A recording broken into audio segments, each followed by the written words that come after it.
Salute to everybody in the building, man. Make sure you double tapping that screen. We most definitely in here, man. What's up, y'all? Yeah. Most definitely in the building. What's up, y'all? Salute to everybody. Make sure you double tapping that screen. Get them likes all the way up. We in the building, man. What's up, Low Keys? What's up, Well Informed? What's up, Belinda?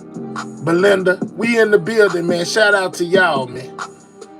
Yeah, it's most definitely heating up with the immigration situation, man. This is North Carolina, y'all. They is lined up, you know what I'm saying, to deport the essays, man. No cap. Shout out to everybody in the building, man. What's up, y'all? We in here, hold up. Full line of cars, y'all. What's up with it, Tiny? You know what I'm saying, whichever. What's up with it, 504 girl? We in the building, man. What's up, y'all? Y'all know I'm most definitely in here. You know what I'm saying? Most definitely in the building. Yeah, man, they is lined up, man. ICE ain't playing, man. Got a lot of people panicked, y'all. Got a whole lot of people panicked. They don't know what to do. They don't know how to take it.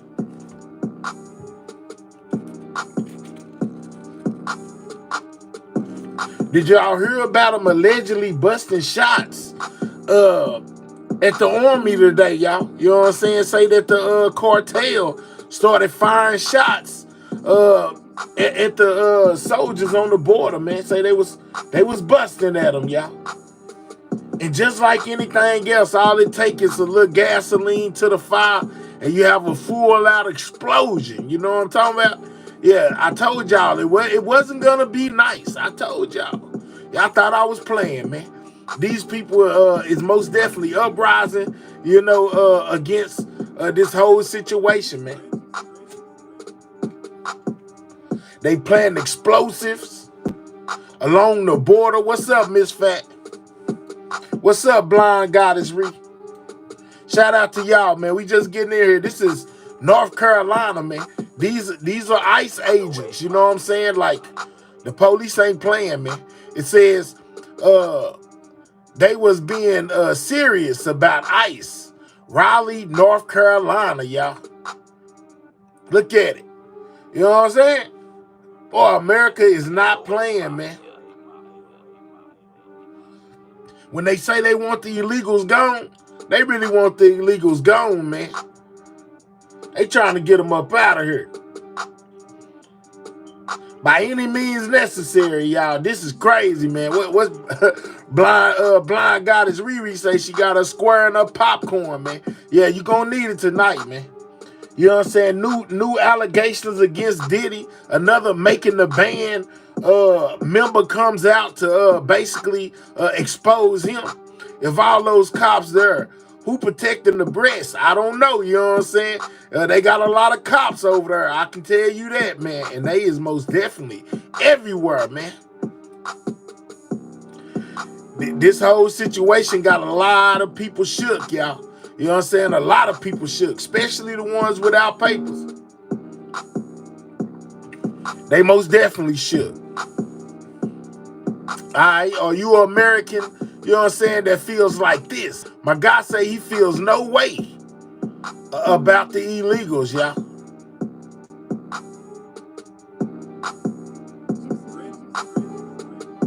How come I can't hear you, dog? What's going on? Oh. This son gets to live.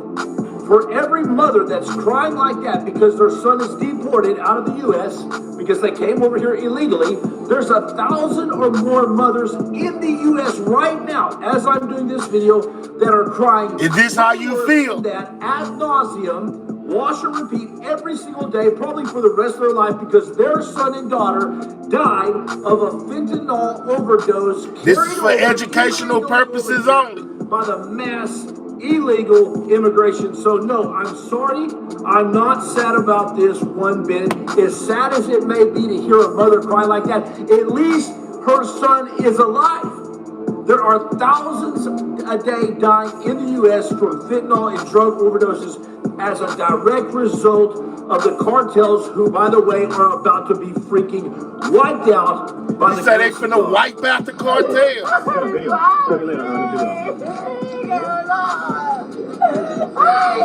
I'm not sad about this whatsoever. And here's why. Because while this son gets to live, for every mother that's crying like that because their son is deported out of the U.S. because they came over here illegally, there's 1,000 or more mothers in the U.S. right now, as I'm doing this video, that are crying way worse than that ad nauseum, wash and repeat every single day, probably for the rest of their life, because their son and daughter died of a fentanyl overdose carried over illegally over here by the mass illegal immigration. So no, I'm sorry. I'm not sad about this one bit. As sad as it may be to hear a mother cry like that, at least her son is alive. There are thousands a day dying in the U.S. from fentanyl and drug overdoses as a direct result y'all feel what he's saying? who, by the way, are about to be freaking wiped out by the grace of God. Lord have mercy. It's bad out here, y'all. It most definitely bad, man. Got people shaking in their boots, man. You know what I'm saying? Got people shaking in their boots, man. They is raiding, y'all. They is doing their thing, man. It says ICE arrested over 84 people in the DFW area on Sunday, man. You know what I'm saying? They is most definitely out here doing their job, man. ICE is door to door with it, man. School to school with it. What's up, Leisha B? You know what I'm saying? Church to church with it. They most definitely trying to get people up out of here, man. Oh my goodness, the purple one. How sad, man. You know what I'm saying? Prayers for your partner. Man, they is out here, man. Leisha B, they is out here doing their thing. I can't even count, man. You know what I'm saying? ICE is out in full effect, y'all. Look at this.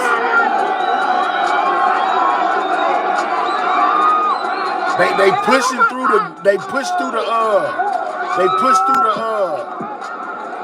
the checkpoint, y'all. Thousands of them pushing through.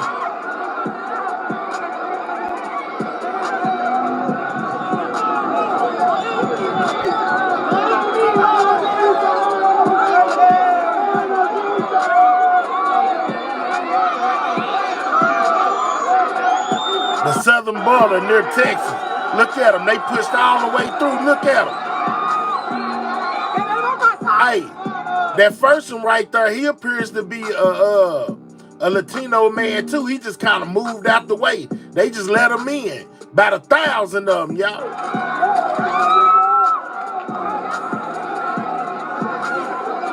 It says at least 1,000 migrants have just broken through the Mexican border and Juarez. They are heading to the U.S., y'all.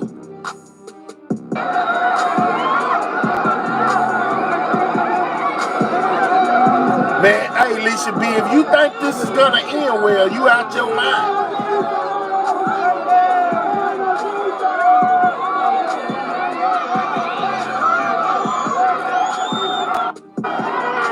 Check your boy out right here. He just gonna move. Look at him. He just moved. He just moved out the way. Remember, the soldiers aren't allowed to harm or basically even touch the immigrants. You know what I'm saying? So basically, he got to move to the side. You know, it ain't nothing else he can do. Now, this definitely getting ugly. Alicia B, they was busting today. Yeah, what's up, sexy toy lady? Yeah, that's a lot of illegals. Check it out.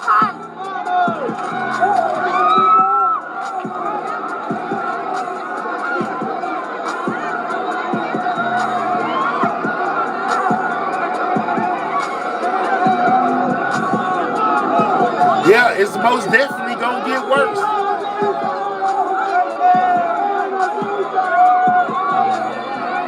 Lord have mercy, y'all.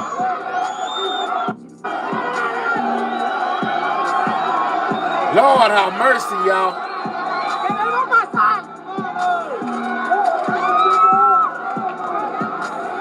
Golly, y'all. I don't think they got enough pepper balls for all them people.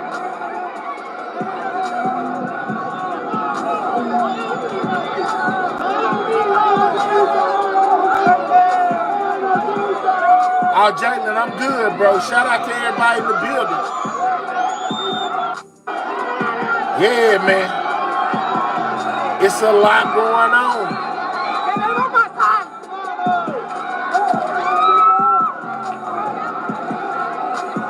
Busted right through there, man. Busted right through there. Busted right through there. And if bad wasn't bad enough, y'all. You know what I'm saying? If bad wasn't bad enough, they most definitely done started busting at the troops, y'all. They done started firing shots at the troops.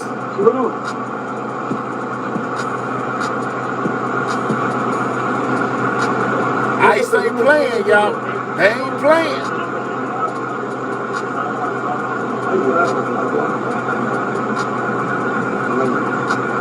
Look at them out there, full effect, y'all. Taking them in. Lord, have mercy. It says, breaking news. ICE officers raided a construction site, y'all. Start arresting people. They ain't playing, y'all.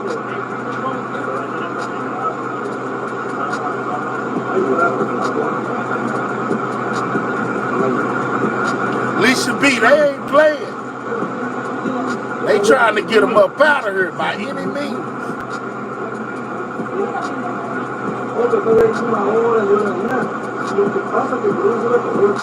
If they thought it was a game before, they know it ain't a game now.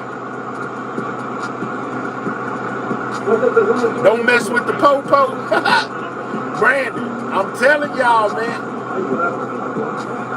Look at Aaron talking about we need to get them out of here, man. Well, they most definitely on their job, man. You know, they is most definitely trying their best to get as many people up out of here as they can when it comes to Good evening, I'm Elliot Rodriguez. And I'm Lauren. Check this out. CBS News Miami's Chelsea Jones spoke exclusively to that husband. She joins us from outside the detention center in Miramar. Man, this guy's wife done got deported while she was in the process of getting her papers. Trump got her right up out of here. You know what I'm saying? With what he's asking the president to do. He wants the president to let his wife stay in this country. He tells me their 11-year wedding anniversary is on Friday and that his wife was in the process of getting her citizenship. This is an exclusive first look at one of many ICE raids happening in South Florida. They just pulled up. This one happening in the neighborhood of Brownsville. Went up in there and did whatever they wanted. They turned off the cameras, excuse my language, and then they took my wife. This man who wished not to be identified says his wife is from Venezuela and has lived in the United States for a few years. Mercy. She was one of 3 people taken from this home. I'm told the 2 others were men who worked in construction. You see them here. This video, only 1 minute and 52 seconds long. We do not see his wife being removed from the home. But this is a picture of her that he keeps in his wallet. Her name is Vianis Ramirez, and he says she was in the process of becoming a United States citizen. She already had a court date. She was good. Everything good. Just came in and snatched her. These are pictures from the Department of Homeland Security detaining other mercy. undocumented men and women in Broward County. It's despicable what they're doing right now.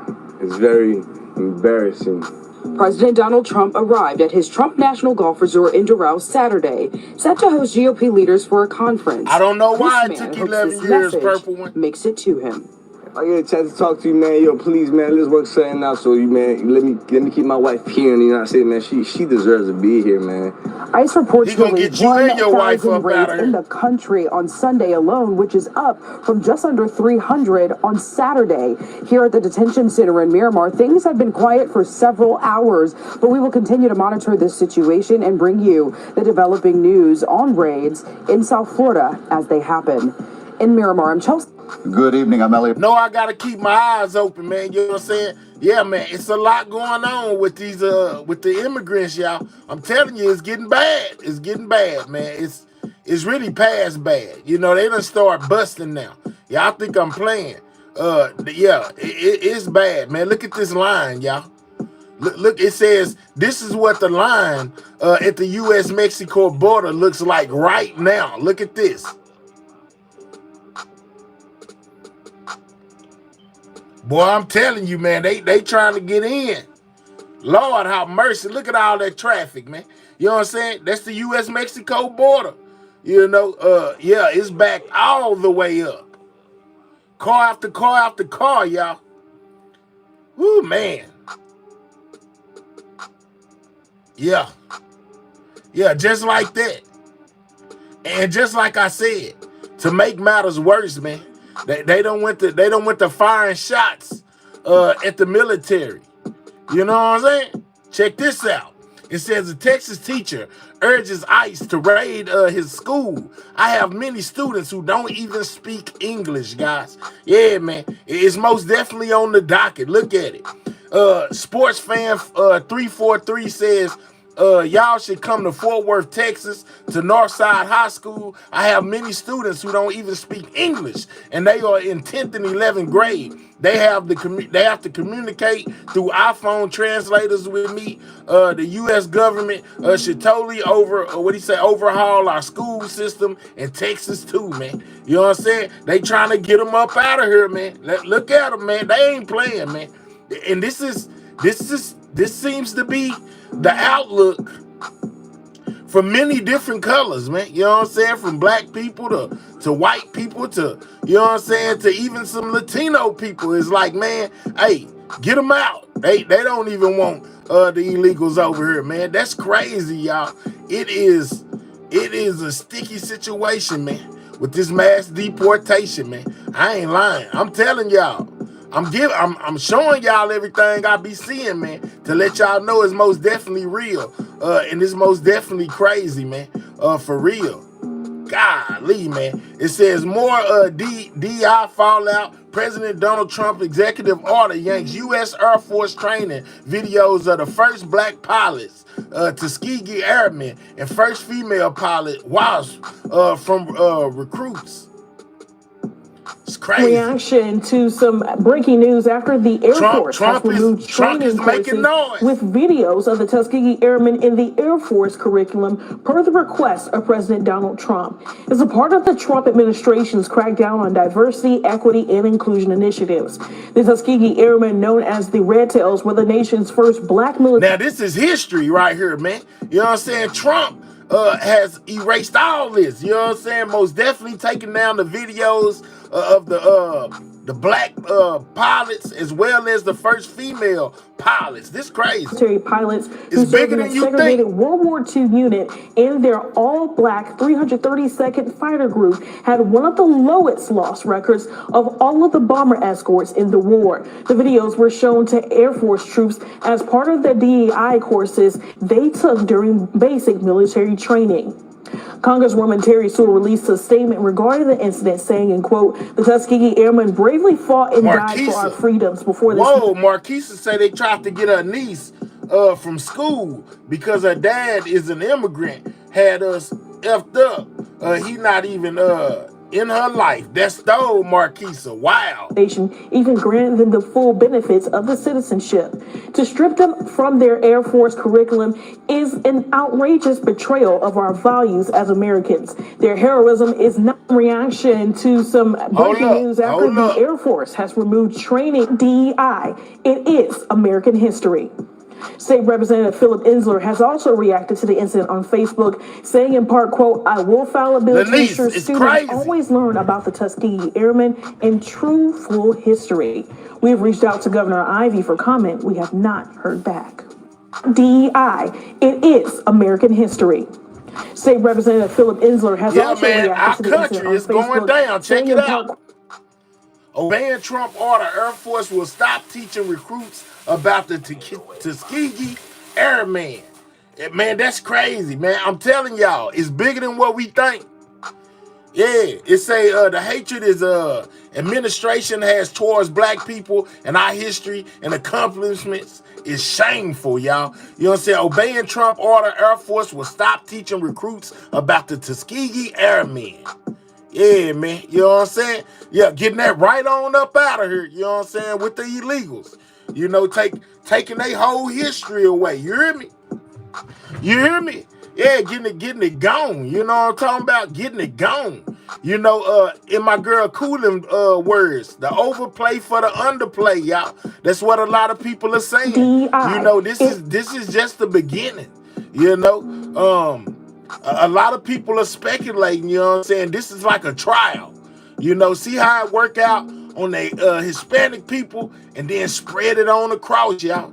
No cap. It says Dion Howard was arrested for still. Oh no, that ain't what I'm looking for.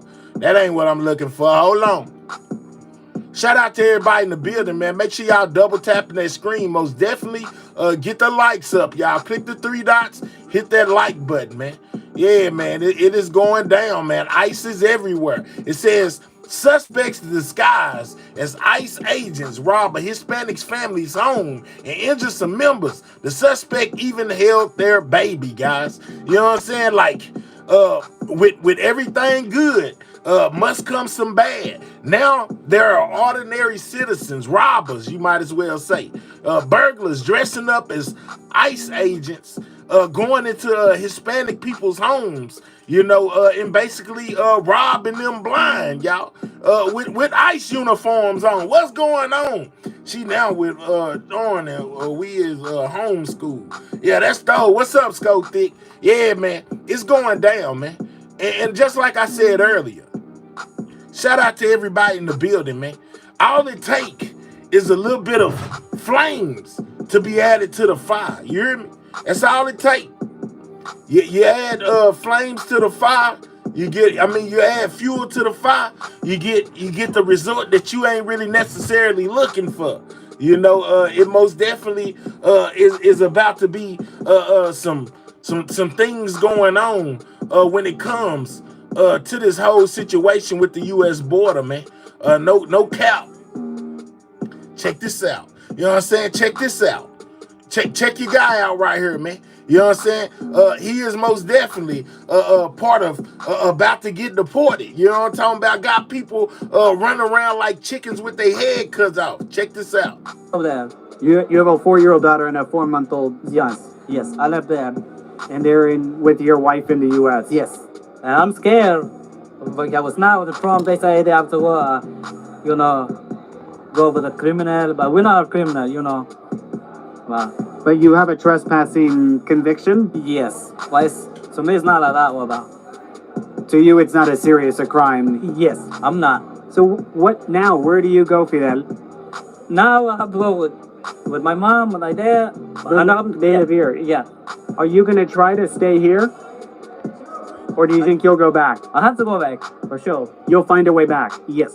You may soon see protesters near Trump Tower in downtown Chicago. This is a counter-inauguration Hey, y'all, it's bad. That's been rescheduled for today after we saw that bitter cold temperature earlier this week. Our Asal Razai is live for us this morning. And Asal, they're speaking out against 2 of President Trump's policies. Yeah, Marissa, that's right. It's being called the March on Trump Tower. Protesters plan to call for a stop to deportations and weapons to Israel. It's all being planned by the People's March for Justice, a coalition of more than 60 organizations. They plan to focus on immediate aid for Gaza. They also plan to speak out against building walls and closing borders to refugees. It comes after President Trump signed an executive order this week suspending refugee admissions in the U.S. We know just yesterday the government started using military aircrafts to deport migrants. It's all part of the promises President Trump made in his campaign with plans to heavily crack down on immigration. It's something protesters here in Chicago plan to rally against today, starting at noon at Water Tower Park. Live in the newsroom, I'm Asal Razai, CBS News Chicago. It's starting. Following us all, thank you so much. President Trump's plan for a nationwide deportation crackdown is playing out, with the White House lauding its success after nearly 1,000 arrests in one day. Here in the city, immigration advocates are scrambling to offer legal advice and emotional support to people who now say they are terrified of being deported. Double tap the screen, man. Get the likes up. It's done Immigration started. officials say ICE agents made 956 arrests on Sunday alone. And while New York City immigration officials say they've seen no significant uptick in ICE enforcement here, that does little to quiet fears. We're scared. We feel as though... So we scared. I feel y'all. We don't know what's going to happen. There's panic. There's chaos. 33-year-old Sarahi Marquez has lived on Staten Island since she was 6 years old. She's a DACA recipient from Mexico whose family owns 2 businesses that employ 20 people, mostly immigrants. I don't know if I myself will be deported. He got him in panic if all mode. my staff will be deported. We don't know. We're scared. We're nervous. But I'm here to show you guys that I'm an immigrant and I'm here and I'm trying to follow all the rules. Within days of taking office, President Trump signed an executive order reversing the constitutionally protected right of birthright citizenship, deployed ICE agents across the country to carry out his campaign promise. Now, when it comes to this 14th Amendment, it's all about interpretation, guys. Trump says he interprets the 14th Amendment as back in slavery, you know, to ensure that the African-American slave children, you know, wouldn't get deported. Things of that nature. Say it was basically set up for them, not for the illegal immigrants that's coming in. Interpretation is a lot. Of mass deportations and opened the door for ICE agents to conduct raids at previously protected places like schools and houses of worship. The idea of a classmate being snatched in the middle of the day, someone being taken from a bus stop, or a child's parent being taken from the playground is traumatic for everyone. Immigration advocates say people across the city are now afraid that any law enforcement officer could be an ICE agent. They say his interpretation sucks. Let's go. Continue to double tap that screen. Get them likes up. The intent has always been and will continue to be chaos and panic. And on that, they are succeeding in this moment. Yeah, most definitely. Defense in this moment is people knowing their chaos and panic got them scared to death. Rights. Stay calm. Don't lie. Remain silent. Don't consent to the search. And if they show up to your door, do not open the door without a judicial warrant. The president's executive order on birthright citizenship has already been shot down by a federal judge who called it blatantly unconstitutional. Even so, some immigrants in the country legally say they have no assurance they won't be targeted for deportation. This is, in some ways, a big show. Just started, y'all. That's how Texas Democrat Representative Joaquin Castro sums up the nationwide immigration roundup. I think that people generally agree if you have a convicted felon, they should be deported. On that, there is bipartisan agreement. If they are indeed criminals, yeah, they're going to be shipped back to their country of origin. Including how that's done. Look, everybody should be treated with dignity. Everybody should be treated the right way. But it's the scope and speed that's concerning. What Donald Trump is doing now is that he's causing chaos rather than addressing those things. They're going after people who are law-abiding. You say that, Miss Fat, today be trying to deport us. For a decade or 2 decades. Illinois is one of several states and territories where the operations are underway. I had a 4-year-old. Reports say we could be next, Miss Fat. The state's Coalition for Immigrant and Refugee Rights says a hotline to report possible ICE sightings has been ringing nonstop since Sunday's blitz began. Likewise, for another such hotline in Arizona. Y'all make sure y'all tapping that like button. Click those 3 dots, get the likes up. Different possible raids. Residents here, like those in other targeted cities, are fearful it's not just criminals the agents will handcuff. It's a wide net seemingly being casted. I hear you, Mr. Hudson. You say that. Yeah, until they start doing us like this. Inevitably, you'll have effects of racial profiling and upsetting a community that would otherwise collaborate with law enforcement. I'm Laura Aguirre reporting. I hear y'all down there. He wants the president to let his wife stay in this country. He tells me their 11-year wedding anniversary is on Friday and that his wife was in the process of getting her citizenship. This is the one from a while ago. First look at one of many ICE raids happening in South Florida Sunday. This one happening in the neighborhood of Brownsville. They went up in there and did whatever they wanted. They turned off. My boy aggravated. Look at him. He mad. Excuse my language. And then they took my wife. This man who wished not to be identified You think he happy about them taking his wife? Absolutely not. He is upset. You know what I'm saying? And when people get upset, that's when you start having trauma. His wife is from Venezuela and has lived in the United States for a few years. She was one of 3 people taken from this home. I'm told the 2 others were men who worked in construction. You see them here. This video, only 1 minute and 52 seconds long, we do not see his wife being removed from the home. But this is a picture of her that he keeps in his wallet. Her name is Vianis Ramirez, and he says she was in the process of becoming a United States citizen. She already had a court Yeah, date. no more coochie, Good. my good. Everything Yeah, it's good. Just coochie came in and gone. snatched her. Hey, These are pictures. do not take a man's coochie. That's that is the first way, you know what I'm saying, for all hell to break loose. You know what I'm talking about? Yeah, man, listen, you know, yeah, do not take a man's coochie away. That's how trouble starts. From the Department of Homeland Security. They will lose it over coochie, I'm telling you. Men and women in Broward County. It's despicable what they're doing right now. It's very embarrassing.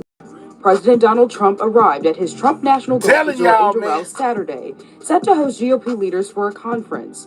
This man hopes this message makes it to him. I get a chance to talk to you, man. Yo, please, man, let's work something out. So you, man, let me keep my wife here. And you know what I'm saying, man? She deserves to be here, man. ICE reports nearly 1,000 raids in the country on Sunday alone, which is up from just under 300 on Saturday. Here at the detention center in Miramar, things have been quiet for several hours, but we will continue to monitor this situation and bring you the developing news on raids in South Florida as they happen. In Miramar, I'm Chelsea Jones, CBS News, Miami. In these past 2 weeks, it's been very active. We've been getting a lot of calls, about different possible raids. Melina Arellano says false reports of raids in the valley have infused fear. A lot of uncertainty. Yeah, Hudson, his wife gone. He don't like that. She works for Puente, a community organization providing resources to the immigrant community. So here we have updates of executive orders. They've launched a hotline to report and alert people of any... But they got a hotline. You know, when ICE hit, everybody know they send it out via group text. You know what I'm talking about? Hey, they hear, hide. Raids taking place in the valley. They call in, report if they see any ICE ratings in their communities, and really to spread out the word so our community is safe. Make sure a lot of our community does not get deported. So just keeping them safe is our number one priority. Just moments after being sworn in, President Trump vowed to carry out the mass deportations he promised during the campaign. The worst part is that we don't know who they're going to detain. We are all at risk, regardless if we are criminals or not.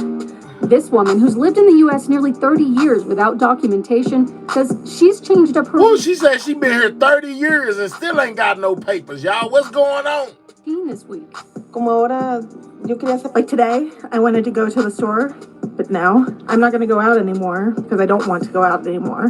What options do we have? I wouldn't go out either. It ain't safe. About it or how that's going to impact everyone. Karen Mireles is another Valley resident who says even though she's a citizen, she fears raids and threat of deportation. Like me as a parent, do I feel safe taking my kid to school? Do I feel safe that they're going to protect our children? For now, no one knows if raids will happen in the valley, but Puente says they'll be ready if it happens. We are going to take care of each other.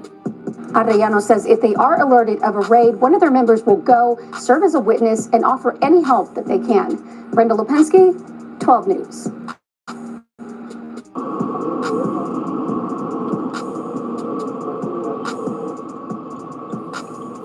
It has begun, guys. Double tap that screen, get them likes up for your boy, man. Hit that like button. We should be at 100 by now. Already, Davian. All right, shout out to you. Thank you for the subscribe.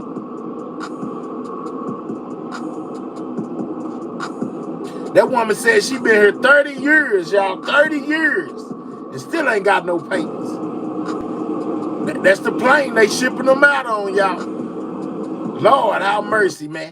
And I'm telling y'all, man, you know, all it take is for a few shots or some bombs to be discovered. When we got our U.S. military at the southern border, you know, 4,000 deep.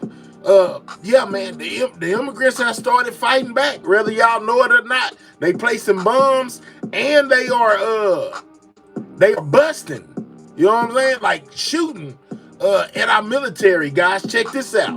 Now from Fox, we do have some breaking news that we want to bring to you from Fox News. Bill Malhusian reporting of a situation happening at the border right now. He is reporting per multiple law enforcement sources within the last hour, Border Patrol agents near Fronton, Texas, were fired upon from Mexico by suspected cartel gunmen as a You hear him? Fired up on. And whether these reports are true or false, all it takes is just a little gasoline to the fire, you know, and then you got a whole lot of stuff going on. So with this shooting at our troops, you know Trump ain't gonna take that well when they make it back to him that all this is going on. What you think gonna happen next? What you think gonna happen next from this if they continue to fire up on, you know, the border security that's there? What do you think is gonna come? I already know what's gonna come, and it ain't gonna end well.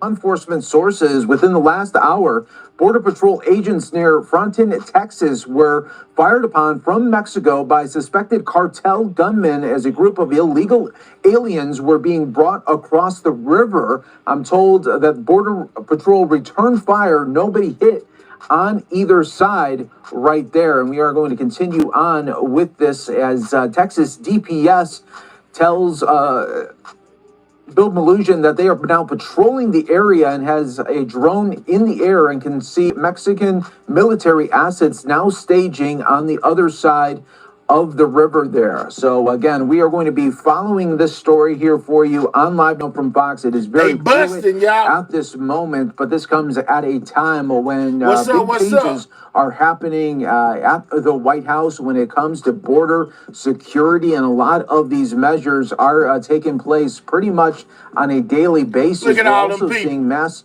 deportations happening really now every day, as just yesterday more than 900 people were picked up from major cities, from Boston to Los Angeles as well, and we were bringing that to you the sum of the many arrests that were happening yesterday, including an ISIS member that was accused there of crossing the border illegal as well. So again, some major disturbances though happening on the border. There's gunshots reportedly fired at U.S. Border Patrol agents. They are investigating right now, and we will keep an eye on this developing story for you all right here on Live Now from Fox. Now, they ain't only just shooting at our army. You know what I'm saying? They are planting bombs. You know what I'm talking about? It says Mexican cartels planting explosives along the Texas border, y'all. You know what I'm saying? They trying to blow. I told y'all it wasn't going to be peaceful. Y'all told me this and that, this and that. Listen, I told y'all, you know what I'm saying? It wasn't going to be long before these people start fighting back. Look at them. You know what I'm saying? You think that man like getting his coochie took? He ain't like that. You know what I'm saying? A lot of them don't like that, and they are planting bombs and shooting at the military. Traveling back and forth from Mexico, officials say cartel members near Brownsville have been placing explosives along the roadway. The News 4 I-Team's Jordan Elder found out who they're targeting and why officials in both countries are urging you to be careful. Don't touch, don't move, don't manipulate. Residents in Tamaulipas, which is across the border from Brownsville, woke up to a concerning message. Cartels are placing explosives like these along the roads. It's a shame that those are images I thought I left behind in the combat zone in Iraq and Afghanistan. Now, I never in a million years really thought that we would be seeing that so close to home. Patricia Driscoll grew up along the border, later serving as a military contractor. People who are from there, we don't think of our Mexican border as a war zone, and we don't want to. She says this message is alarming for people in border cities who cross back and forth every day. People thinking, well, I'm just commuting to work. I'm just commuting to see my family. And now I have to worry about terrorist-like devices. This is a 24-hour command center that we have here in the border on the U.S. side. Security experts like Jorge Luis Cisneros are watching these threats closely. His company provides protection for companies in the U.S. and Mexico. The cartels are fighting each other, but they're not looking to hurt Americans or any travelers that are foreigners. Some are still worried this could be retaliation. What's up, Me22? President Trump signing an executive order this week designating drug cartels as foreign terrorist organizations. I'm not sure that it changes their behaviors anymore, but it is definitely time for them to see that the United States is not going to allow it to continue business as usual. Long-term violence could have big impacts on the economies of both countries. Millions and millions of dollars that are coming back and forth, and we have to protect the people that are involved. Hey, check this out. It's 135 of y'all, man. We need 40 more people on that like button. Click those 3 dots, hit that thumbs up, man. You know what I'm saying? We most definitely in the building. This most definitely everything news. This is most definitely the news you can use, man. You know, the cartel has started firing shots at our U.S. military that's on the border, as well as planting explosives along roadsides in Texas, man. It's bad. Working there, you know. Congressman Tony Gonzalez represents several of those border cities. He tells us action is being taken to curtail cartel activity. Quote, Mexico needs to play a vital role in this, and current interactions between the United States and Mexico's government officials are rooted in improving safety and security initiatives across the board. So far, there haven't been major threats in cities like El Paso, Eagle Pass, or Del Rio, but as tensions rise, officials are urging travelers to be careful. Jordan Elder, News 4 San Antonio. They need to take one person by one person and investigate it. And if they are bad, then take them out. But most of them, they are good people. That was one of the people who took part in a protest on the South Side earlier this evening. They say they aren't happy with the Trump mass deportations of undocumented immigrants. This is what White House border czar Tom Homan told ABC News this morning. Yeah, he's the one that's controlling it. To violate laws of this country. We have millions of people standing in line, taking the test, doing their background investigation, paying the fees that want to come in the right way. ICE agents are now able to enter churches and schools to arrest migrants who are suspected of being in the country illegally. That is causing uproar from some locals. News 4 San Antonio's Phil Sterling has more on how they're responding. This is San Antonio. The San Fernando Cathedral, like many other churches around the nation, is filled with people on a Sunday afternoon. But now they could see federal arrests take place in their place of worship. That's causing people like Alberto all in the church uneasy. Y'all get them likes up, man. Get the likes up. We need 100 on the board. Churches 30 used more to be people hit the like considered button. sensitive areas during the Biden administration. But since President Trump retook the Oval Office, that has changed. Ruse says he understands the country needs to protect its borders, but also feels sorry for those looking for a better life. It seems like every 4 years we have something that changes. A Department of Homeland Security spokesperson released a statement saying criminals will no longer be able to use America's schools or churches to avoid arrest. Danny says, you never say, what's up to me anymore. What's up, Danny? Shout out to you. You know what I'm saying? Sometimes I miss your comment. If you put it in a super chat or a super sticker, I can't miss it. You know what I'm saying? Yeah, man. Yeah, y'all make sure y'all support the channel. They say the Trump administration won't tie law enforcement's hands and trusts them to use common sense. In an interview with ABC, border czar Tom Homan says this is nothing new. Name another agency, another law enforcement agency that has those type of requirements that they can't walk into a school or a doctor's office or a medical campus. No other agencies have those standards. Bexar County Sheriff Javier Salazar says his office has not yet been asked to participate in any sort of federal operations. So I can tell you, I have no interest in going into jails and or schools and churches to pursue people. Now, if a violent crime takes us to a church or a school, that's something different. The Archdiocese of San Antonio shared a statement by the Texas Catholic Conference of Bishops saying, quote, the bishops of Texas will continue to work with governmental officials and other people of goodwill to implement policies that recognize the dignity of every person, prioritize family unity, and address the root cause of forced migration, while respecting the right and responsibility of our country to secure its borders, regulate immigration in an orderly process, and maintain the rule of law, and keep its communities safe and peaceful. Rees says that he understands we're going through a change at this time, and it can be hard on all of us, but thinks there has to be a better way to secure the country. Reporting in the studio, Phil Sterling, News 4 San Antonio. All right, thanks, Phil, for that information. Governor Greg Abbott is reacting to the deportations Abbott is tonight. He sending posted a more few hours ago troops on X saying, quote, Texas Department of Public Safety troopers and special agents are deployed to assist President Trump's Homeland Security investigations in removing undocumented immigrants. He also said DPS operations will expand in the coming days. A U.S. Senate investigation of a migrant child's death in 2023 finds poor health care at border facilities. According to the Texas Tribune, the 8-year-old Panamanian girl had sickle cell anemia and heart disease when she crossed the border with her family near Brownsville in May 2023. The Tribune reports that contracted medical personnel at the Harlingen facility didn't call doctors, didn't log encounters with the girl, or write down her medical history. The report recommends CBP reduce the wait times people spend in custody, sharpen medical care oversight, and ensure it's meeting staffing needs.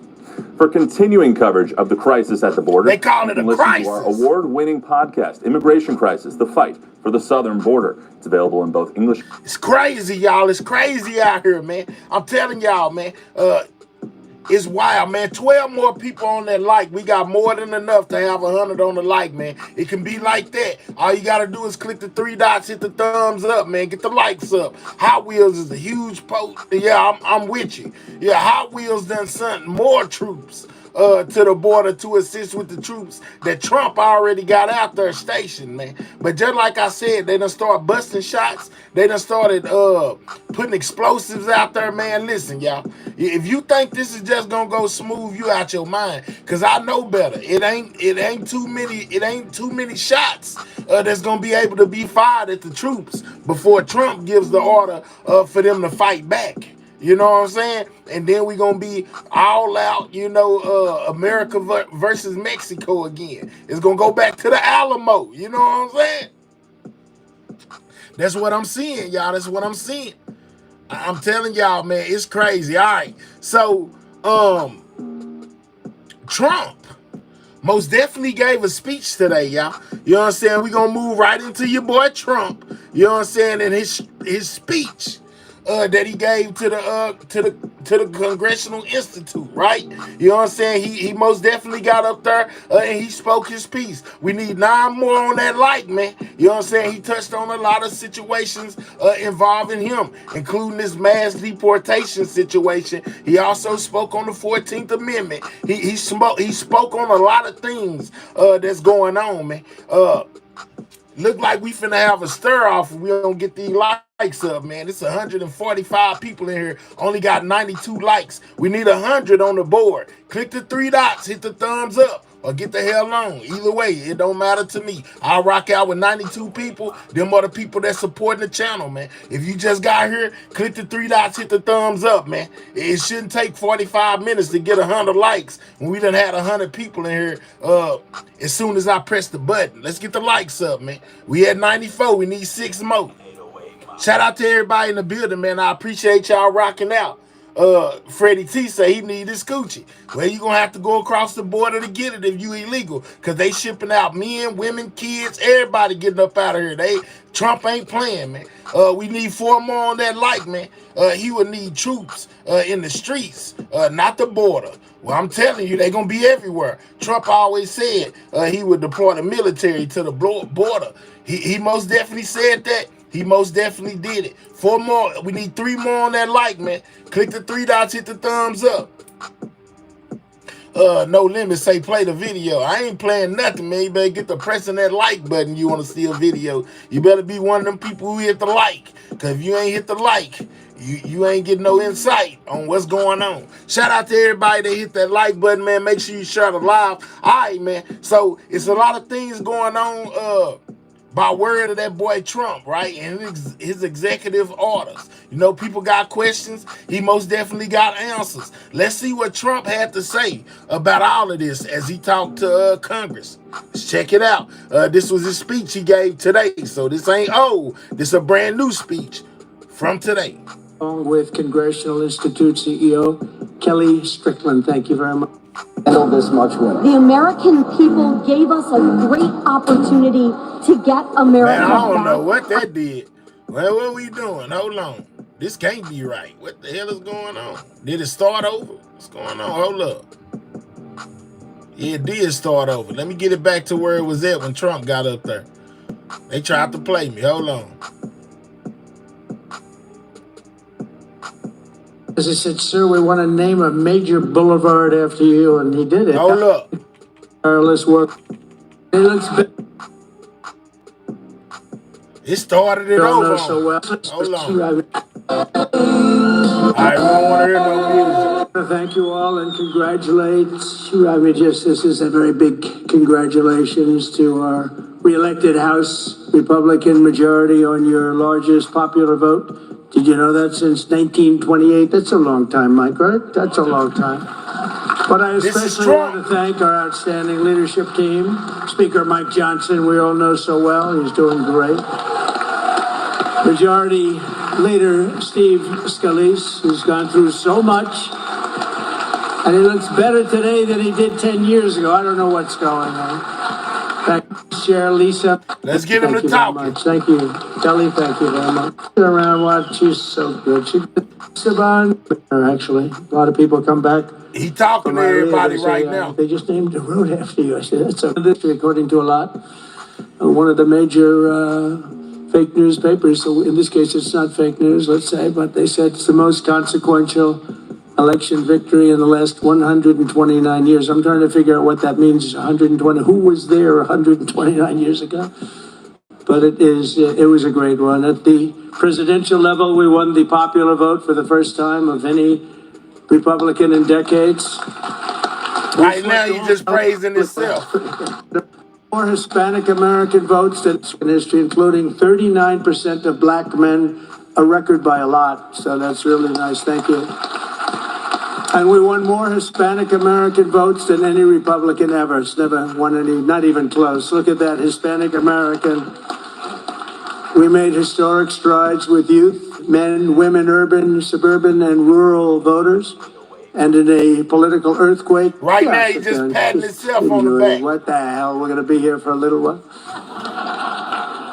But in a political earthquake, we won a wave of support from labor unions, including massive numbers Lord of have mercy. Let's get you past that. The party has become the proud voice of hardworking American citizens of every race, religion, color, and creed. We become the party of the American dream and wealth creation for everyone, not just the rich. If we do our job over the next 21 months, not only will House Republicans be reelected and expand our majority in 2026, we will cement a national governing coalition that will preserve American freedom for generations to come. There has never been anything like what's happened in politics in the last few years. Never been anything like it. Everybody, people of religion, everybody seems to be with us. I don't know how anybody could even vote for the other side. In many cases, they don't, but they do get credit for it. You'll have to he think most about definitely that. just patting himself on the back right now. No, we raised a lot of money, a tremendous amount, and our teletown halls are something that's very special that nobody else is able to even contemplate using. We've gotten a lot of people elected with those teletown halls. We have 25, 30,000 people on just in a congressional area. They win easy. It works for Elvis, the Beatles, and it doesn't work for anyone else. What's up, Yvonne? It works for Trump. And we would have tremendous crowds on those calls, and I think I'll bet we got Janine, 35, 40 up? people elected because of the town halls. There's the POS, everybody know it. Let's go. This is what he said today. Has the rights to it, and he happens to be a great Republican. I said, this is the greatest invention. This thing is going to make and I used it carefully, but we've done a lot of the teletown halls for people, and I don't think we've ever lost one, right? It's hard to lose one, even if you only get 5 or 6,000 people in a congressional race. But we've done them for states, we've done them for governors, and we've done them for senators, and we did a couple countrywide. I did a couple for myself countrywide. They're absolutely amazing. Exactly, Dolphin. Just we got the beginning. It has begun. That and lots of other means.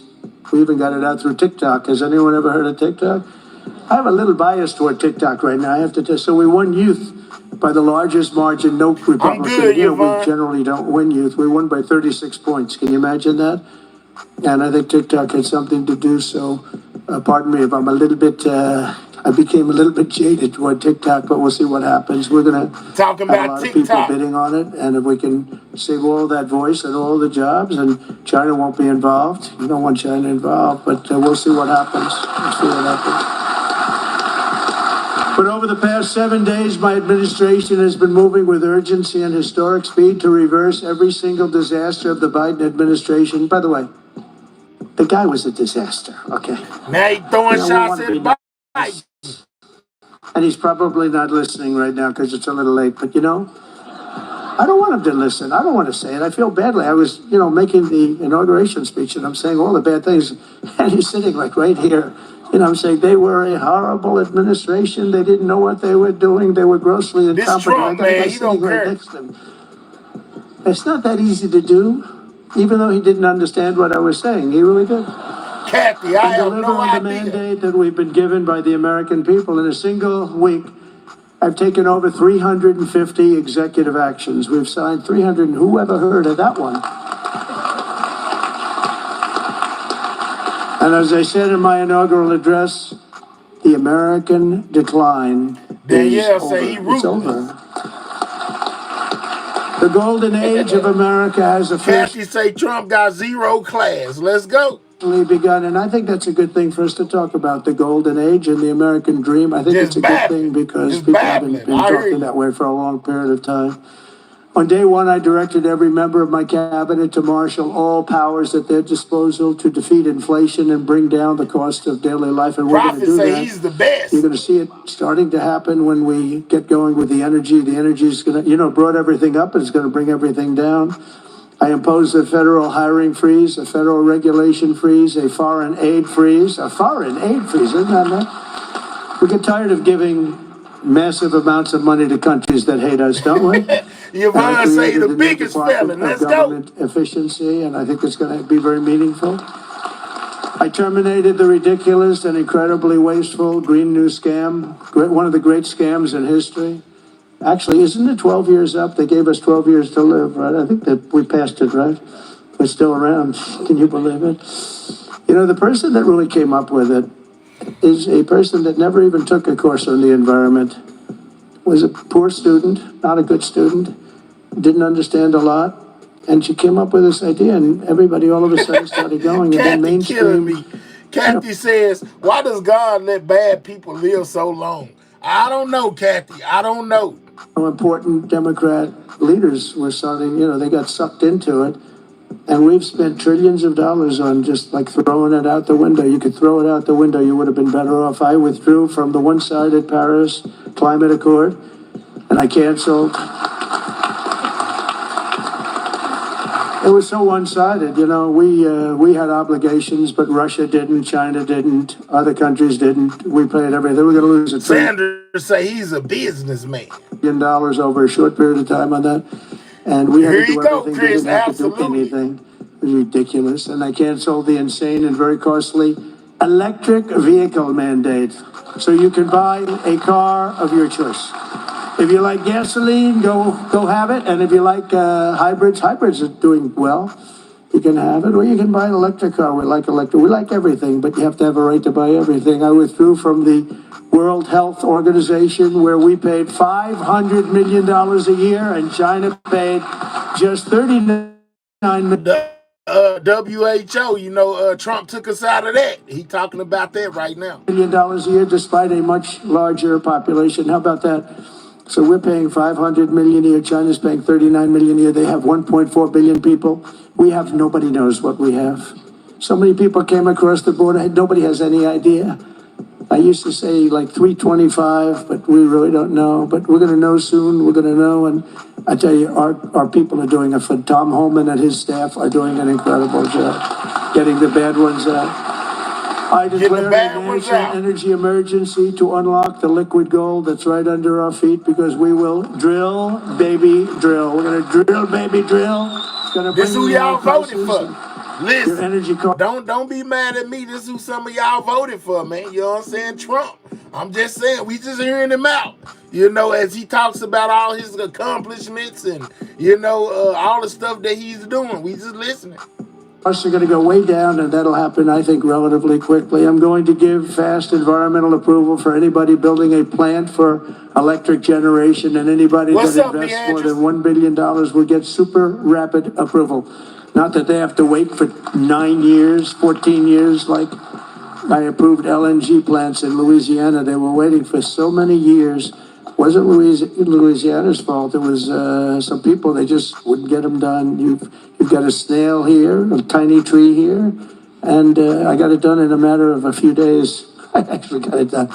It took them 14 years. I got it done in about 3 days.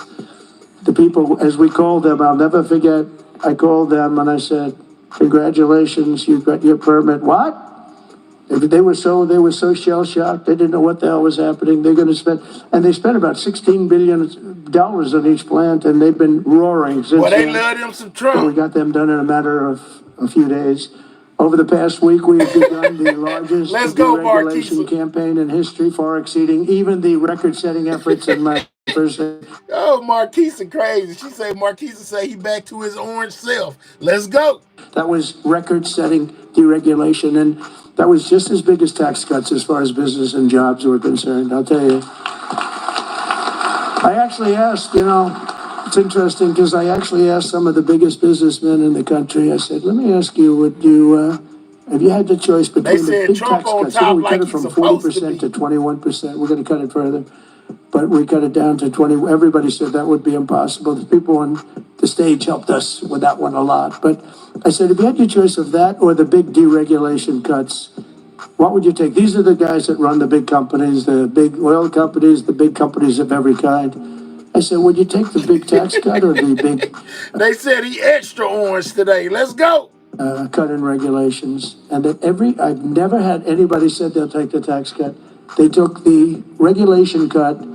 I'll bet I asked that question 100 times to 100 of the biggest people. They always said, sir, we'll take the regulation cut. You opened us up, you let us create all these jobs that we've all seen happen. So it was even bigger than the big tax cut. I also signed an order to end the weaponization of our government against the American people and investigate all abuses of power.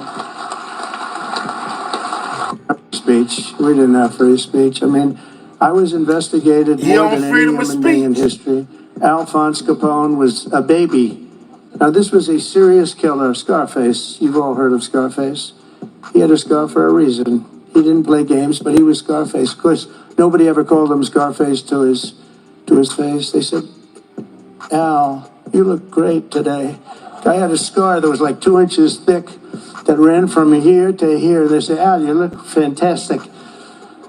But Scarface was not investigated as much as your president was investigated. And it turned out to be a positive thing for me. Can you believe it? It turned out to be, we got a lot of votes. I think we got a lot of votes because they saw it was weaponization. It was a fight against a political opponent. I ordered the end to all of the lawless diversity, equity, and inclusion nonsense policies across the government. Trump setting it all down. All across the private sector and the military. We got it. We're getting it out, and we've gotten it out pretty much. We did that, and Well-informed said, "Woo, he think he's Scarface, y'all." They have often compared Trump to a mafia boss. They most definitely have. And it wasn't that easy, but everybody wanted it. The people that were strongly in favor of it, I thought, called me and said, "Thank God you got rid of that. That was so bad. It was so bad. We hated it. We abolished 60 years of prejudice and hatred." What's up here for it? Shout out to you. Thank you. All approved by the Supreme Court of the United States. It was a big thing, and the United States has become most definitely gonna make sure I again. get them We three. are Thank you here for a country that's based now on merit for success. Already. If you're good at what you do, you're going to go places. I made it and who would have thought that was going to happen? We didn't even talk about that one because I figured that one was going to be toughest to get. And so we are now, if you do a meritorious job, if you do something where you're just outstanding, you advance. And that's what it's about. It's about competition, and it's about a lot of things. And the other becomes a very dangerous plateau. We were on that plateau. Sanders say Trump look like a Oompa Loompa because, oh man, y'all is off the chain, man. Lord have one of the mercy. reasons This that you chat saw hell. very bad things happening with our country. I made it the official policy of the United States government that there are only two genders, male and female. There you go with the that two was genders. A tough one. That was a tough one. Some of these people said like 7 genders. I'm trying to say, go and name them. They got some weird stuff going on. No, we have 2 genders. I renamed the Gulf of Mexico the Gulf of America, and we are restoring the name of a great president, William. Another thing he did, he changed the Gulf of Mexico to the Gulf of America. Now, I don't know what importance that held, but he most definitely did it. Trump say he is stepping on everything Mexico. He ain't tripping. You know what I'm saying? He liable to change the name of Mexico. They keep playing with it. McKinley to Mount McKinley in Alaska in honor of the incredible people of the state of Ohio who loved their governor and loved the man that became president. He was the big tariff sheriff, they used to call him. And I don't know, Chris. I don't know why he's trying to step on Mexico so hard. But he most Teddy definitely Roosevelt became president, and he spent all of that money that was made from tariffs. The money was so enormous, and they built the thing called the Panama Canal. You might have read about this lately. It's become a hot subject because China essentially has taken it over, and we're not going to let that happen. We're not going to let that happen. Yeah, I know. I was talking about that earlier. He's going to say it in a minute. It was the biggest investment to this day ever made by the country. In other words, if you bring it up to modern day numbers, we spent money that we've never spent anything so much. We've never had so many people die. 38,000 people died building the Panama Canal 110 years ago. And they gave it away for $1. It's also one of the most profitable things ever built. And ships are lined up back to Florida trying to get through. We're not gonna let that happen. It wasn't the deal. We didn't give it to China, gave it to Panama, sort of, I guess. But they haven't behaved properly. Perhaps most importantly, I declared a national emergency to Trump stop the standing on invasion of our southern border. We're going to stop that Trump invasion. shaking stuff up. Done it. That's what Trump doing. And today in Tijuana, you probably saw, I got a call from Tom Homan and some of the people. They said, sir, it's unbelievable. There is nobody. You have this huge area. It's a gathering area. It's always been packed with these people. What they did Sanders to our country. say he got nothing to lose. That they could do this to our country is so horrible. But he said there's nobody there. And then they actually put it on television. I got to see it.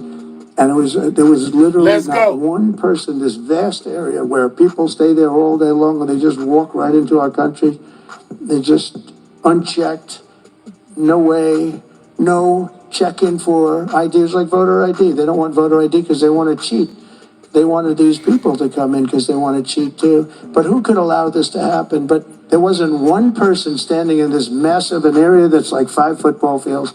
I wonder how many men his age under these horrible people attacks. Kathy, Lord have mercy. We halted all illegal. Kathy don't like Trump not one bit. She ain't putting out one positive thing within this chat about Trump. She is on Trump top. Lord have mercy. We have successfully ended catch and release, and we're deporting 100% of all new trespassers apprehended to our country.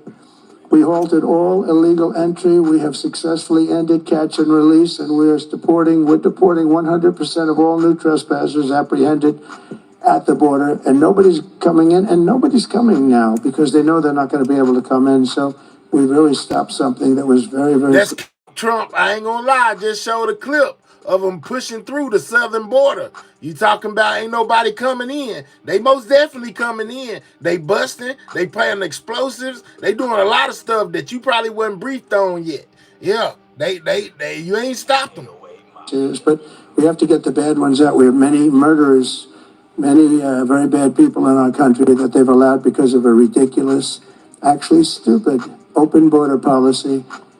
I've also deployed troops to the border, and for the first time in history, we're locating and loading illegal aliens into military aircraft and flying them back to the places from which they came. So this is a lot. I told y'all he was going to be speaking on a lot of the stuff we've been seeing on the news. Right now he's speaking on the border crisis and using the U.S. Military airplanes or planes basically to ship them back to where the immigrants back to where they came from. And very importantly, America is respected again. We're respected again. Isn't that nice? You know, after years of laughing at us like we're stupid people. And as you saw yesterday, we've made it clear to every country that they will be taking back our people that we're sending out, the criminals, the illegal aliens coming from their countries. We're taking them back, and they're going to take them back fast. And if they don't, they'll pay a very high economic price, and we're going to immediately install massive tariffs. What's up, Roxanne? It'll be placed on them and other sanctions, but the tariffs, I told you, most beautiful word in the dictionary. I also told you that I said that the first time, and I got just absolutely decimated by Belinda say he done came through, turned everything upside down, and he only been in office for 7 days. Yeah, seemed like more than that with as much as he's doing. But Lord have mercy, man. When I tell y'all he got these illegal immigrants scared for their life. Fake news, you know. I said it's the most beautiful word, and the fake news said, what about religion? What about God? What about love? So now I say it's the fourth most favorite word in the dictionary. It's God, love. Let's go, Kathy. Kathy ain't taking no mess. I like Kathy already. Kathy down there standing on business. Kathy say she don't like this dude and she don't care what none of y'all say. Number 4, but God, love, religion. Matter of fact, she said shut up. Another couple of weeks, it'll be like 10. Hopefully it's going to stay in the top 10, but the fake news went after me, Tom, because I didn't say the first 3. And now now that I say it, immediately say it. I'm sure they're going to find some others. Throughout the week, the heroes of ICE have been hunting down and arresting hundreds of illegal alien criminals per day, including those with charges and convictions for rape, child sexual assault, terrorism, and even murder. Many murders and in the crowd, and many of these murderers have committed far more than one murder. This is not going to work out, and we're going to get them the hell out. Man, listen, my only thing with all of this is, man, you can't put everybody in one box, you know, and start calling them murderers and all that right there, man. Everybody ain't no murderer. Everybody ain't finna come breaking your crib, you know, or none of that. Stop classifying everybody together in one term. I don't like that. Far more than one murder. This is not going to work out, and we're going to get them the hell out of here. Members of the savage Venezuelan prison gang known as Tren de Agua and MS-13, including 50 violent individuals who were rounded up in Aurora, Colorado, which the Venezuelan gang took over. The governor, who's a radical. Yeah, real talk, good and bad, no matter what race he didn't you know are. what to do. He said, no, it's not that bad. They've only taken over a couple of apartment houses. See, they went into the real estate business. They did it unconventionally. They did it with guns. We have to go out and borrow or use cash to buy. They just did it with guns. They took over. He said, no, it's not that bad. They only took over a couple of buildings. We're tracking down the illegal alien criminals. We're detaining them, and we are throwing them. Hey, Kathy, don't let them run you off. You say what you want to say, Kathy. You good over here. Yeah, Kathy gonna speak, Kathy. Don't let them, you know, make you just watch from the bleachers. I didn't time you out or block you. You most definitely can speak your mind over here, Kathy. Just know that. The hell out of our country. We have no apologies, and we're moving forward very fast. They're very dangerous people.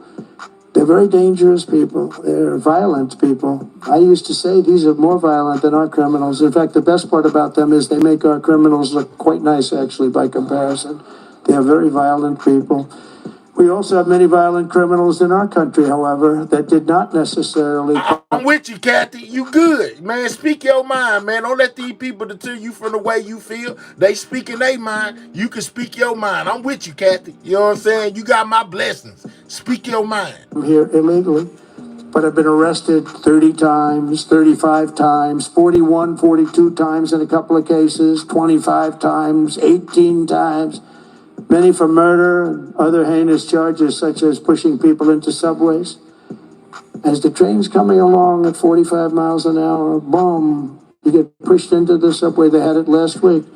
I don't, Marquise, I don't know if he went to the prisons or not. I just know that he's speaking on the matters that we seeing unfolding right in front of us when it comes to this immigration thing. Them in the head with baseball bats while they're not looking, punching old ladies in the face, knocking them unconscious and stealing their purse.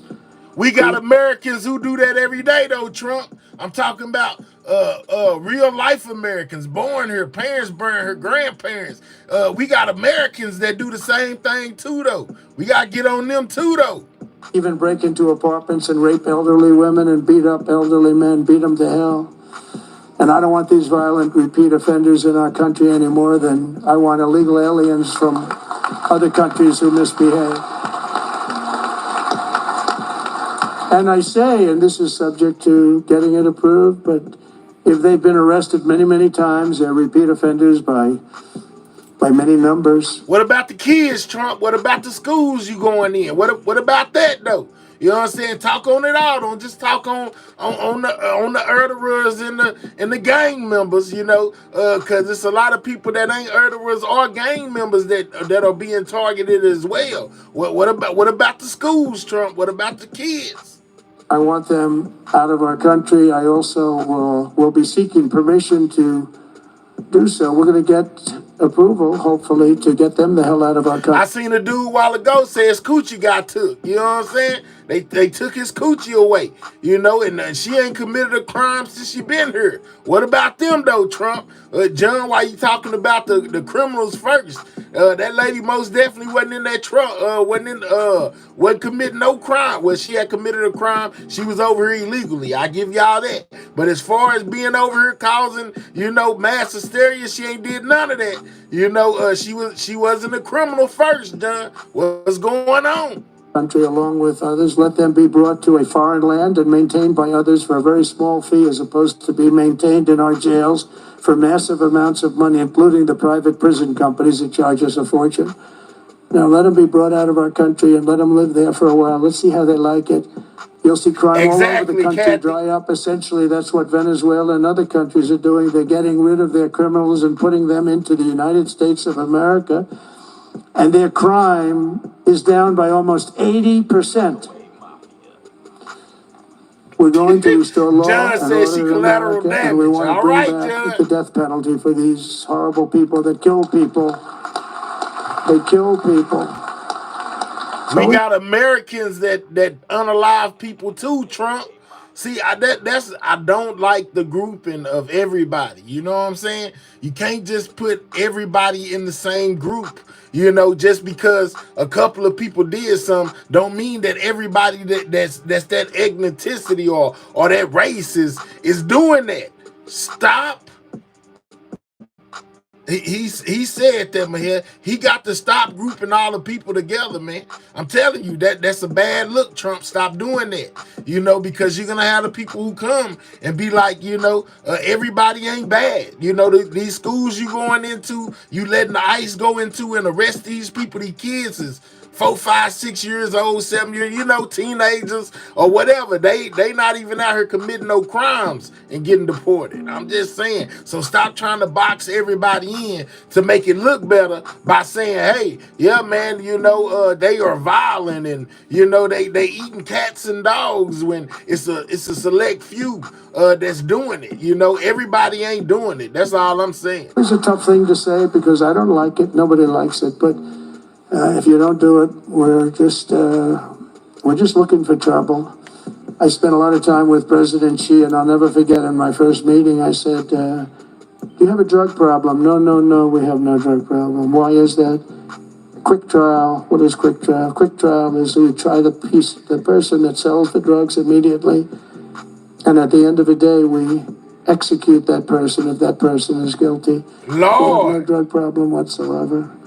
And that's... Yeah, man, you get caught with them bows and them bricks, you know, coming, and you from another country. Trump talking about sending you to the chamber, getting you up out of here. You know what I'm saying? No jelly, no jail, no. We're going to send you to the chambers, you know what I'm saying? To give you a little pokey poke. Lord, how much? Woo-wee. Yeah, man, for a couple boulders and a couple of bricks. You know what I'm saying? You can be getting a stick, which you never wake up from. Ooh, Trump is on their neck. Severe case, but wherever you have no drug problem, you have the death That's what he penalty. So said, Ballin. drugs causes a lot of the problem. And he most definitely mean it. You know what I'm saying? That's why he put the cartel on the T word with terrorists at the end. He named them some of those so he can give them the poke for which they never wake up if they get caught. A lot of the crime in our country is caused by drugs. It's a terrible situation. Comes through the southern border. Most of it is fentanyl coming in from China. And, you know, it's very interesting. China, when I was with President Xi, I had a deal worked out with him that they were going to give their maximum punishment, which is the death penalty to anybody making fentanyl and sending it into the United States. Then we had a very unusual result in an election. We had a rigged election. We had a very unusual result. And that went nowhere. It was all set to be, he would have absolutely done it. He was ready. We shook hands on it. And then Biden, of course, didn't follow it up. He didn't follow anything up. What's up, Nene? But if that would have happened, you would have had a lot less fentanyl deaths, I can tell you. You would have had very little fentanyl coming into the southern border. Last week, I also signed an order that will designate the cartels as foreign terrorist organizations. That's a very big designation. And as we are fighting hard to get birthright citizenship or automatic citizenship for the children of illegal aliens, that's another way. It's automatic citizenship for children of illegal aliens. That's the other term that they use, which is actually more accurate, more understandable. And it's ridiculous. We're the only country that has it, and certainly the only country that has it to that extent. And it wasn't meant, if you look, it was really meant for children of slaves. This is when it happened. The children of slaves. It was not meant for everyone. Right here, he's talking about the 14th Amendment. Let me bring it back and what it was really meant for. He's saying that it wasn't meant for the protections of the illegals. It was meant for children of slaves, y'all. This is his interpretation. Check it out. Here it go. Let me rewind it a little bit more so y'all can catch it. Here it is. Well, it's automatic citizenship for children of illegal aliens. That's the other term that they use, which is actually more accurate, more understandable. And it's ridiculous. We're the only country that has it, and certainly the only country that has it to that extent. And it wasn't meant, if you look, it was really meant for children of slaves. This is when it happened. The children of slaves, it was not meant for everyone to come into our country by airplane or charging across the borders from all over the world and think they're going to become citizens. It's not meant for that. It wasn't meant for that. And hopefully at some point the courts will understand that without having to go through a whole big deal. This was meant for the children of slaves. And look at the timing of it and you'll see, and I hope judges will understand that.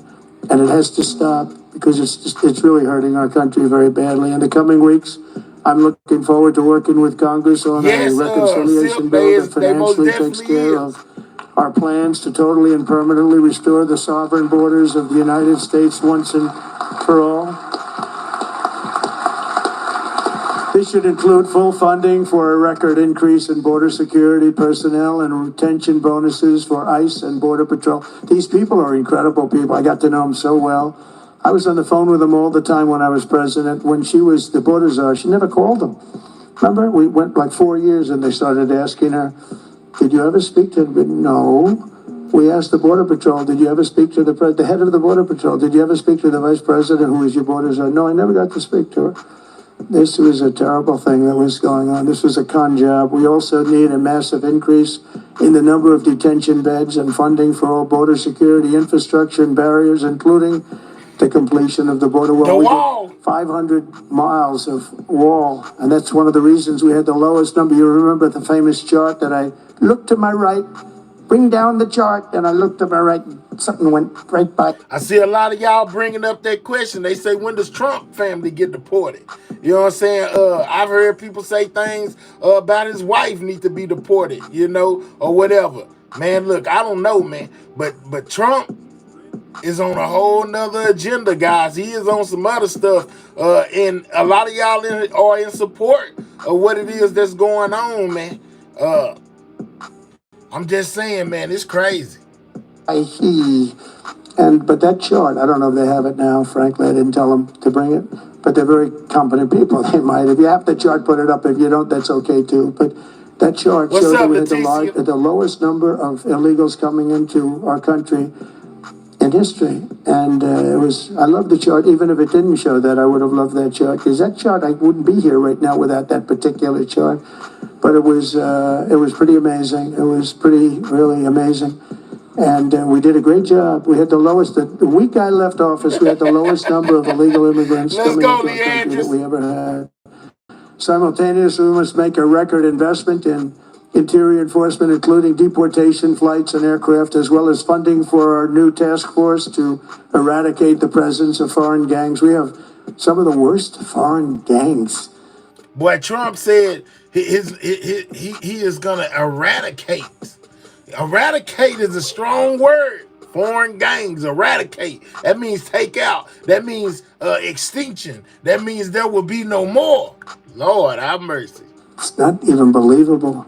And criminal networks that have brought devastating crime to American soil. We're getting them all out. We're getting them all out.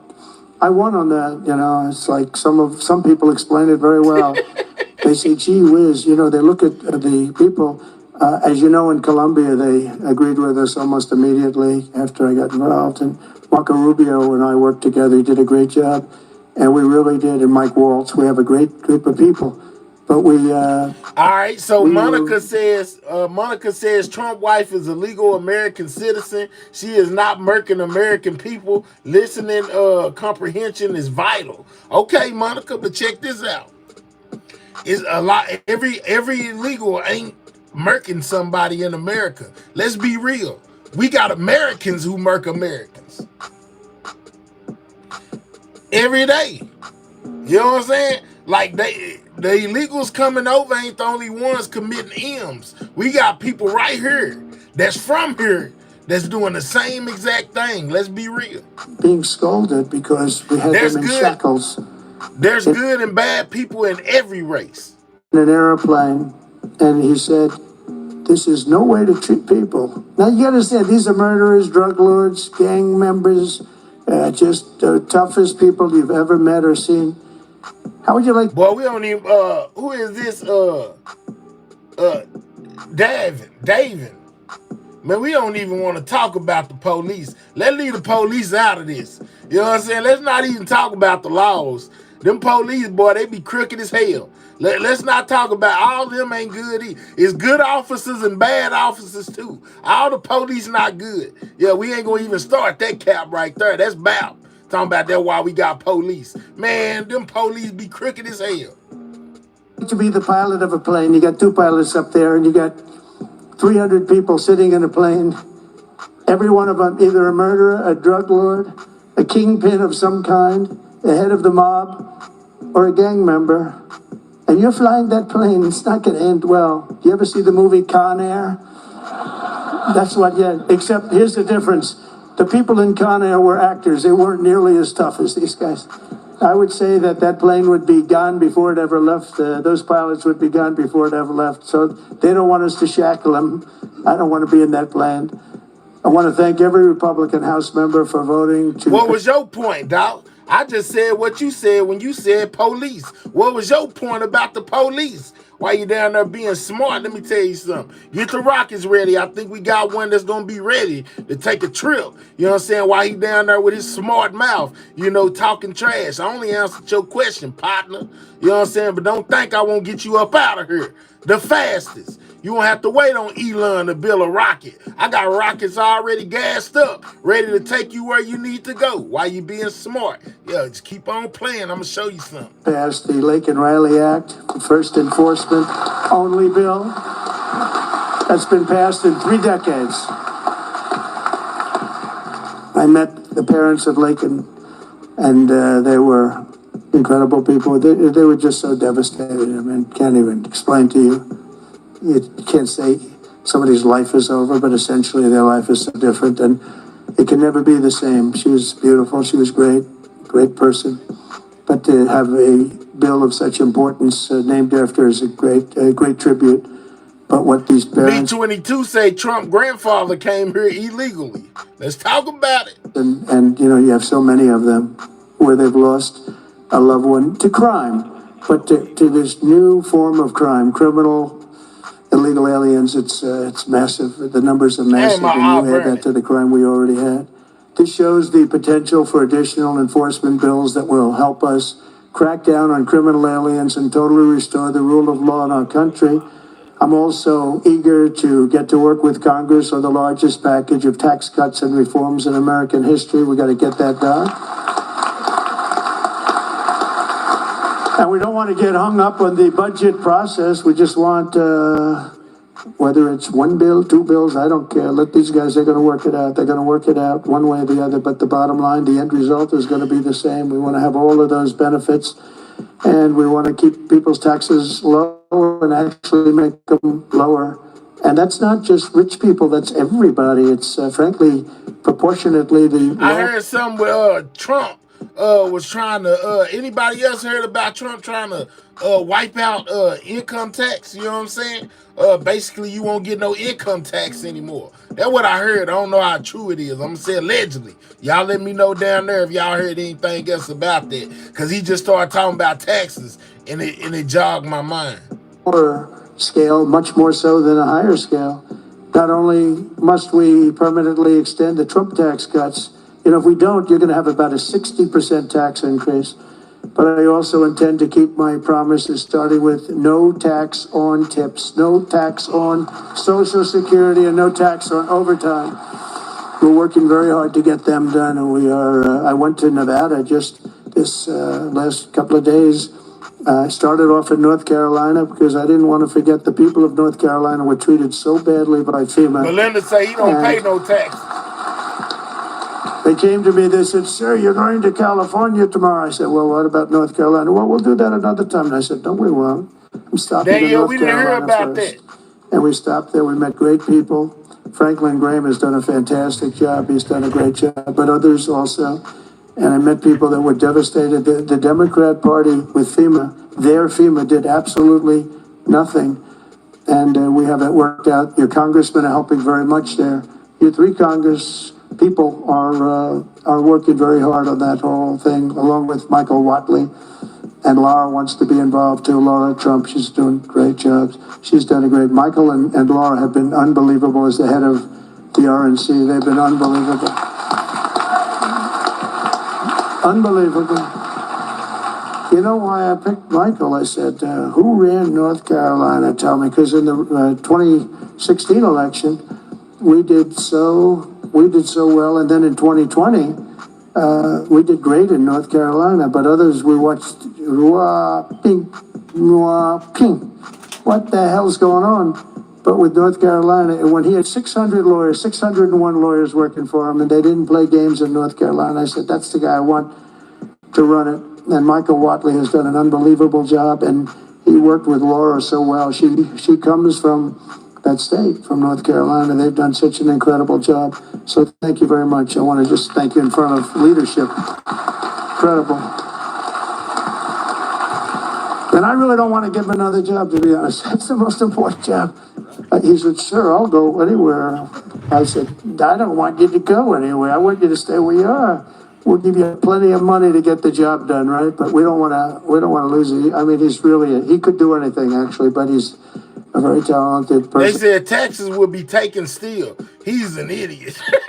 Let's go, y'all. You know what I'm saying? Let's go. Important because we have to win in 2 years. We have to win in 4 years. Y'all make sure y'all getting them likes up too, man. The likes are moving slow, man. Click the 3 dots, hit that thumbs up, man. Right now, we listening to President Trump's speech that he gave earlier in front of Congress and basically the world, talking about immigration, the IRS, you know what I'm saying? All type of stuff that's been going on within his 7 days in office, man. Continue to click those 3 dots, hit that thumbs up, man. We got over 200 people in the building. We need 200 on the like, man. Continue to tap that like button. Most definitely in here with the news you can use on a night-to-night basis, man. Who else you know giving it up like this, man? We reviewing Trump's speech right now, you know, and what he had to say, man. We all know that this border situation is real tight right now. There's people being deported left and right, you know what I'm saying, by the airplane load, you know. It's most definitely crazy, man. So, you know, you got to go to the source in order to figure out what's going on. And since Trump is the one that's pulling the strings and calling the shots, he's the one to look to and listen to if you want to know what's going on, man. It's crazy. Better to head it up. So thank you very much, Michael, and really stand up. We're just an incredible job.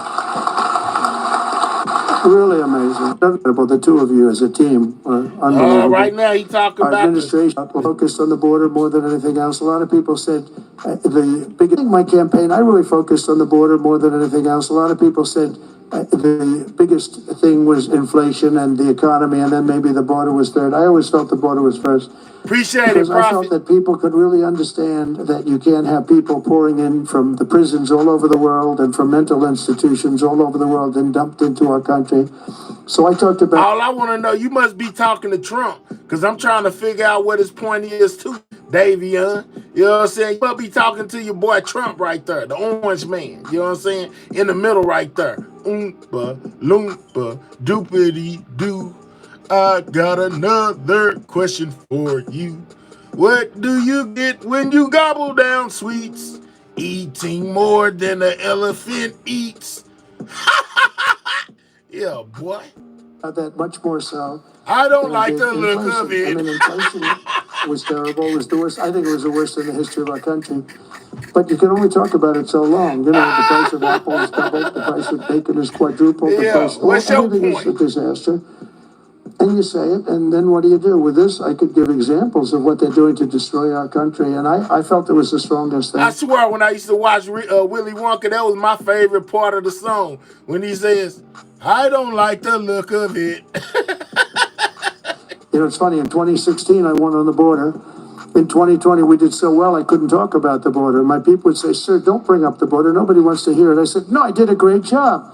It was a horrible border in 2016, but that border was beautiful compared to what we have now. So I didn't talk about it, and we did great. I mean, look, I most definitely know him, man. I used to watch that as a 2016. Kid. Nobody ever got the most votes of any Republican in history in 2020. But this time I said, let's make it too big to rig. We're going to make it too big to rig, and that's what happened, and they couldn't. They tried, these cheating guys, these cheating people, but they tried. Yeah, I believe it. They gave up. I brought taxes down from 40% to 21%, which everybody said was impossible, and I did it with these people up here and a lot of the people there. A great congressman. I want to name every one of them, but I'd be naming them all night. I'm looking at them. Look at all these people. They're great. They're so great, Russell and you, and every single Virginia. Look at Virginia. She's a killer. Nobody would know she's a killer. But I got all these congressmen. I want to name every one of them, but I got like 100 and something things. People would say, let's get the hell out of here. This is getting very boring, right? But I will tell you, as a group and individually, they're incredible people. Every one of them I like, although every once in a while, if somebody votes against me, I don't like them for a little while. But, you know, they say one, but it will be. But right now, come on, Trump, tell us something important, but he has an ability to get along with people, and he's very smart, very tough. But everyone likes him because he's a high quality person, very religious person, and he's a high quality person. Because I don't want to embarrass him, but I don't know if he'd be happy or not happy, but he's very, very strong, very, very popular, but he has 36 people that won't vote for him. It's 36, that's not a lot, that's a small percentage. Tom is incredible, but Tom has a couple of people that probably have been beaten badly and beaten up. You beat up some people badly, and it's a little tougher. And but he's done an unbelievable job. I've become friendly with him. I didn't really know him, and over the last year or so, I've become friendly. He's an incredible leader. You really are. But you have a couple of people that maybe. Trump just talking to everybody else and congratulating everybody else. He ain't really just told us a lot meaningful yet. Come on, Trump, man. Come on. More than one. Tell us some stuff we need to know, man. They all love him. Your wife loves up, you. Caramel? He's got a great... Where are you? Where are you? Stand up, please. Just stand up. Oh, Lord, Trump. We about to fast forward you, dog. And now I'm bringing them down. I'm bringing the taxes down from 21 to 15%, but only if they make their product in America. So if they make their product in America, we're bringing it down. So if you think of it, we took it down from 40 to 15%. But again, you 21, but you go down to 15 if you make your product here. We are going to have so many business moving back into our country. And remember, again, the word tariff. We're going to protect our people and our businesses, and we're going to protect our country with tariffs. And you got a little indication of that yesterday with what happened with a very strong country. Colombia is traditionally a very, very strong-willed. Y'all know why he talking about Colombia? Because he tried to ship some immigrants back to Colombia, and the Colombian president said absolutely not. You know what I'm saying? We're not taking them on that military plane. I tell you what, you know, the migrants should be treated as humans. They are not criminals. You know, a lot of them haven't did anything wrong. How about, you know, you take that military flight back to where it came from, and we'll just come pick them up in my presidential plane. So he refused a plane load of immigrants. So did Mexico. You know what I'm saying? Said that Trump ain't finna fly them planes into Colombia or Mexico. So they figured out ways to go get their own people without having Trump bring them over. Country. If they don't make their product in America, then very simply they should have to pay so he want to put tariffs on them. Bringing trillions of dollars into our treasury from countries that never paid us 10 cents. We're not going to let that happen. We're not going to let them destroy What's up, unedited? Our country. In the words of President McKinley, who is the tariff king, the protective system invokes the highest law of nature, that a self-preservation, and that is self-preservation. There is every reason founded in justice why the American producer should in every way be favored against a foreign producer whose products compete with his. This is our natural market. We have made it. We have made it an enormous cost, capital, and exertion. And think of this. All right, so Derek says, yeah, it was degrading to have them on a military plane. So send them back in the same plane instead of welcoming them home. Let's go, Derek. That through exertion and brain and muscle and guts and stamina, we preserved it against foreign wars and domestic conflicts at great sacrifice of men and women. The foreign producer has contributed nothing to the growth or development of this country. So if you want to share with the citizens of the United States our home market, then you must pay for the privilege of doing it. In other words, you have to pay for the privilege of coming into our country, taking our jobs, taking our product, destroying our countries. We mentioned North Carolina, the furniture business, what they've done to these great artisans. I used to go down to North Carolina all the time to buy furniture. Oh, man. Oh, Davion. Man, but Davion Icon. Boy, I tell you what, man. I'm going to let you make it on that one. I don't know what his point is, man. You know what I'm saying? But shout out to you for that 10-piece. I most definitely appreciate you supporting the channel, bro. I'm going to let you make it, man. I ain't going to send you on that ship today. I'm going to let you make it for right now, Davion. I appreciate that. Thank you, dog. Thank you. But I still don't give a damn. You know what I'm saying? If you get out of line, you might be doing some time. I'm just saying, don't do the crime if you can't do the time, in the famous words. You know what I'm saying? I'm just saying, though, but I'm going to let you rock out for right now. Shout out to you for that 10-piece. Shout out to Davion Icon, you know what I'm saying, for that 10-piece, man. For hotels that I was building, and they had the most incredible artisans. That whole thing was wiped out by China mostly, but others.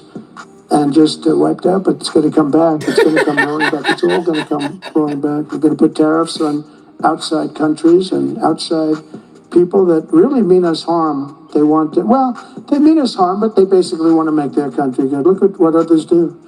China's a tremendous tariff maker, and India and Brazil and so many countries. And so we're not going to let that happen any longer because Lone Ranger, you ain't donated not one thing to this channel. Know what I'm saying? Keep on playing with me, dog. Get the rockets ready. We got a substitute for Davion in Lone Ranger. He about to be the lone stranger. You about to be on a lone plane, ride up out of here. You know what I'm saying? You better tread lightly, old boy, because I will get your ass gone. We're going to put America first. Always put America first. That's what's going to happen. We're going to establish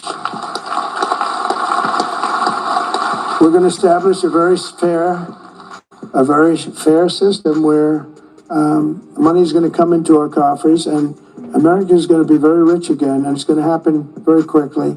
It's time for the United States to return to the system that made us richer and more powerful than ever before. Do you know, the United States in 1870 to 1913, all tariffs, and that was the richest period in the history of the United States, relatively speaking. In other words, relatively. And they set up look at Davion Icon. He done switched sides on him. Yeah, Davion is saying send you to the moon, Lone Ranger. You know what I'm saying? He was about to go to the moon. You know what I'm saying? He donated something to the channel. I told him he was all right. Now he in favor of getting you up out of here, dog. What you think about that? Tariff Commission of 1887. And this commission had one function: what to do with all the money that we took in. It was so enormous that they had no idea. It was a blue ribbon committee. It was set up 1887. And what to do with all of the money that we had. And again, Teddy Roosevelt was a beneficiary, because when McKinley was killed, he took over this vast sum of money, and he did all of those national parks and all of the other things. And I'm not knocking him, but he was given a vast amount of money, and that was all made through tariffs. We had no income tax. The income tax came in 1913. As I said in my speech last week, instead of taxing our citizens to enrich foreign nations, we should be tariffing and taxing foreign nations to enrich our citizens. Let's get the Lone Ranger right up out of here. You know what I'm saying? Let's deport the Lone Ranger right now. Let's not let, don't give him 600 seconds. Give him a whole rocket ship trip up out of here, dog, because he thought it was a game. Yeah, we'll see you later, Lone Ranger. We won't wait for you to make your mind up. We'll make your mind up for you. You know what I'm saying? We getting you right up out of here. You got a free ticket. You just won. You know what I'm saying? An all-expense paid trip right up out this chat to the moon. Matter of fact, you going to Mars, because that's where Elon trying to send people to. So we going to get you up there first, you know. That way he ain't got to worry about doing no test trials on nobody else. We'll just test you out. If you make it, you make it. If you don't, you don't. You know what I'm saying? We're going to get you right up out of here, buddy. You know what I'm saying? The hell with you. We don't need you. You know what I'm saying? No haters allowed, man. Back to our regularly scheduled program. You know what I'm saying? We back -1. You know, we got the Lone Ranger up out of here the long way. You know what I'm saying? Yeah, he did not pass go. He did not collect $200. You know what I'm saying? We didn't have to send ICE to go get him. We just went and got him ourselves. You know, and set him on the first thing smoking right up out this chat. Bye, we'll holler at you, bro. You know what I'm saying? See you later. Shout out to that boy Davion for that 5-piece. He most definitely said deport the Lone Ranger. Well, he up out of here, man. You know what I'm saying? I got more power than Trump over here, man. I ain't got to sign no executive order. I make my stuff right on the spot. If I don't like you, I don't like you. If I don't feel like putting up with you today, I get you right up out of here the fastest. Listen, does that make sense, right? Got him. Under the American first economic model, as tariffs on other countries go up, taxes on American workers and businesses will come down, and massive numbers of jobs and factories will come home.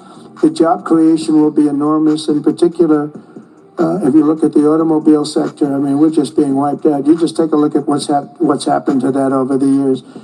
And the auto workers voted for me. I have an obligation to do what's right, and I'm going to do that. Do you know, in Mexico, that we're going to build the largest auto plant anywhere in the world? And it was during the campaign, my most recent campaign. And a very great gentleman, all he does is he builds auto plants. He was building this factory.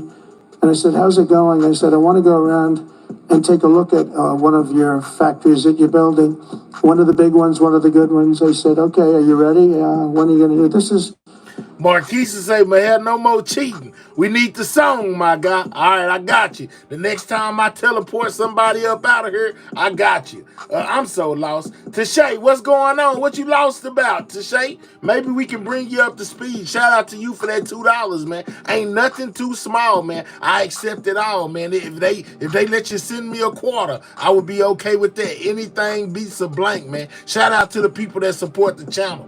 Tashay, what you lost on? Let us know. Maybe we can bring you up to speed. 8 months ago, 9 months ago, he said, you'll have to go to Mexico. I said, what about the United States? He said, we're putting up a couple, but they're small. He's the biggest guy at doing this. He said, in Mexico, they're building massive automobile factories. I said, you mean they're doing it? And who's the owner of the factories? He said, mostly China. One in particular is massive. and it's built fairly close to the border. So they were going to build cars and send them into the United States for no tax or very little tax and destroy Detroit, just destroy the rest of it, what's left of it, because they've already taken, Mexico's taken 32% of our business over years, over 30 years. And you understand? Hey, y'all, be advised, this is the part where Trump is refusing to read the teleprompter. He's just kind of improvising. Let's go. The other one is Canada. Canada's taken massive amounts of, they said they send us millions of cars. We don't need them for that. We want to have the cars made in Detroit we don't or need South Canada, Carolina guys. or many other locations, whether it's union check or this not out, union. though. I need 30 more likes, man. I need 30 more people in the building to click those 3 dots, hit that thumbs up, man. We approaching hour number 2. We got over 200 people in the building. We most definitely need 200 likes, man. Click those 3 dots, hit that thumbs up, or get the hell up out of here, man. Your choice. We'll be having a stir contest. Y'all will be mad at me. I'll go to rapping in a second. Y'all know I'm good for it. Let's get these likes up. They ain't moved. You know what I'm saying? The whole minute. Click the 3 dots. Hit the thumbs up. It's almost 300 people in here. We can be at 200 likes like this if everybody cooperates and hits that like button. Either hit the like button or get the hell out. You know what I'm saying? We are fine with 174 people. I'm not tripping. You know what I'm saying? I ain't tripping on no numbers. But I'm tripping on my like button numbers. We need 200 and we need them fast. I cash out. Oh yeah, Gillian, you know what I'm saying? We hit the cash out. You know, most definitely support the channel any way you see fit. Somebody drop the Cash App link down there, man. You know what I'm saying? Jillian says she Cash App. You know what I'm saying? Put my Cash App in the chat. Nobody else, put yours down there. You know what I'm saying? If anybody gonna be getting anything over here, it's gonna be me. You know what I'm saying? The conductor. You know, the engineer. I'm running there. I'm the chief. You know what I'm saying? Do not drop your Cash App in my chat. I will send you on the rocket ship. You will get up out of here the fastest, man. You know what I'm saying? I'm the needy. I'm the one in need. No, YouTube don't pay me enough money to be on here like I do, man. Shout out to anybody that chooses to donate something to the channel, man, or donate something to me. Most definitely appreciative of whatever you decide to do. I ain't tripping. Just keep on exiting stage left. If you ain't gonna hit the like, get the hell out. I'm just saying. I ain't tripping. Drop down to 181 people. That's fine with me. You hear me, Penny? I'm doing all the begging over here since they be saying people be begging. Yeah, don't jump in my chat begging. I'm doing all the begging. Democrats, they eating tampons. Whoa. Wow. Teeny say, you what? I'm doing the bet, man. Let's get these likes up, man. You know what I'm saying? We need 200 on the board, man. I ain't got nothing but time.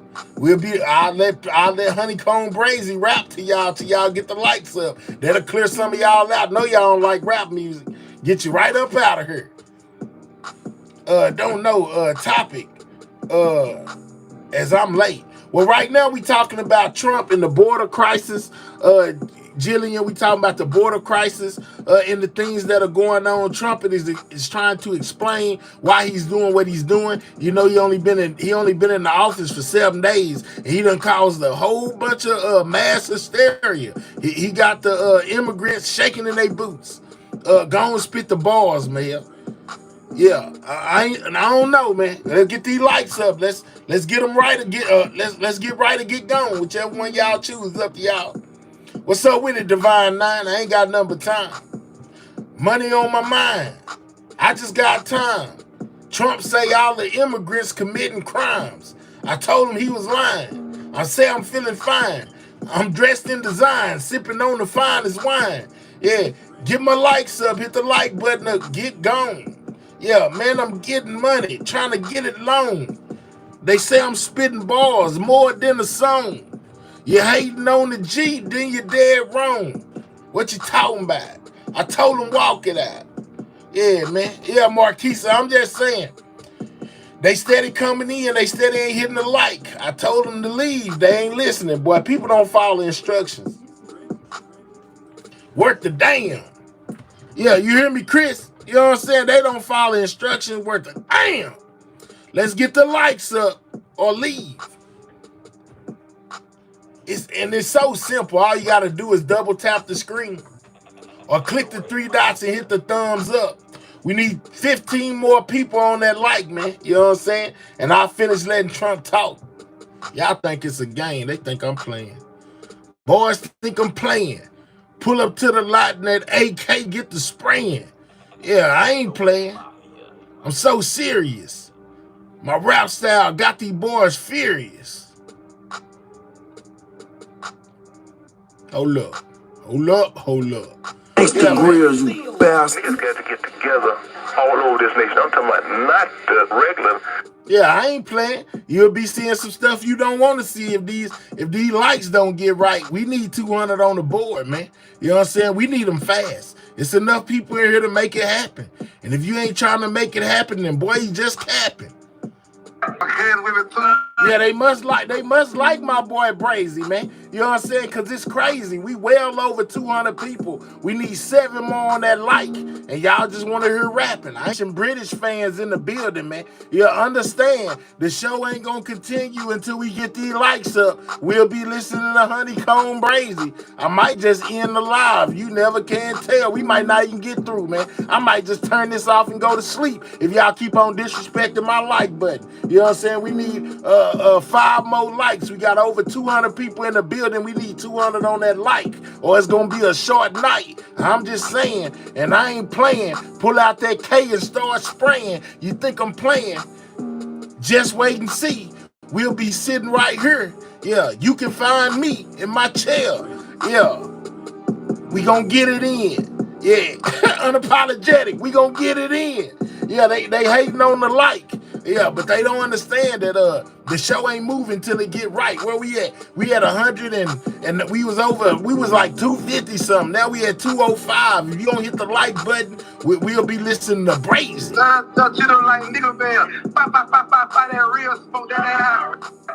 Yeah, I got all right. Let me turn the music down, man.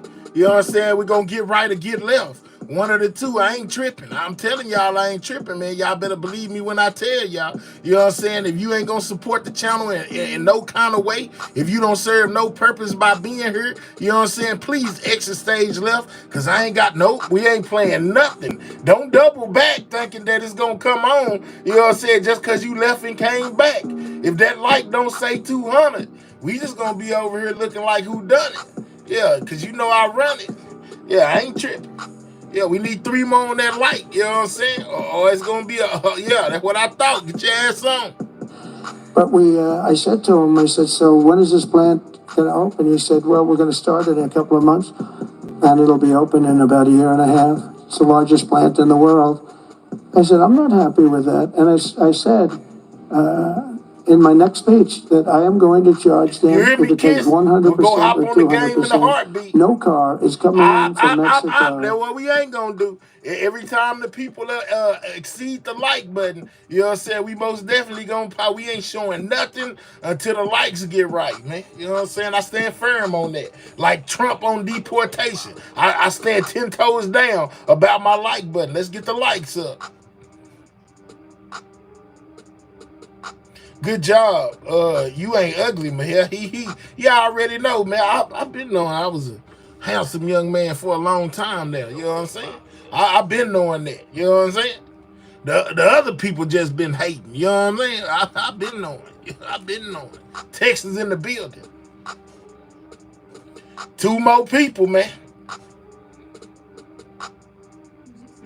So I'm good with the Clippers too, but nobody would let me touch their hair when I was locked up.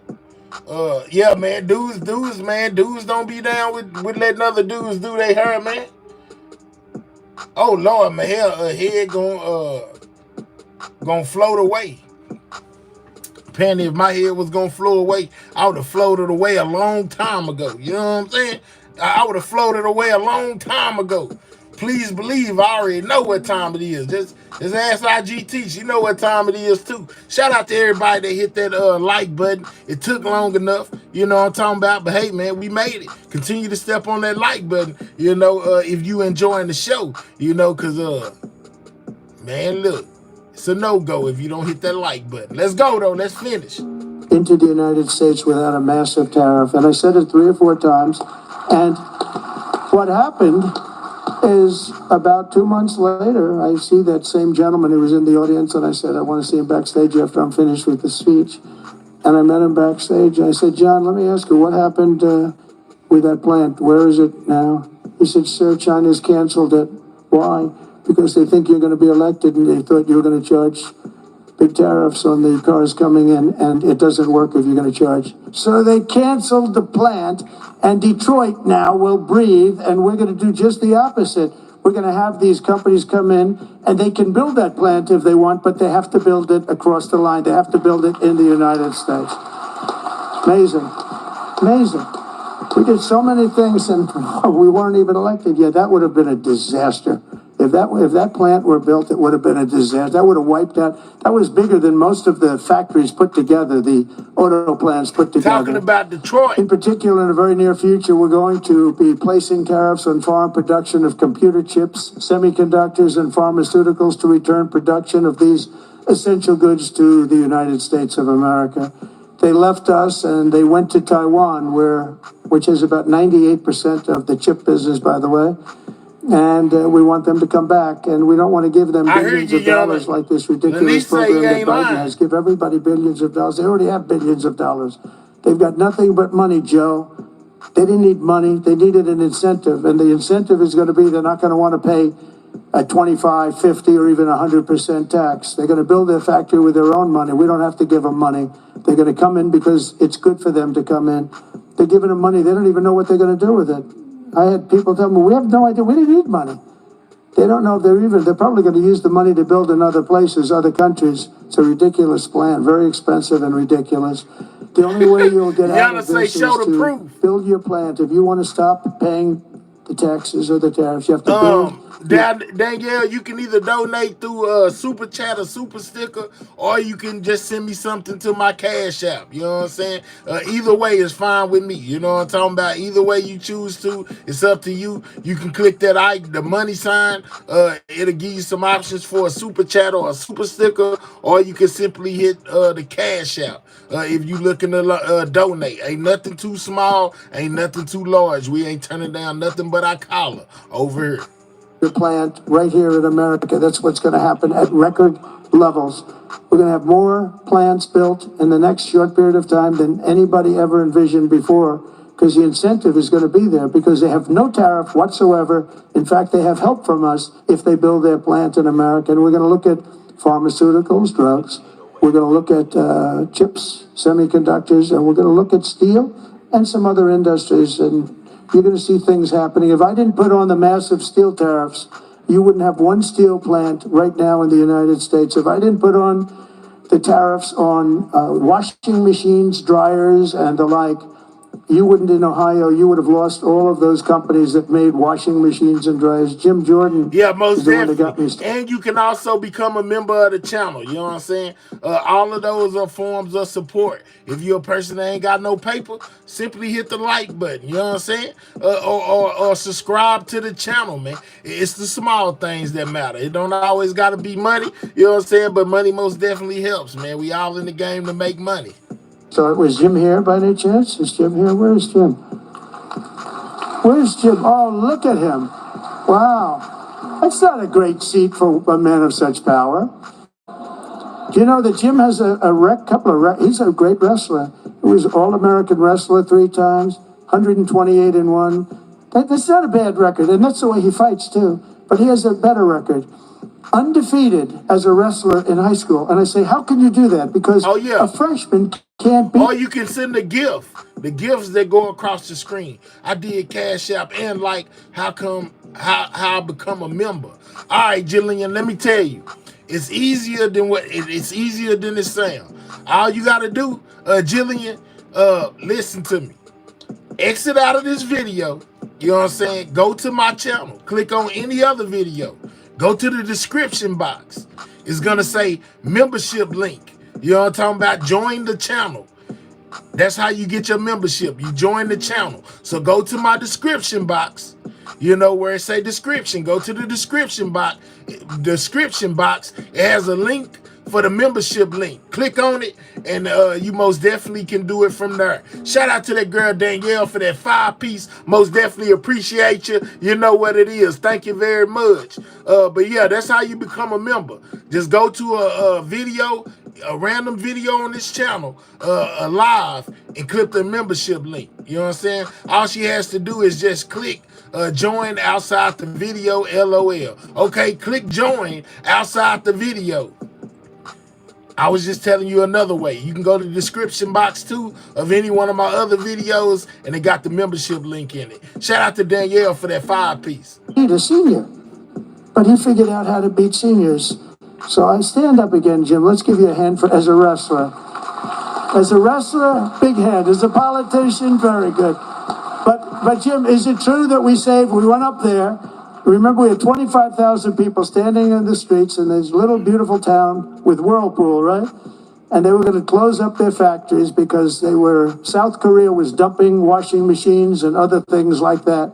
And they were dumping, and we put a 50% tariff. You know, I got a lot of stuff on members only to shake. You know what I'm saying? There's videos that you haven't seen that's off inside my members only. You know, so that's one of the perks of being a member to this channel. You get exclusive content that can't nobody else see. You know what I'm saying? Shout out to you. 75, even 100%, and now they're thriving, right? Without Trump, they would have been closed up. But Jim was the one that got me involved. Yeah, and some custom emojis. Are you guys all happy with Jim? Do you like him? Because I like him. I like him, right? We like Jim. What's not to like? He gets on television. He's like a wrestler. He's got this boom, boom, boom, boom. It's very impressive, Jim. Anyway, it's good to see you. I like that guy a lot. I like a lot of the people already, in the audience. Marquise, I like appreciate the people in this room. We have the same basic philosophy. We have the same thoughts. What's not to like? But I'll also be placing tariffs on steel, aluminum, and copper, and things that we need for our military. We have to bring production back to our country. You know, there was a time when we made 1 ship a day, and now we can't build a ship. We don't know what the hell we're doing. It's all gone to other locations and other lands. And to further return production to the United States, we're going to environmentally free up our rare earth minerals. We have some unbelievable sites. We have some of the best rare earth anywhere in the world, but we're not allowed to use it because the environmentalists got there first. They said, you cannot touch that land. I look at the land, looks like every other piece of land. What is it? Trump said the environmentalists told him he can't touch the land, it'll be a bad idea. Trump said it looked like any other land to me. We're gonna build on it. Lord have mercy. I'm just scared to become a member and you send rockets, LOL. You good for that. Tashay, I have no reason to rocket you up out of here, Tashay. Lord have mercy. Tashay got PTSD. She said, I don't want you to say, I don't want to become no member. You know, give you my money and then you send me on a rocket ship. Lord have mercy. Well, this is very protected.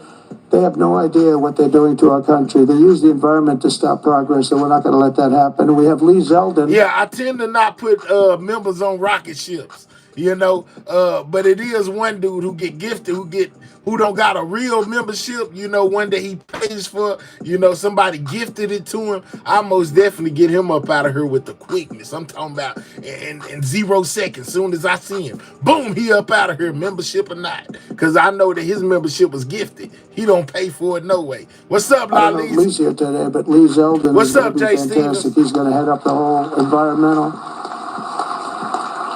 And I said, Lee, if we have we put in for a power plant, and if we don't get the approval, no, yeah, that's one of them too. But me and South Memphis good. Now I'm talking about Full of Bull. You know, as soon as I see him, he get gone. He don't like that. I get him right up out of here, membership or not, because he ain't paid for it. In 12 days, one day would be even better, but 12 days, 14 days, see what you can do. And yeah, let's go, Ballin. What's good Full and of knows crap. what's bad. You already know. Fair, but we have to get it moving because some of these jobs, like the ones in Louisiana, they were 14, 15 years, they couldn't get their approvals. We can't let that happen.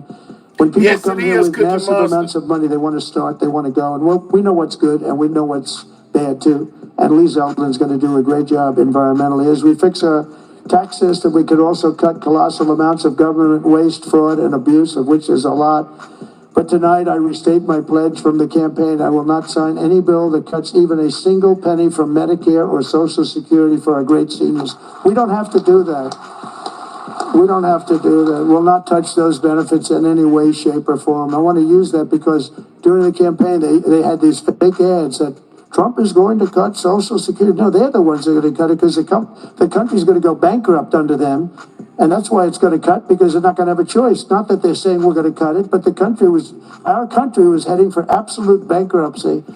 Using reconciliation, he really don't push me to the limit. He really just get on my nerves, and I get tired of seeing what he type and get tired of hearing his voice. You ever just had somebody rub you the wrong way?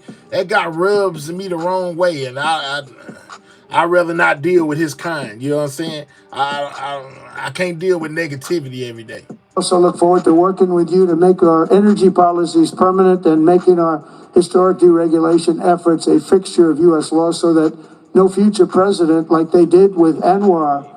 I got Anwar approved. Nobody could do it, including Ronald Reagan in Alaska. It's the largest site, potentially the largest site in the world, larger than Saudi Arabia. And I got it done. Ronald Reagan couldn't get it. Nobody could get it done. They tried, but they couldn't get it done. I got it done. And the first thing they did was end Anwar in Alaska. The biggest, most powerful site, maybe anywhere in the world, that we got it done. And we're going to get it done again very quickly. Now, I think I do it with an executive order because they didn't go through Congress. I got it approved through Congress. So I think we get it done fast. But it's going to be, that can supply all of Asia. With its location, all of Asia can be supplied by Anwar. So there's so many things, but we don't want to have any future president ever sabotage our economy with out-of-control regulations as the last two Democrat presidents have done. Penny said Ronald Reagan was her favorite president. Man, I wasn't even around when Reagan was the president. Shout out to Reed, you know what I'm saying, for getting her sidewalk t-shirt, putting it back on. Shout out to you, Reed. Crazy. Last week, I signed an order revoking Joe Biden's destructive artificial intelligence regulations so that AI companies can once again focus on being the best, not just being the most woke. And today and over the last couple of days, I've been reading about China and some of the companies in China, one in particular. Now, I wasn't here yet, Kiss. I may be old, but I ain't that old. You know what I'm talking about? I do not remember the time when Reagan was the president. Kiss, what are we doing? Coming up with a faster method of AI and much less expensive method. And that's good because you don't have to spend this much money. I view that as a positive, as an asset. So shout out to Cookie Monster. Shout out to Cookie Monster for joining the sidewalk. Shout out to you, Cookie Monster. Most definitely appreciate that, man. Shout out to the people that's grabbing those memberships. It feels good to be appreciated, y'all. Thank y'all. And nobody really knows what it is. But I view that as a positive because you'll be doing that too. So you won't be spending as much and you'll get the same result, hopefully. The release of DeepSeek AI from a Chinese company should be a wake-up call for our industries that we need to be laser focused on competing to win because we have the greatest scientists in the world. Even Chinese leadership told me that. They said, Bob said he was. Man, shout out to Stop, Look, and Listen for becoming a member of the sidewalk. Welcome, welcome, welcome. Stop, Look, and Listen. Appreciate you copping that membership, man. You know what I'm saying? Thank y'all for taking part and making my hashtag green again, man. Yeah, if you're in the building, man, most definitely cop you one of them things, man, for real.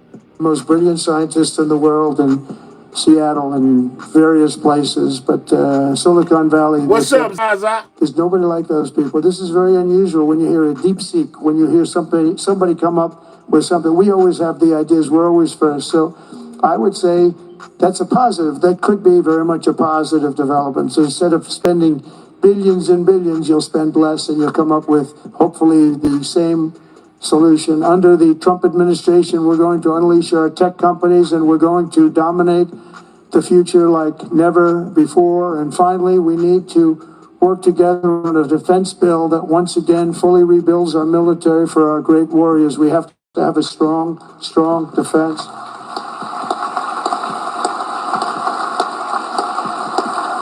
And in a little while, I'll be signing 4 new executive orders. First is that I'm directing our new Secretary of Defense, Pete Hegseth, who's going to be great. Absolutely. Yana, I most definitely was a baby, man. You know what I'm saying? From 81 to 89, yeah, I was little. 81, I wasn't even here yet. Thank you for the support. Thank you very much for the support. You really did support him greatly. I think he's going to be fantastic. I know him very well. I think he's going to be fantastic. He's what we need. To immediately begin the construction of a state-of-the-art Iron Dome missile defense shield, which will be able to protect Americans. You know, we protect other countries, but we man, don't. that dude said an Iron Dome, guys. Missile defense, an Iron Dome. Oh, wow. Protect ourselves. And when Ronald Reagan wanted to do it many years ago, what we need. To immediately begin the construction of a state-of-the-art Iron Dome missile defense shield, which will be able to protect a state-of-the-art iron missile defense system. Lord, have mercy. State-of-the-art, they said. He said state-of-the-art missile system or missile defense system to protect America. Am I tripping? That's going to be a big old piece of metal. Americans, you know, we protect other countries, but we don't protect ourselves. And when Ronald Reagan wanted to do it many years ago, luckily we didn't. We didn't have the technology then. It was a concept, but we didn't. Now we have phenomenal technology. You see that with Israel. Did y'all hear that? Listen. Right, by the way. Listen to this. Thank you for the support.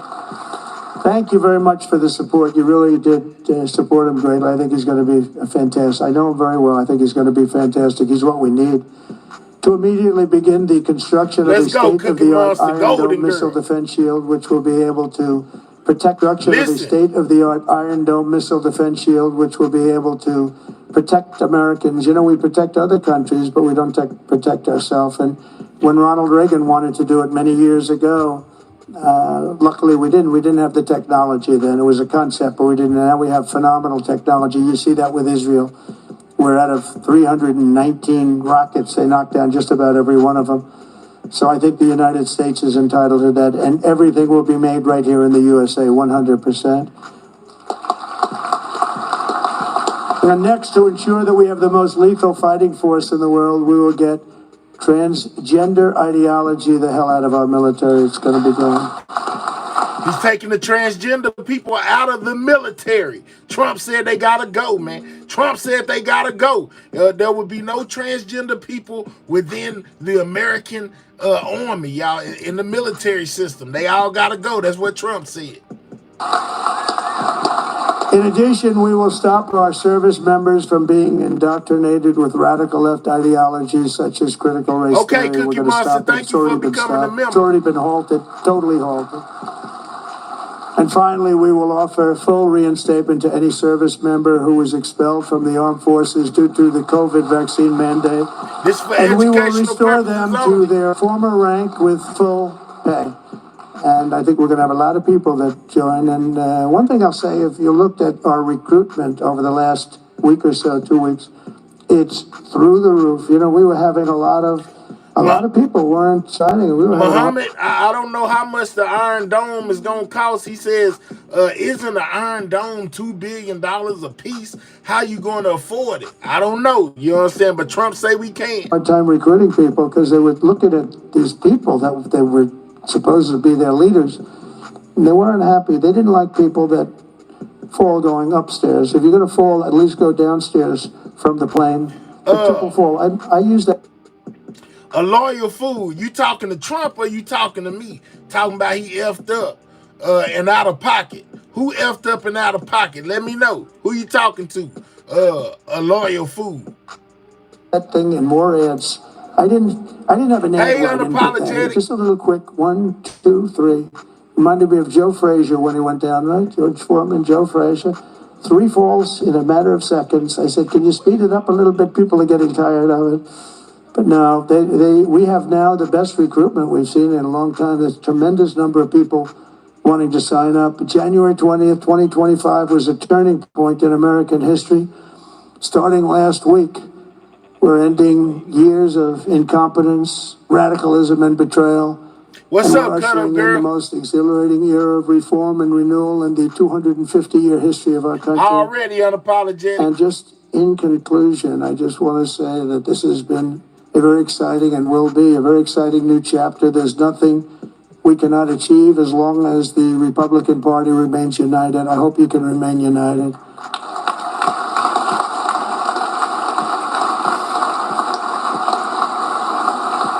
And it's one thing I give the Democrats a lot of credit for because, you know, they have lousy policy. I think, frankly, half of them are totally crazy. But they do stick together. They stick together on stuff that nobody can. I mean, how can you want prisons emptied out into our country? They stick together. They stick together on everything. Impeachment hoax #1, impeachment hoax #2. They stick together. Although I must tell you, you gave me great support during those two problems.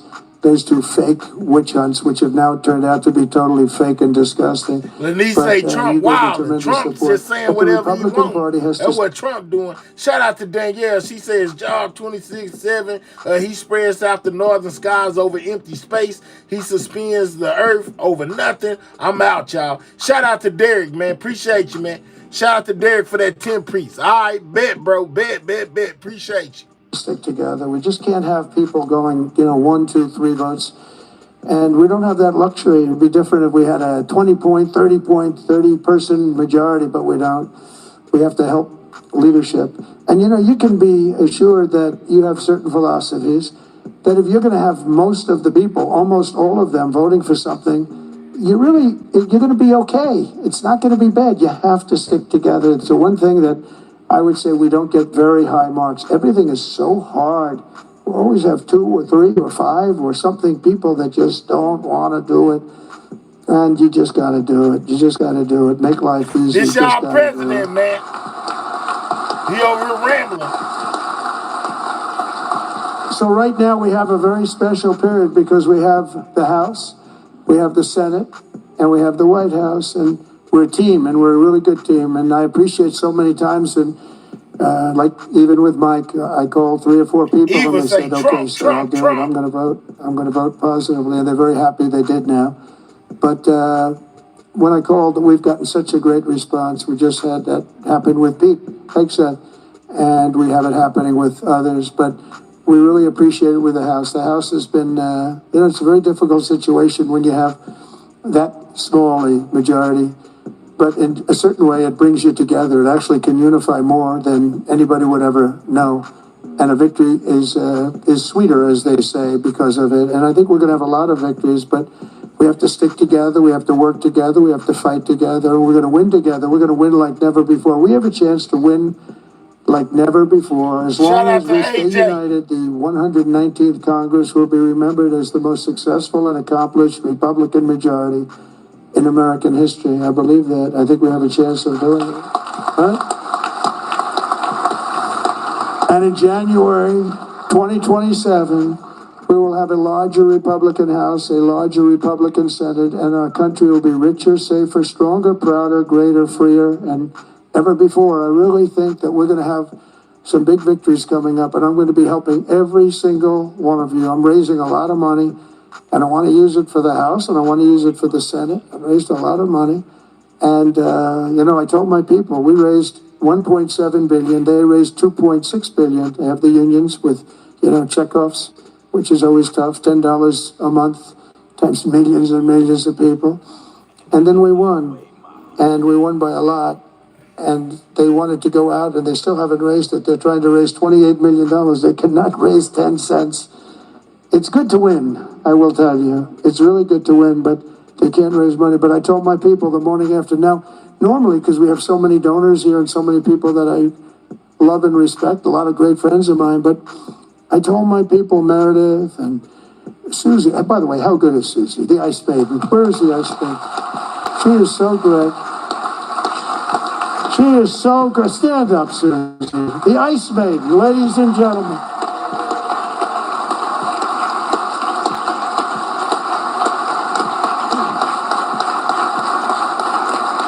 Wow, look at that. Most powerful woman in the world, they say.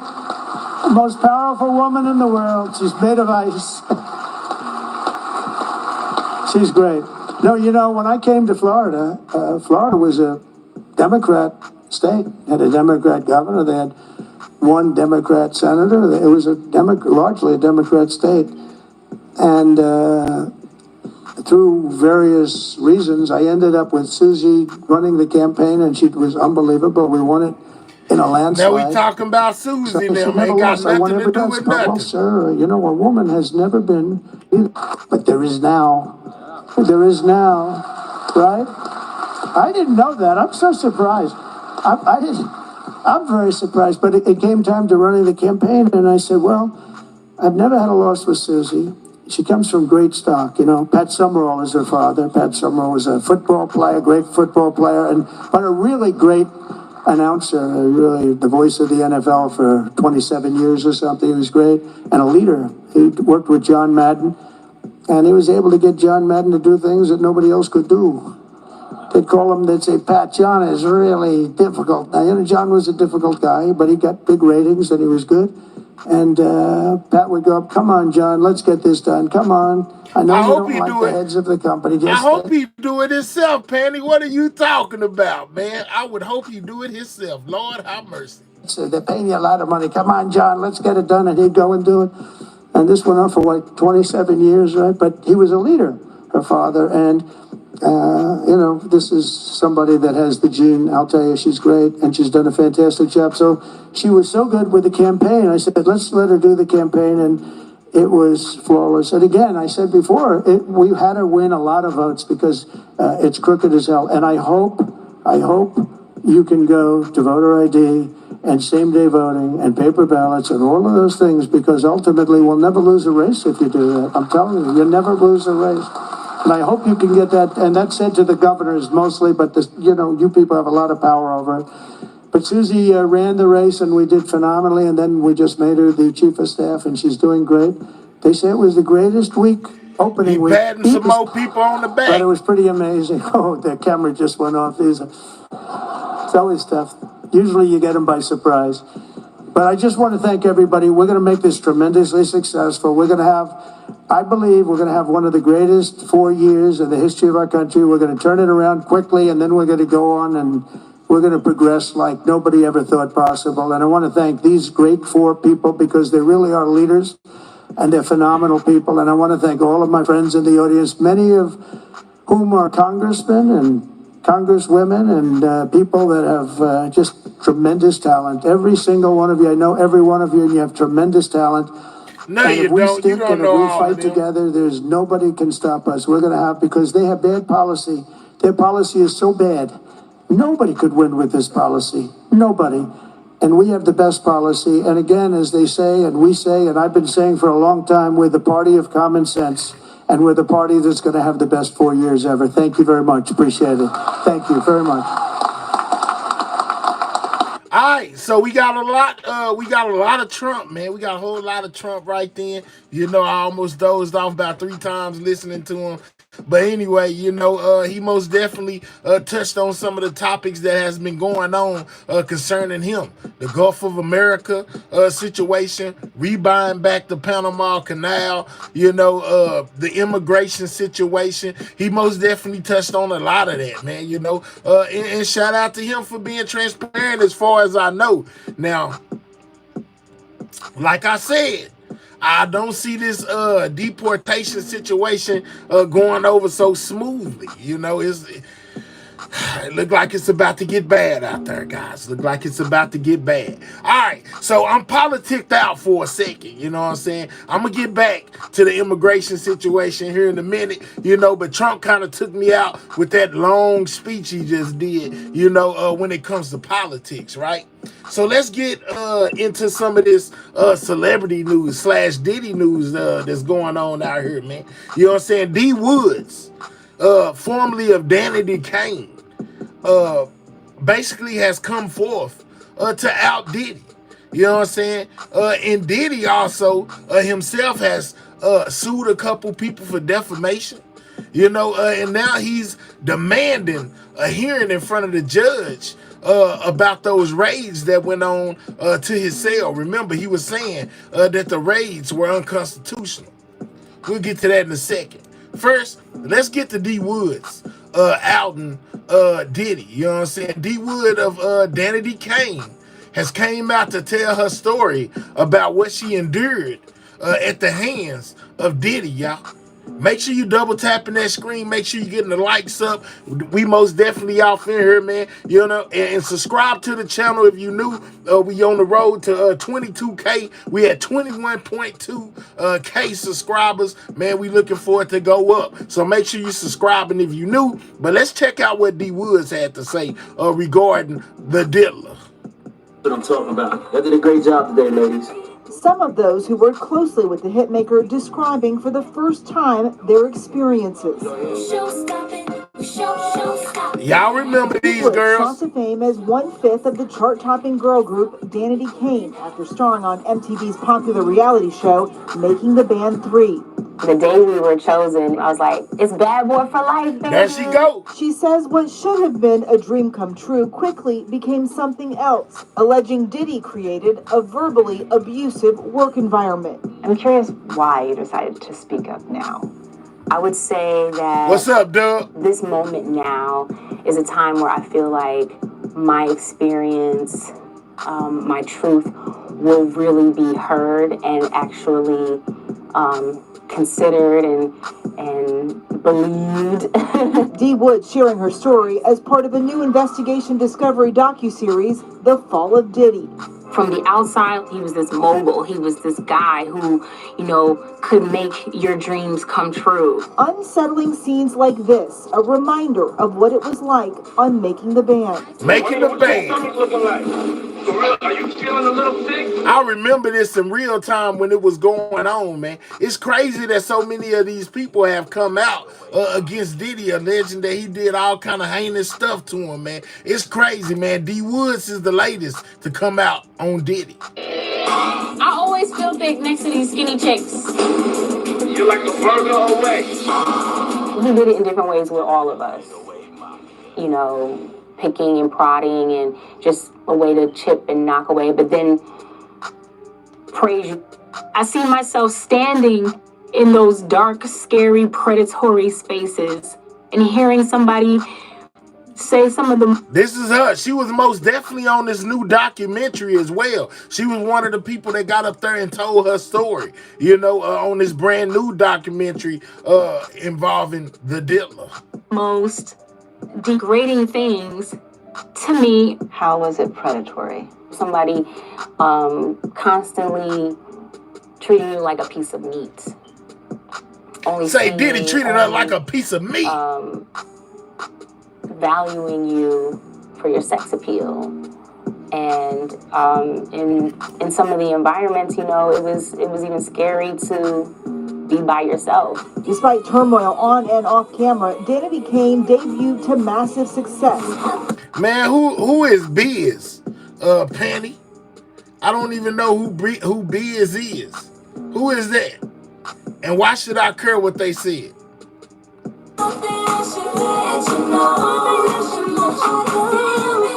But that momentum came to a screeching halt when Diddy fired Aubrey O'Day and D. Woods. Based on a lot of things that I've heard, you're not really a happy camper in this situation.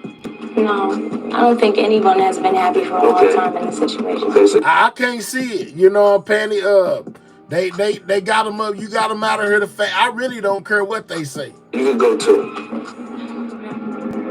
Are you sure about that? I'm positive about that. In the docuseries, D. Woods claims she saw what she says were inappropriate communication from Diddy to Aubrey prior to their firing. Was there anyone you could have talked to about it? Absolutely not. Each other. There was no one to tell. Because what were they going to do? You think I care what he say? He don't run nothing over here, man. You know what I'm saying? He most definitely can't get nothing out of nowhere. You know, man, look, y'all. You know what I'm saying? Don't drain my energy with what haters come through here talking about, man. You know what I'm saying? They don't do nothing but make my head hurt. You know? Shout out to y'all for getting them up out of here. Look like he talking about I'm out of here, but he got right up out of here the fastest on a rocket ship. The hell with Biz, Kids, Gears, and Triz too. You know what I'm saying? Boy, you ain't got nothing for me. And quit trying to type in my chat. We don't want you here. So it's like, how do we survive this? Diddy has denied all allegations against him in the documentary. His attorney is telling ABC News The producers failed to provide sufficient time or details for his representatives to address unsubstantiated claims, adding he has full confidence in the facts and the judicial process where the truth will prevail. The accusations against him are pure fiction. Are you afraid in some ways that he'll get out, that there'll be some sort of retribution? Already, Billy.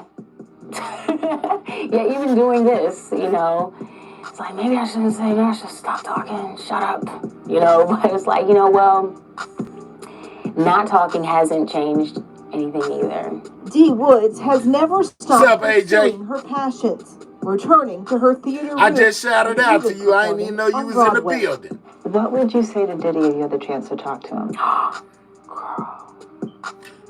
Lord. I do not know, but I don't think you really have to say anything. As long as I'm holding my head up high and my shoulders back. All right, well, it most definitely looks like there's more to that. But just wait, I found another one. Let's go.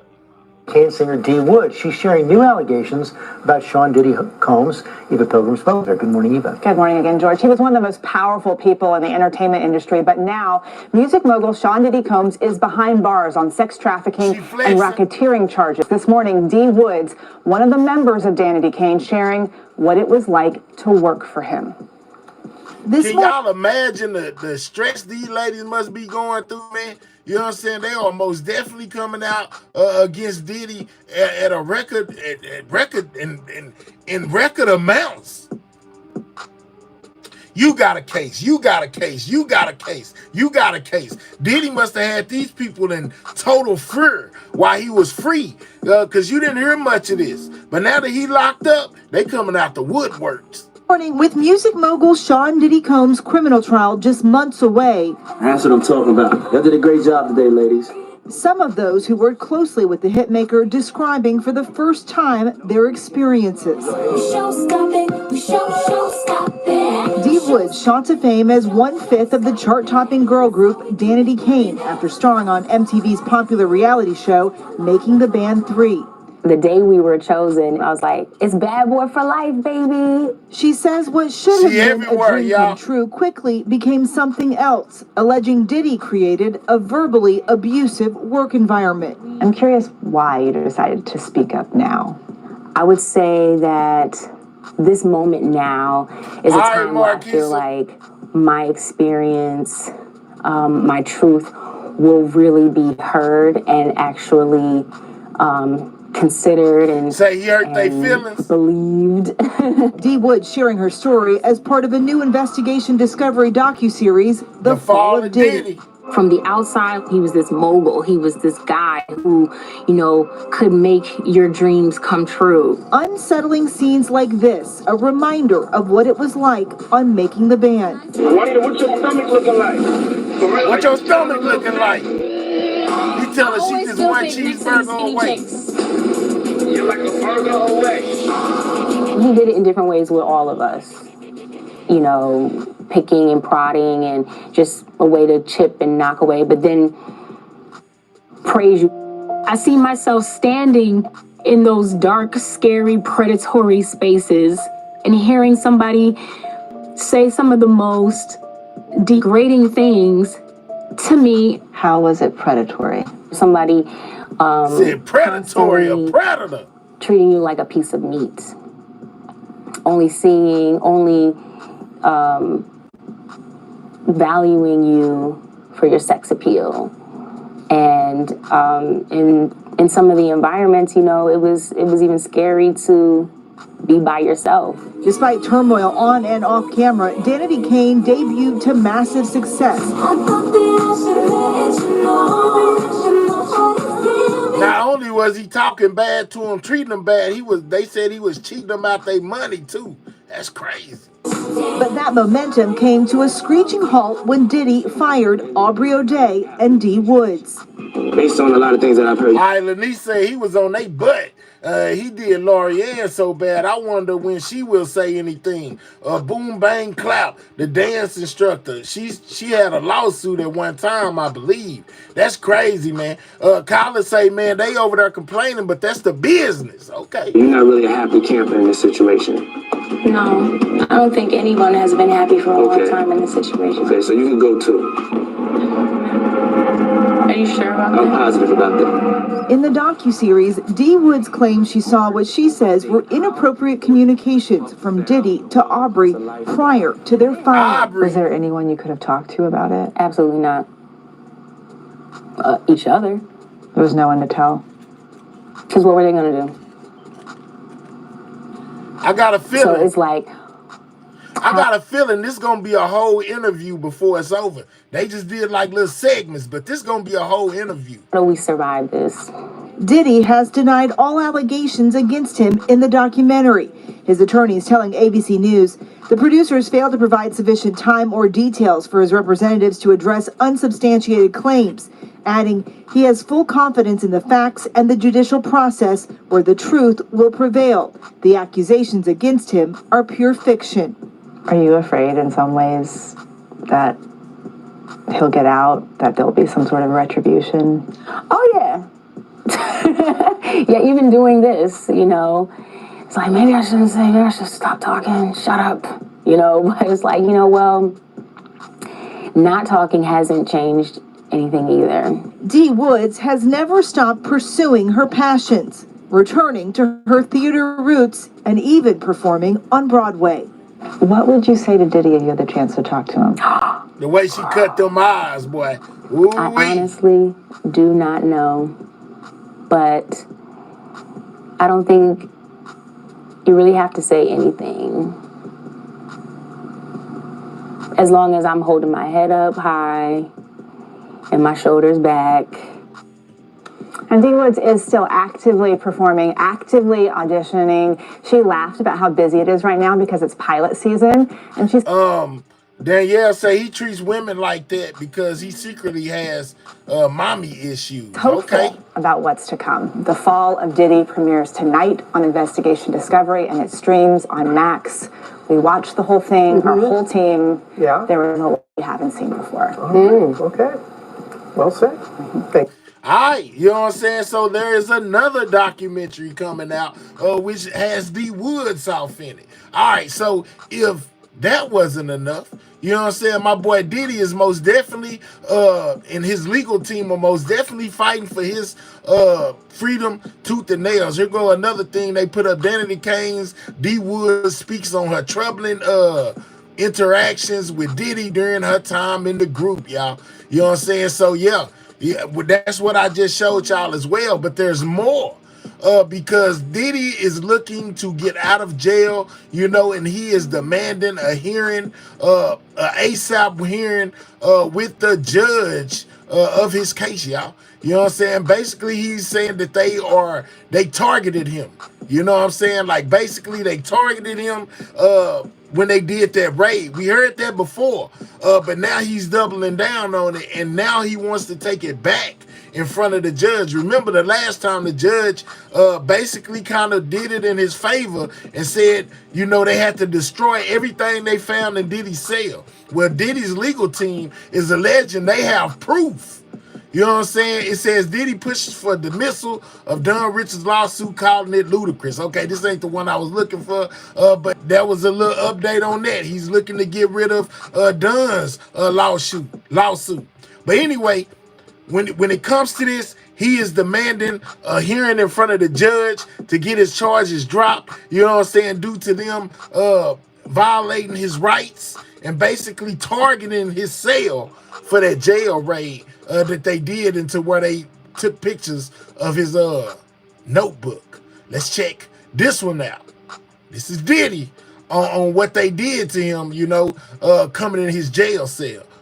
Shout out to Sidebar. We most definitely exercised the Fair Use Act of 1976, man. We most definitely doing research as well as educating the people on what's going on. So this is educational purposes only. This is what's going on with Diddy right now. Court. Combs' sex trafficking and racketeering case is just a few short months away from going to trial, and the defense is demanding a hearing in front of the judge. Welcome to Sidebar, presented by Law and Crime. I'm Jesse Weber. Over the last several weeks, lawyers for Sean Diddy Combs have filed motion after motion, letter after letter, wanting more details about how the feds were able to get into their client's cell at the notorious Metropolitan Detention Center out in New York, and whether anybody broke the law to do it. Remember, Combs has been locked up since September out in Brooklyn after a federal grand jury indicted him on charges of racketeering conspiracy, sex trafficking by force, fraud, or coercion, and transportation to engage in prostitution. The prosecutor's allegations date back years, but Combs also has been accused in civil court of misconduct that allegedly dates back to the 1990s, lawsuit after lawsuit after lawsuit, accusing him of seriously heinous acts against men, women, and children. But, to be clear, Combs has always maintained his innocence, and he has never been convicted of or found liable of any sort of sexual assault or abuse. And his attorneys are saying he is looking forward to clearing his name in court, upcoming trial in May. Now, at the heart of much of the most recent legal drama is a raid that was carried out at the MDC back in October. This is a jail, by the way, that is infamous for drugs. And remember, this is when they found that notebook. They had that investigator that wasn't supposed to be there, and they kind of fixed in on Diddy's cell, y'all. Drugs, weapons, violence. So officials were reportedly looking for any sort of contraband that any of the inmates might have, not just Sean Combs. He was questioned, photographs were taken of items in his cell, and according to a filing from federal prosecutors, quote, the sweep was pre-planned and coordinated to ensure the safety and security of staff and inmates at the MDC and was part of a larger safety and security initiative and not in response to any particular threat or intelligence. The MDC sweep, planned well in advance of the defendant's arrest and not conducted to target any particular inmate, included the jail and the warehouse where MDC food and other property are stored. During the MDC sweep, multiple housing units were searched, including the defendant's unit. Although the case team, members of the government responsible for investigating, charging, and trying the present case, were aware in advance that the defendant's housing unit... Y'all make sure y'all subscribe to the channel, man. We at 21.3. No one on the case Shout out team to everybody that supervised, conducted, or participated in the search of any housing unit, nor the search of the defendant's bunk area. The case team was not aware in advance of which agents and officers were taking part in the MDC sweep, nor what role any specific agent or officer would play in the MDC sweep. So the prosecution is denying, that they basically sent the raid team at Diddy's cell. But Diddy, like I said, Diddy's defense says they got proof, that this was a targeted situation on Diddy. So according to the government, a person referred to as Investigator 1 had apparently been monitoring Sean Combs' phone calls and other communications. That's one of the ways that officials learned that Combs was allegedly breaking the jail rules by reportedly doing things like using other inmates' ID numbers or initiating three-way phone calls to potentially contact somebody he wasn't supposed to. But the defense has raised alarm bells when they say that this investigator improperly took photos of privileged notes in Combs' cell and then gave that information to the prosecution, despite the fact that the defense claims the word legal was written on the notepads, meaning there's attorney-client privilege issues. So there ended up being some sort of confusion about what was labeled legal and when the word legal may have been written on them, but in the end, the judge determined that the prosecution needed to get rid of some of the photos and said they weren't allowed to use the information in the latest round of bail arguments that they made several months ago. By the way, Combs' team tried to secure him bail 3 different times in front of 3 different judges, but pretrial release was denied every time, and it seems at this point he has given up any further fight on that issue. But the defense argued, look, something's wrong here. Something's up. We think the prosecution acted in bad faith. Melanated Goddess, what's up? Search with respect to this sweep. So they have asked for sworn declarations from the assistant U.S. attorney. They say they don't want him to expose the list outside of what they have. All right, melanated goddess, let's go. Prosecuting this case, Christy Slavic. And they also asked it for Investigator 1. Now, something we have to note here. The declaration from the investigator, that was filed under seal, meaning the public doesn't have access to it.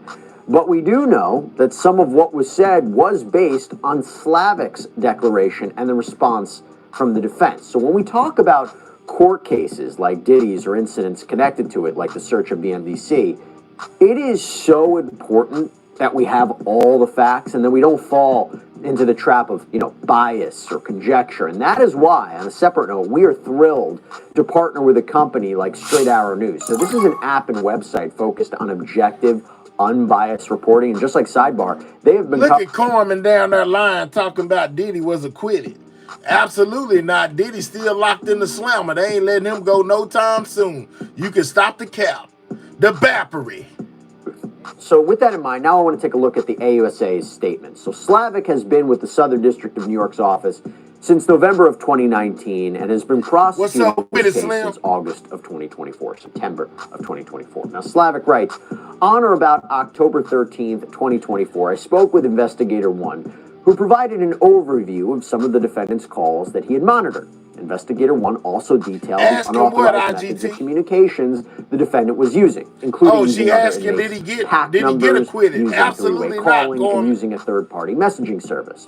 Based on my discussions with another USAO SDNY unit chief who does not supervise the prosecution team or otherwise have involvement in the defendant's prosecution, this is Supervisor 2, so somebody who's not connected to the Diddy case, I have learned that beginning in or around June and July 2024, the BOP and the United States Department of Justice Office of the Inspector General began planning. And that's why I mess with them, man. They dropped the official paperwork, so you get to see exactly what it is that Diddy's defense team is filing within the courthouse. This ain't no made up mumbo jumbo for YouTube or nothing like that. These are the facts. This is what's going down in court right now. You know what I'm saying? Hey, man, we need y'all to click those 3 dots, hit that thumbs up, man. You know what I'm saying? We need to get 300 points on the board fast. And they ain't going to get there if you're not hitting the like button. Let's hit that like button. Get those likes up. Shout out to everybody in the building. You see how they come? And then as soon as I say hit the like button, they leave. Hit the like button. Stop hating. You know what I'm saying? Before we be rapping again. A large-scale search of the MDC for contraband. So this is before Sean Combs was even arrested. Now, Slavic says that she went back through some emails around the time of the Ava, how is Diddy's dad government witness? That's false information because from what I heard, Diddy's pops is not alive anymore. Diddy's pop passed away when he was like 4 years old. October 28th. Now, according to those emails, the prosecution team learned about the sweep when Supervisor 2 sent an email to the whole office, letting them know that the sweep was underway in response to, quote, persistent contraband issues. And she says the supervisor relayed that no specific threat was being investigated. And Slavic says she understood those emails to also be saying that if anything related to any of the cases that the AUSAs were working on, like the Diddy case, if anything like that was seized, they would be told about it. But the search apparently was taking way too long to do, and there were concerns that investigators may not even make it to the jail unit where Combs is being held. So Slavic's declaration reads, Supervisor 2 informed Supervisor 1 that the sweep of the West Side... Hey, mods, if they being disrespectful, just go and send them on the rocket ship, man. We ain't got time for it. We ain't putting up with that. The MDC was taking longer than expected, and it was unclear whether the east side of the MDC would be searched. Supervisor 1 informed Supervisor 2 that in her view, the MDC sweep should include the east side of the MDC as planned, in part because of what the prosecution team had learned regarding the defendant's conduct at the MDC. At the request of Supervisor 2, Supervisor 1 conferred with USAO... I see somebody in the comment section feels like Trump might pardon Diddy. I doubt it. But hey, anything's possible. He did it for Kodak. He did it for Lil Wayne. And he most definitely might do it for Diddy. Diddy got enough money to have a talk with him. So SDNY senior leadership about the search of the east side of the jail. This conversation included in substance that the sweep was taking longer than expected and did not include discussion of the defendant. Thereafter, Supervisor 1 relayed to Supervisor 2 that the position of the USAO SDNY was that the MDC sweep should stick to the original plan to search the entire jail. Supervisor 2 relayed to other personnel present at the MDC in substance that the sweep of Unit 1 should proceed as planned. Now, I want you to pay very careful attention to that because that's something that the defense... Y'all got to be paying attention to all aspects now. He's telling you exactly what the paperwork says when it comes to them. I don't even like that. Let's get... man, look, you might got the wrong name, dog. Let me check you out real quick. Okay, I don't know about you, dog. Okay, all right, you good. Yeah, I seen those 2 letters. Yeah, we most definitely don't deal with that guy over here. I almost got you up out of here the fastest. No, man, Sam said he good, man. He been here for a minute. Yeah, he been having his account for about 12 years. He good. That ain't the hater. I thought that was the hater. We finna get you up, boy. Boy, you about to be gone. Yeah, he good, ballin'. I checked him out as soon as I seen him. But basically, man, y'all need to be paying attention because they basically laying the groundwork for, yeah, he okay, Rick.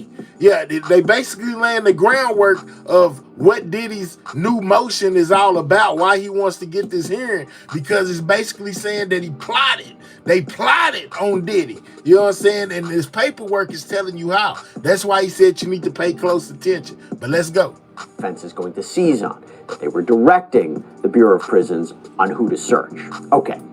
AUSA Slavic continues. On or about November 3rd, 2024, following the completion of the MDC sweep, the prosecution team first became aware of Investigator 1's involvement in the MDC sweep through a phone call between myself and Investigator 1. Investigator 1 informed me that he had spent time in the defendant's unit and checked the defendant's bunk area for contraband, including cell phones. Investigator 1 also informed me that he took photographs of certain of the defendant's papers and an address book. Investigator 1 provided a high-level overview of the contents of the BOP note. Investigator 1, remember I told y'all about the investigator. They said that they, the jail or the prosecution sicked him on Diddy's cell, man. Including the defendant's plans to discredit possible witnesses and find dirt on people. At the conclusion of the November 3rd, 2023 call, requested that Investigator 1 send the BOP notes directly to the AUSA leading the filter team, i.e. the team charged with reviewing material that may contain attorney communications or work product. We've talked about this before, but a filter team is not the prosecutors in this case. This is a separate third-party team, goes through the communication, sees what might be privileged and what can and can't be turned over to the prosecutors. So again, the investigator's sworn statement was filed under seal, so we can't see exactly what was said. I've been saying that. It's looking like they setting up for a mistrial. You right, unedited. All these things that has been going on could most definitely jeopardize the case. And when we first started hearing about this situation, I most definitely knew that this was a bad look for the prosecution. Going into that cell, taking those pictures of his journal or whatever, where he was writing down his defense strategy to fight in this case, and for it to fall in the hands of the prosecution is most definitely against the law. Not only did they not take the book, they took pictures of it and left it off in there, which means they were probably planning to do it again, you know, at a later date and gather more information. But Diddy's team and Diddy caught on to what they was doing and stopped them dead in their tracks. It's crazy, man. And they hit back with a filing of their own, and they have been calling out the prosecution for parts of the declaration that they called, quote, remarkably vague. And they say, actually, the U.S. Attorney's Office is proving the defense's point. Exactly. Combs defense writes, quote, the declaration... Now remember, like I said earlier, remember that the judge filed in Diddy's favor the last time they brought this situation up, which is why it came back up again. Subramanian basically said that it could be a violation of Diddy's rights for the prosecution to have access to how he plans to defend himself against this. Going in there and taking those pictures was a complete violation. That's why he made them destroy anything that they got out of that cell. that ever since the government first tried to use Mr. Combs' privilege notes to continue his detention, it has presented a materially false narrative about how it got access to these sensitive, privileged materials containing his defense strategy and communications with his attorneys. Most significantly, the declarations reveal SDNY supervisors directed the BOP to search Mr. Combs' unit because of its investigation and prosecution of Mr. Combs. And they demonstrate the government has consistently monitored Mr. Combs' legal calls. In other words, they confirm what Mr. Combs has been arguing all along, that the search was conducted based upon a pretext, not for any legitimate peniological reason, and that Investigator One's surveillance before and during the search violated Mr. Combs' constitutional rights and invaded the attorney-client privilege. They go on to say, the declarations expose that after the sweep began, it was unclear whether Mr. Combs' unit would be searched at all. Moreover, the search of that unit was carried out specifically at the direction of SDNY supervisors, including the supervisor for this case, because of their interest in obtaining evidence against Mr. Combs. It just got real, man. You know what I'm saying? And they can't deny it because the judge already ruled in Diddy's favor at first, y'all. That's the crazy part. So it's some substance to what's in this paperwork that's being claimed by the defense, seeing that the judge already made the prosecution destroy all the pictures and notes and stuff that they took out of Diddy's cell. Yeah. The prosecution would counter that and say, no, we only directed this because we were getting word that he was breaking the jail rules and was possibly doing stuff to interfere with this case. So again, two different narratives here. But the defense claims that the declarations here, they just aren't good enough, alleging that they're inconsistent with one another and they rely on hearsay. Quote, the truth is that the search of Mr. Combs' unit apparently was not even part of the BOP's original plan for the sweep, but it was SDNY supervisors, including the trial team's own unit chief, Supervisor 1, who ultimately directed the search. And the search was conducted not for legitimate institutional security reasons, but because Supervisor 1 was interested in searching Mr. Combs. The declarations confirm that the government has, via Investigator 1, consistently monitored Mr. Combs' privileged communications with his attorneys. In its opposition to the defense motion, the government claimed it made, quote, good faith efforts to avoid coming into contact with privileged material, and that it is contrary to facts and logic to suggest Investigator 1 was its informant in the defense camp. But it turns out Investigator 1 has been spying on the defense team all along. Investigator 1 thus repeatedly informed the trial team he was eavesdropping on privileged communications, but the trial team never instructed him to stop. That is outrageous. Worse, the trial team endorsed his conduct by requesting the communications at issue. Accordingly, the government has obtained and produced to the defense over 30 of the defense's own calls with Mr. Combs. Now, talking declarations, the defense team also calls out problems they see with AUSA Slavic's statement in particular, writing, the Slavic declaration is largely based on unsworn hearsay, much of which is vague and raises more questions than it answers. For example, the discussion between the unidentified BOP personnel and Supervisor 1 on October 10th, 2024 lacks any detail. Important questions remain. Who are the BOP personnel? What was said? Why was Supervisor 1 contacted seemingly out of the blue by the BOP? And how did the BOP know who to contact? Based on the chain of events, it is likely the BOP had standing orders from Supervisor 1 or other SDNY personnel to monitor Mr. Combs and report on his conduct. When were such orders given and why? Were there other communications? Because they was trying to get in Diddy business. You know what I'm saying? They was most definitely, doing some corrupt stuff when it comes to this whole situation. This is crazy, y'all. With such a high profile case, I don't know why they were moving this. I don't know why they would move like that anyway. But they probably been moving on a lot of people like that. It just so happened that this time they got caught.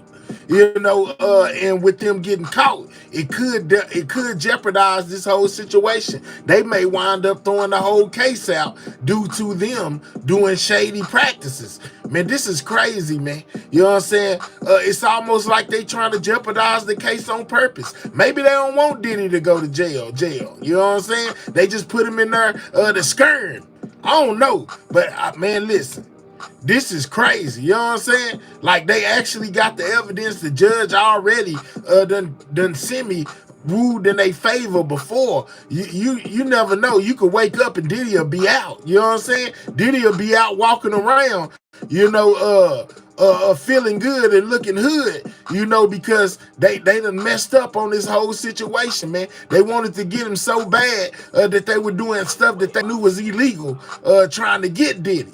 If Diddy walk away from this, boy, it's going to be a lot of mad people. But it could happen. Diddy could be at home like this in no time if this worked. Good morning, my neighbors. As the sun rises, I have an announcement I want you all to hear. I am returning.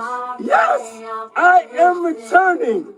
And what better way to do that than to executive produce and the host this year's Billboard Awards.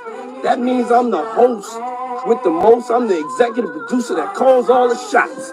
That means I'm the ringmaster, P.T. Barnum style.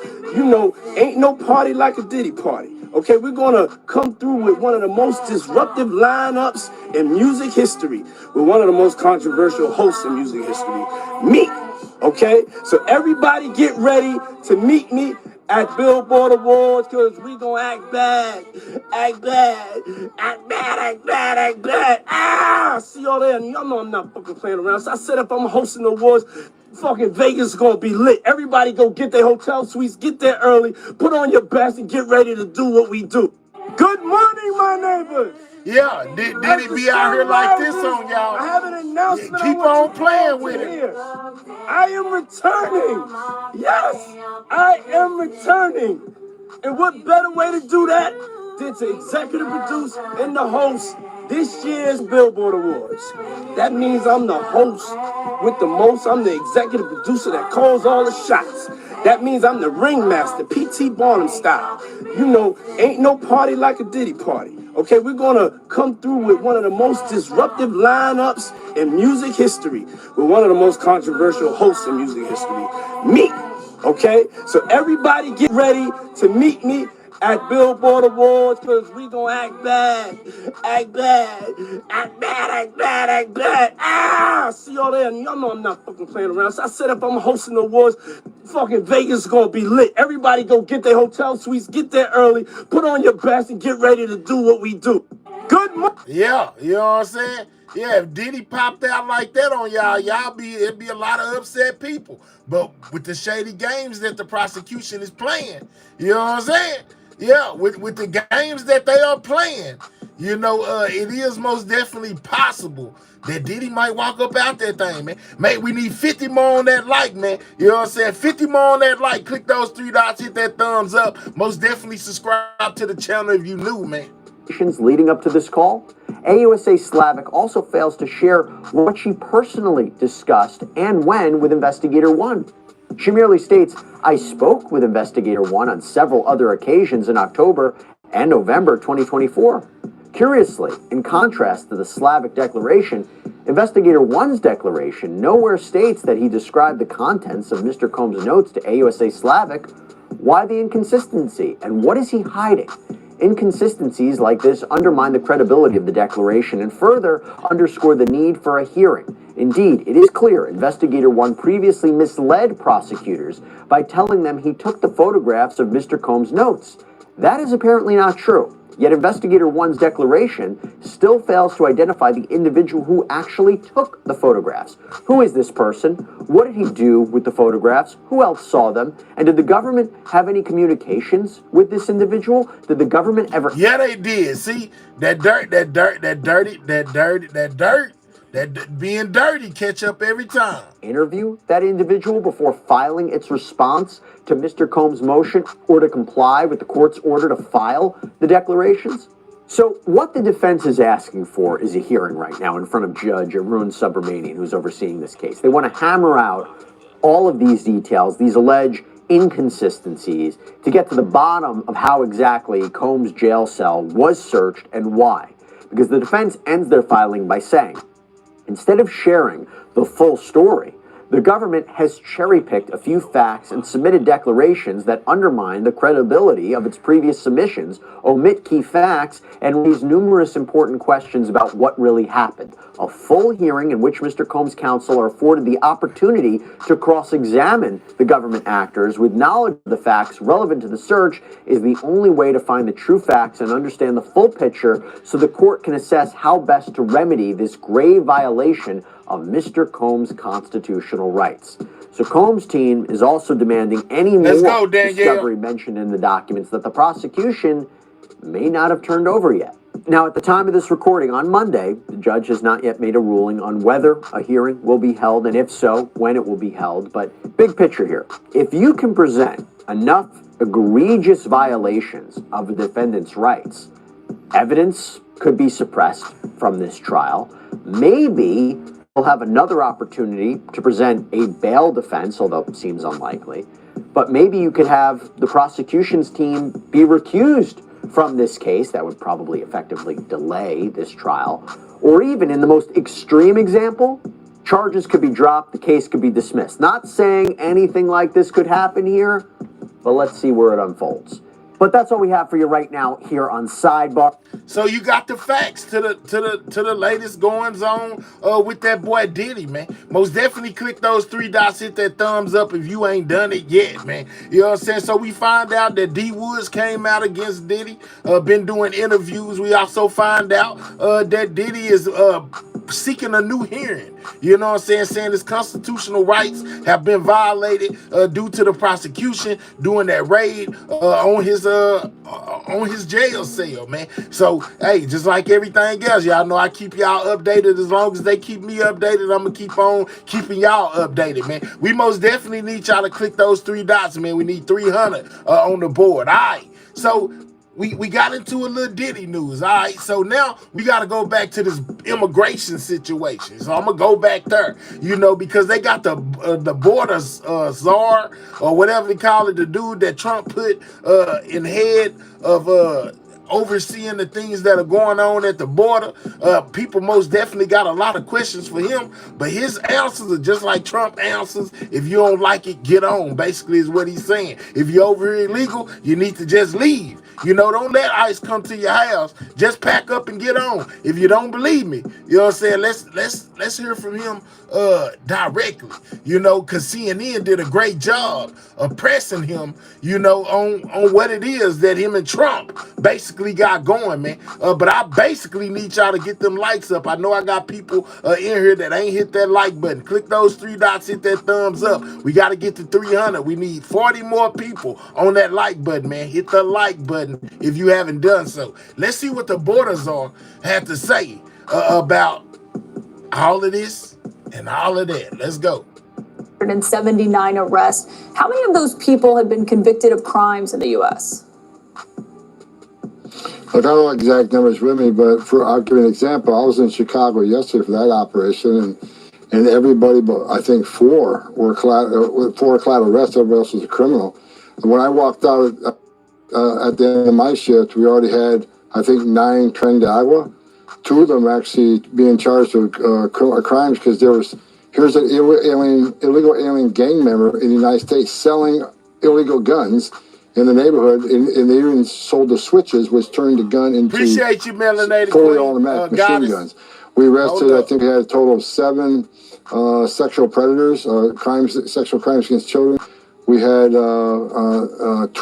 illegal aliens convicted of murder that were released by that state prison back to the streets. So everybody we arrested in Chicago yesterday was a significant public safety threat. There were several collateral arrests, so they happened to be there when we arrested the bad guy. So this operation right now is concentrated on public safety threats and national security threats throughout the country. So the majority of those yesterday did have criminal records, and do you believe the majority of today's numbers have criminal records? See, they pressing them about, Trump saying he's only going after the criminals. But we've been hearing about wives and children being arrested and deported, when he only said he was going after the criminals right now. But other people are getting caught in the cross. I won't see those numbers till midnight tonight, but again, we're focused on criminals. But I think you and I discussed before, but in sanctuary cities, you're going to see a higher number of collateral arrests. I mean, we're going to have more criminals. Call them collateral. A big number, what we call collateral. Did y'all hear that? He called them collateral. You know what I'm saying? They just happened to be in the way and got caught up. You know what I'm saying? And got deported too. They're collateral. Lord, have mercy. Collateral arrest. I mean, we're going to have more criminals, but there's going to be a big number of what we call collateral, because when we're forced into the neighborhood to find the bad guy, he's probably going to be with others. And we're not going to instruct ICE agents to ignore their oath, ignore the law. If they're here illegally, they're going to go to jail too. And that's why I'm imploring the sanctuary cities, let us in the jail, arrest the bad guy in the jail, where the community is safe, the officer's safe, the alien's safe. You're forcing the community, you're going to get exactly what you don't want. And more when you agents say in the neighborhood and more collateral arrests. When I say collateral arrest, you mean when I tell you this lady right here asked all the right questions, she wasn't letting him off the hook. She most definitely drilled him about what it is that they got going on, man. Shout out to her for asking all the right questions, man. I'm telling y'all, she wasn't letting up. One who doesn't have a criminal record that is here, is an undocumented immigrant, they still get deported as well, right? You're not letting them go back to their neighborhoods or to their jobs, is that right? Yeah, if they're in the country illegally, they're going to get arrested too. Now that you're officially in your position, you've been here about a week on the job. We spoke to you last before you had actually come in formally to the role. Do you have a better target number for how many people you want to deport overall? As many as we can. My goal is, I think success is removing every criminal gang member out of this country. He's doing exactly what Trump do, man. Listen, she's asking you about the illegals that are not criminals, not the criminals. She asking y'all about the things y'all are doing to the ones that aren't criminals. He keep on deflecting. Public safety threat, illegal alien out of this country. Every child trafficker, illegal alien out of this country. Then that aperture opens, right? We got 1.4 million illegal aliens in this country who had due process at great taxpayer expense. They were ordered removed by a federal judge and didn't leave. They became a fugitive. They're next. So we're going to keep opening that aperture and enforcing immigration law. And I'll implore those in the country illegally, those who don't have a final order. Megatron, the crossing sign means sidewalk. We're on the sidewalk, man. You know what I'm saying? We out the way. We just reporting on what's going on. That's what the sign means. Sidewalk gang. Who have not been ordered by an immigration judge. If you're in the country legally, you should leave. Because if we have to formally deport you, you can face anywhere from a 5 to 20-year bar from ever coming back, either as a student, a visitor visa, a tourist visa, or be petitioned by a U.S. citizen child. If you're in the country illegally, you haven't been ordered deported, leave and come back the right way, because there'll be other opportunities. You're talking about going after public safety threats, national security threats first, but you just said the aperture is going to widen, meaning the scope of the people you're going to go after. How long do you anticipate before you're in that next phase where the aperture has gotten wider? Very soon. I mean, sanctuary cities are making it very difficult to arrest the criminals. For instance, Chicago, very well educated. They've been educated how to defy ICE, how to hide from ICE. And I've seen many pamphlets from many of the NGOs. Here's how you escape ICE from arresting you. Here's what you need to do. They call it know your rights. I call it how to escape arrest. There's a warrant for your arrest, and they tell you how to hide from ICE. No, don't open your door. Don't answer questions. Okay, you can call it know your rights all you want, but there's an order for the removal. They've been ordered removed by a federal judge after due process at great taxpayer expense. They need to go. But if we got to play that cat and mouse. They ain't playing, man. They ain't playing. They ain't trying to hear nothing. Like me, I ain't trying to hear nothing. We got 400 in the building, man. We need 300 on that like, man. Can 40 more people click those 3 dots, hit that thumbs up, get us to 300? Have we made it to the 3rd hour yet, man? This might be the last video. I'm finna get up out here, man. Y'all playing my like button. I don't like that. Get the likes up, man. Get the likes up. We most definitely done been in here 3 hours. We need 300 likes. We need them fast. You know what I'm saying? Yeah. It's almost 500 people in the building, man. Click those 3 dots. Hit that thumbs up. Right now, we talking about the crisis at the border. We got the border czar. This lady right here interviewed him, you know, and asked him all the tough questions, man. You know, we need 25 more people on that like. Click the 3 dots. Hit the thumbs up, man. Support the channel. Let's go. You know what I'm saying? We had 279. 20 more people, man. You know what I'm saying? Click those 3 dots. Hit that thumbs up. Don't be a hater all your life. We most definitely need to see 300 on the board, man. Get the likes up. What are we doing? Yeah, so the government is putting ice on the streets after putting ice on the streets. Let's talk about it, Balkan. They most definitely doing it. Yeah, we need 19 more on that like, man. Double tap the screen. Get the likes up. What's up, Bradley? Great show tonight, man. Everything news. You already know what it is. Well informed, man. We gonna keep you informed. Most definitely gonna bring you everything that I catch going on, man. What's up with it? Empath 76. She said, hey, sweetie. Hey, sweetie, how you doing? You know what I'm saying? What's up with you? Make sure you subscribe to the channel if you new. And most definitely double tap that screen, man. Hit that like button. We 13 away from 300 on the like. Let's get the likes up. Good, thanks. Okay, see you, bet. OKC, Oklahoma City in the building. Man, I'm Texas, man. You already know. Man, I'm bringing you everything. You already know, Kiss. We ain't leaving no stone unturned. We need 10 more on that like, man. You can do it. 3 dots, thumbs up. Let's go. Let's get the likes to 300, man. That's what we're going to do to every one of them gone. In terms of how you're messaging this, obviously you've been speaking publicly. We know that officials were told to be ready to be in front of the cameras. Agents were, that they could be around when these arrests were happening.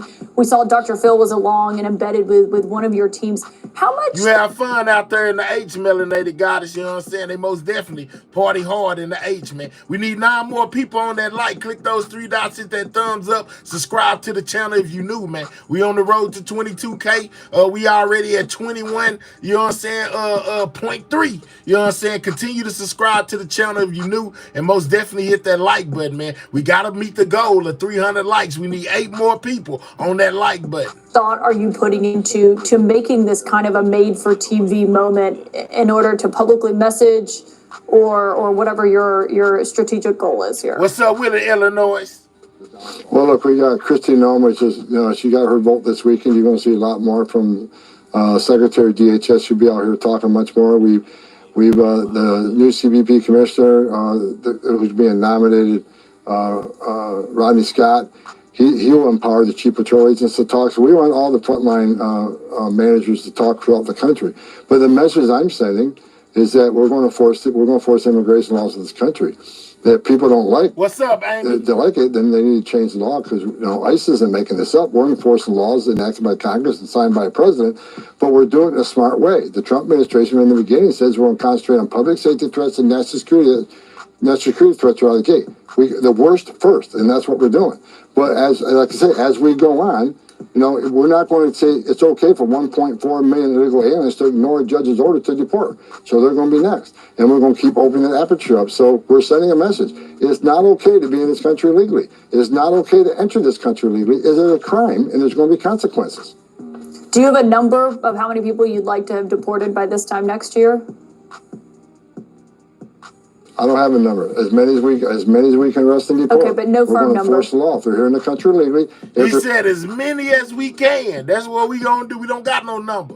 We just going to get as many of them out of here as we can. I'm going to get as many of y'all out of here as I can if we don't hurry up and get these 4 likes. Click the 3 dots, hit the thumbs up, man. You know what I'm saying? We need 3 likes now. Click the 3 dots, hit the thumbs up, y'all. Get the likes to 300 if you don't mind. You know what I'm saying? 300 on the like, man.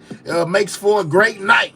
One more. Click the 3 dots, thumbs up, and subscribe if you new, man. Right now we listen to her give an interview to the border czar. Shout out to everybody that hit that like button. He most definitely talking about what they plan to do with the illegal immigrants. They're in the country illegally. They got a problem, and they're not off the table. Yeah, but on numbers, you have been clear that your success here in this effort will depend on how much money you can get from Congress. Now that you're in this role, do you know how much money, what kind of budget you would need to deport the people that you say are public safety threats, national security threats, and also the 1.2 million that you just referenced there who've gotten orders from a judge? Hey, let me point this out to y'all. Y'all see how he danced around the question of the illegals that aren't criminals, you know, and why are they deporting them? He danced around that question, but then he kind of called them casualties, y'all. Wow. 1.4 million. And yes, like we need more than 100,000 beds. Right now, we got about 34,000 beds. We'll fill them up in a week. So we need at least 100,000 beds. We need more international air flights. We need more ground transportation. We need more money to hire more officers and border patrol agents. And that's why we're bringing right now, the whole of government is coming in, right? In the Chicago operation and every operation throughout the country now. We got DEA, we got FBI, we got U.S. Marshals, we got ATF, we got HSI, we got ERO. So right now we're bringing the whole of government into this, so we can create more teams and arrest more people. So this dynamic is constantly changing. And depending on the city, is it a sanctuary city or not a sanctuary city? Yeah, you're using them as like a force multiplier, but when it goes to the real money that you'll need from Congress to get more beds and to hire more agents, if Congress is not reliable, as I'm sure you are well aware in terms of what they can get passed. I know they believe this is a big part of Trump's agenda, but if you don't get what you need from Congress... Nicola say, seriously, this woman needs to see the really casualties, the children being in traffic, used throughout the day. She should be ashamed for what she's supporting. It's literally a civil infraction. It's not a felony, okay?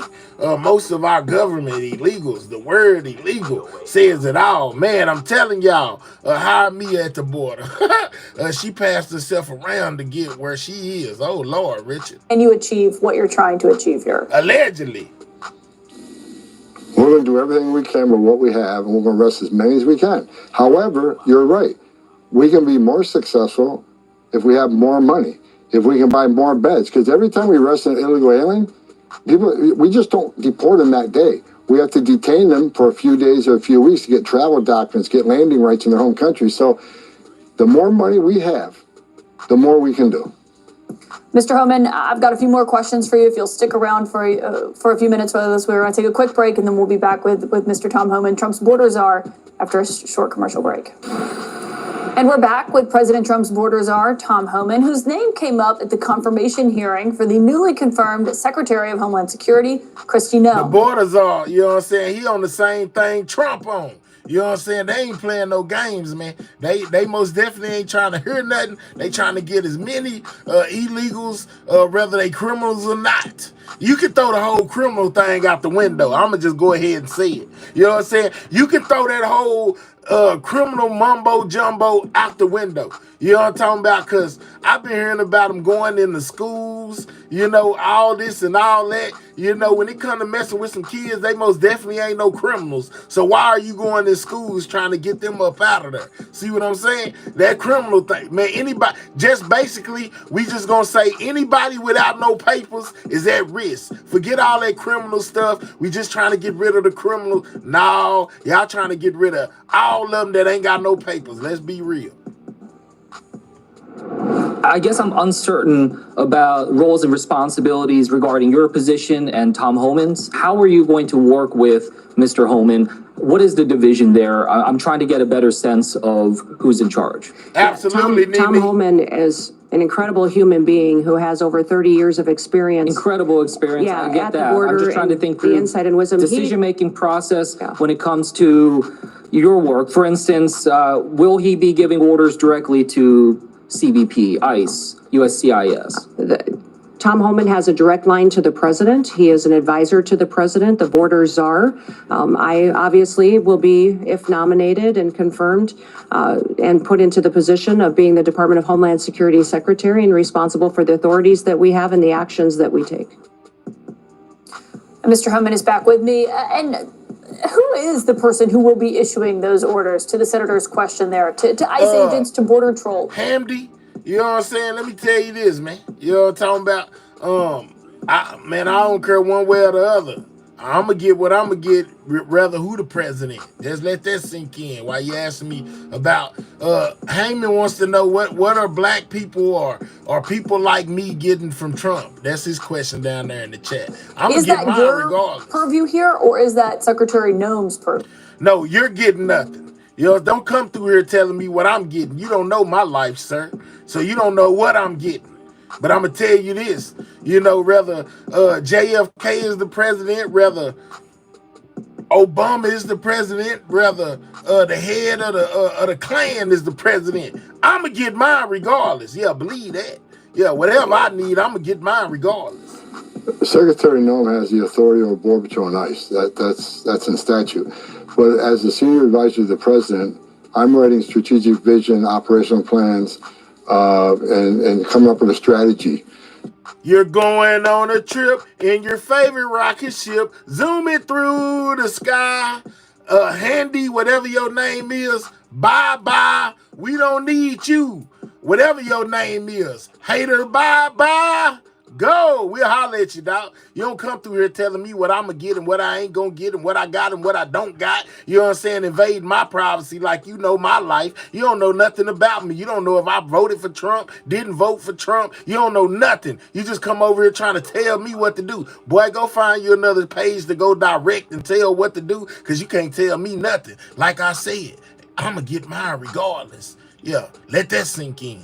To secure the border and to run this deportation operation to find over 300,000 missing children. And me and Secretary Noem will work very close on those plans and to implement them and do what the president wants us to do. So me and Kristi Noem will be shoulder to shoulder every day. We talk every day, so we're working together to achieve the president's goals. How often are you talking to the president himself about this? Yeah, what did you get from this channel, Handy man? That's what I'm gonna call you, Handy man. What did you get from this channel? You got something. You did get something from this channel. You got deported. I'm Trump over here. I'm deporting people at an alarming rate. You know what I'm talking about? They gonna have to call the U.S. government on me. Yeah, man, he's over there committing a mass deportation, getting you right up out of here. If you was a hater, we exiling you from this country. We'll holler at you. Several times a week. And on one of the things that we've been seeing is you're publicly talking about this first week. I saw the numbers that ICE put out tonight that we started asking you about. We also saw this video last week of something you told me was going to happen using military flights. This is a C-17. It's flying about 80 people back to Guatemala. The flight cost from El Paso for that is about 252,000 numbers based on an estimate we got from the government today.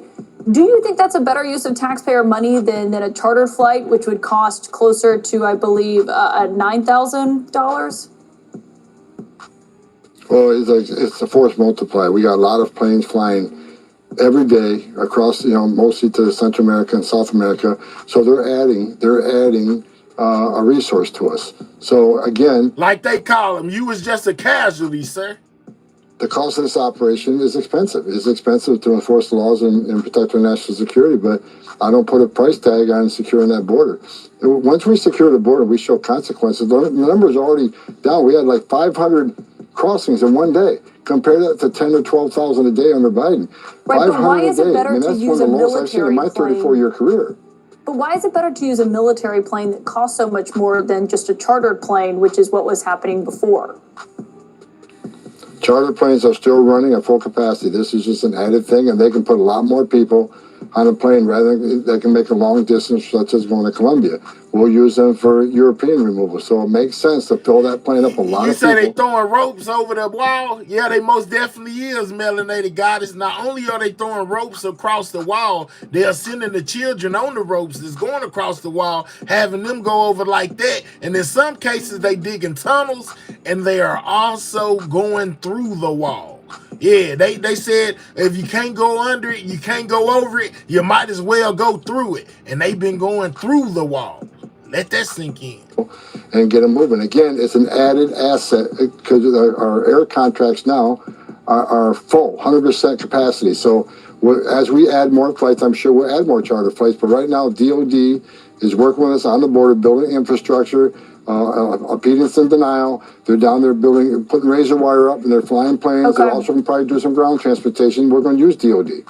And I should note that we are told that the Department of Homeland Security will not be reimbursing the Pentagon for these flights. That sometimes is the case, but we were told today that that's not the case. On what you said earlier about your big priority right now is deporting public safety threats and national security threats. How does changing the ICE policy that allows agents to conduct arrest and enforcement at churches and schools help with that?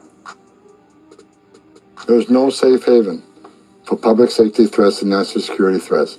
People say, well, I showed that video earlier where ICE went to the border, where they went to a construction site and arrested everybody. You know what I'm talking about? Yeah, that was crazy. Going to a high school?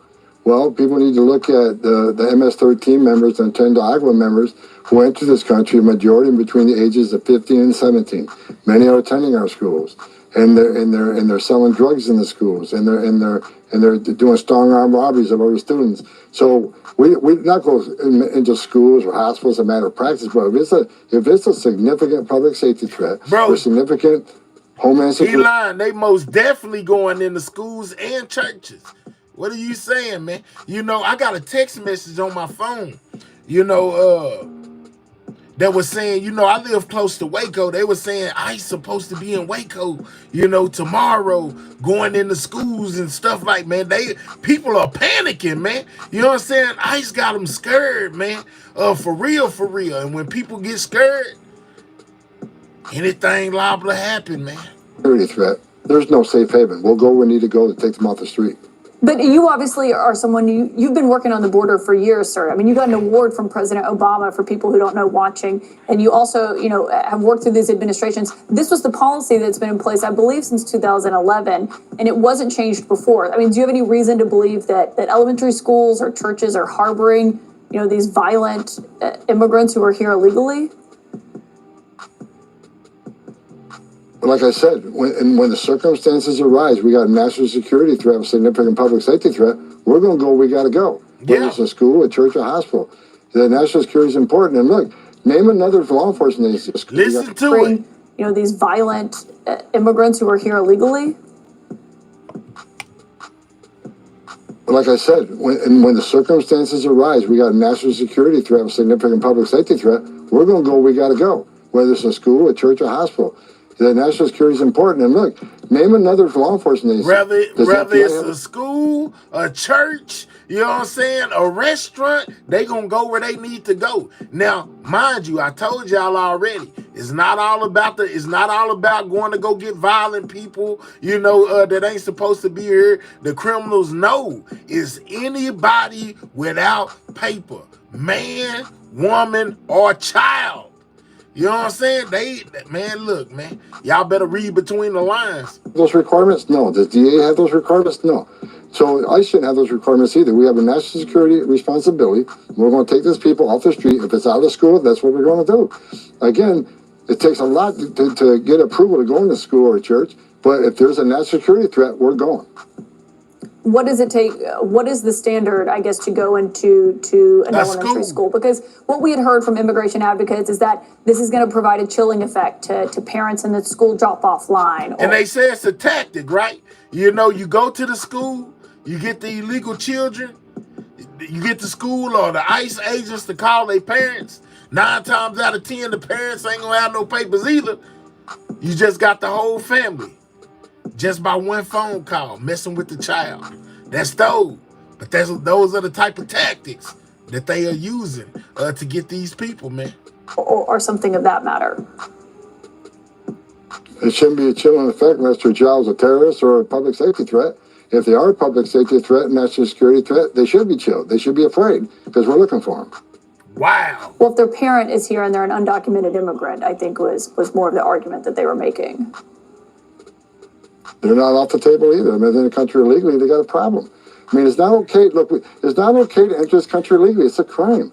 And that's the way it's supposed to be. I wouldn't feel comfortable if I'm in Switzerland illegally. So we won't enforce laws in this country. So, the schools and the churches in a sensitive location was a policy only for ICE, only for immigration, right? But national security threats and public safety threats have no safe haven in this country, and we'll go where we got to go. And he's serious, y'all. Listen to him, y'all. Y'all tripping. Hey, man, if you ever thought they was playing, they not. You know what I'm saying? They going everywhere they gotta go. They don't care. You're heartless. You know what I'm saying? Hey, it don't matter. You ain't got no papers. We don't care. You gone. It was a policy only for ICE, only for immigration, right? But national security threats and public safety threats have no safe haven in this country, and we'll go where we gotta go. Have you gone into any schools or churches yet that you know of personally? Not yet this operation. Oh man, why you boy? Did you hear him lie? You know of personally? Listen to him lie, y'all. Have you gone into any schools or churches yet that you know of personally? Yabba dabba do. Not this operation. He lying. Drop a one if you think he lying. Personally? He went to, listen, she asked him, have y'all went into any schools? Your boy went to Yogi Byrne. He was yabbity do. Yeah, man. I think you lying, dog. Drop a one if you think he lying, two if you think he telling the truth. Because I most definitely done heard of some instances where they done went into some schools now. He just lied to us. And when she asked him, he didn't want to answer that question. Look at his eyes. You know what I'm saying? She said, hey, y'all been in these schools? He said, yeah, yabbity do. Yeah, I know. Ain't no, hey, listen. Ain't no criminals inside the elementary school. I'm just saying, man. Yeah, your boys are yabbity dabbity do.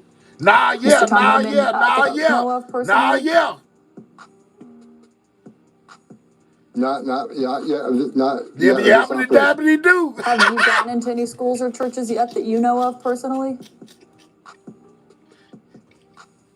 Not this operation. Yabbity dabbity do. I'm telling y'all, man. Not this operation. Yeah, Mr. Tom Homan, thank you for coming and taking our questions tonight. We hope to have you back here on The Source soon, and we do appreciate your time. Thanks for having me. So, yeah, man. Yeah, my boy went to yabbity dabbity do. She asked him about them schools. You been in some schools? And not yet. Yeah, because you finna lie. You know what I'm talking about? It's so many illegal white immigrants, too. They through customs, too. People that overstayed their visas in colleges. Okay? My hair stupid kiss. I'm just pointing out the obvious, man. She said, hey, y'all been in some schools. Your boy went to tap dancing. Yabbity. He went to ducking and die. Yabbity dabbity do. You know what I'm saying? Yeah, no. Yeah, I know. You don't want to answer that because it goes against everything that they've been preaching to us.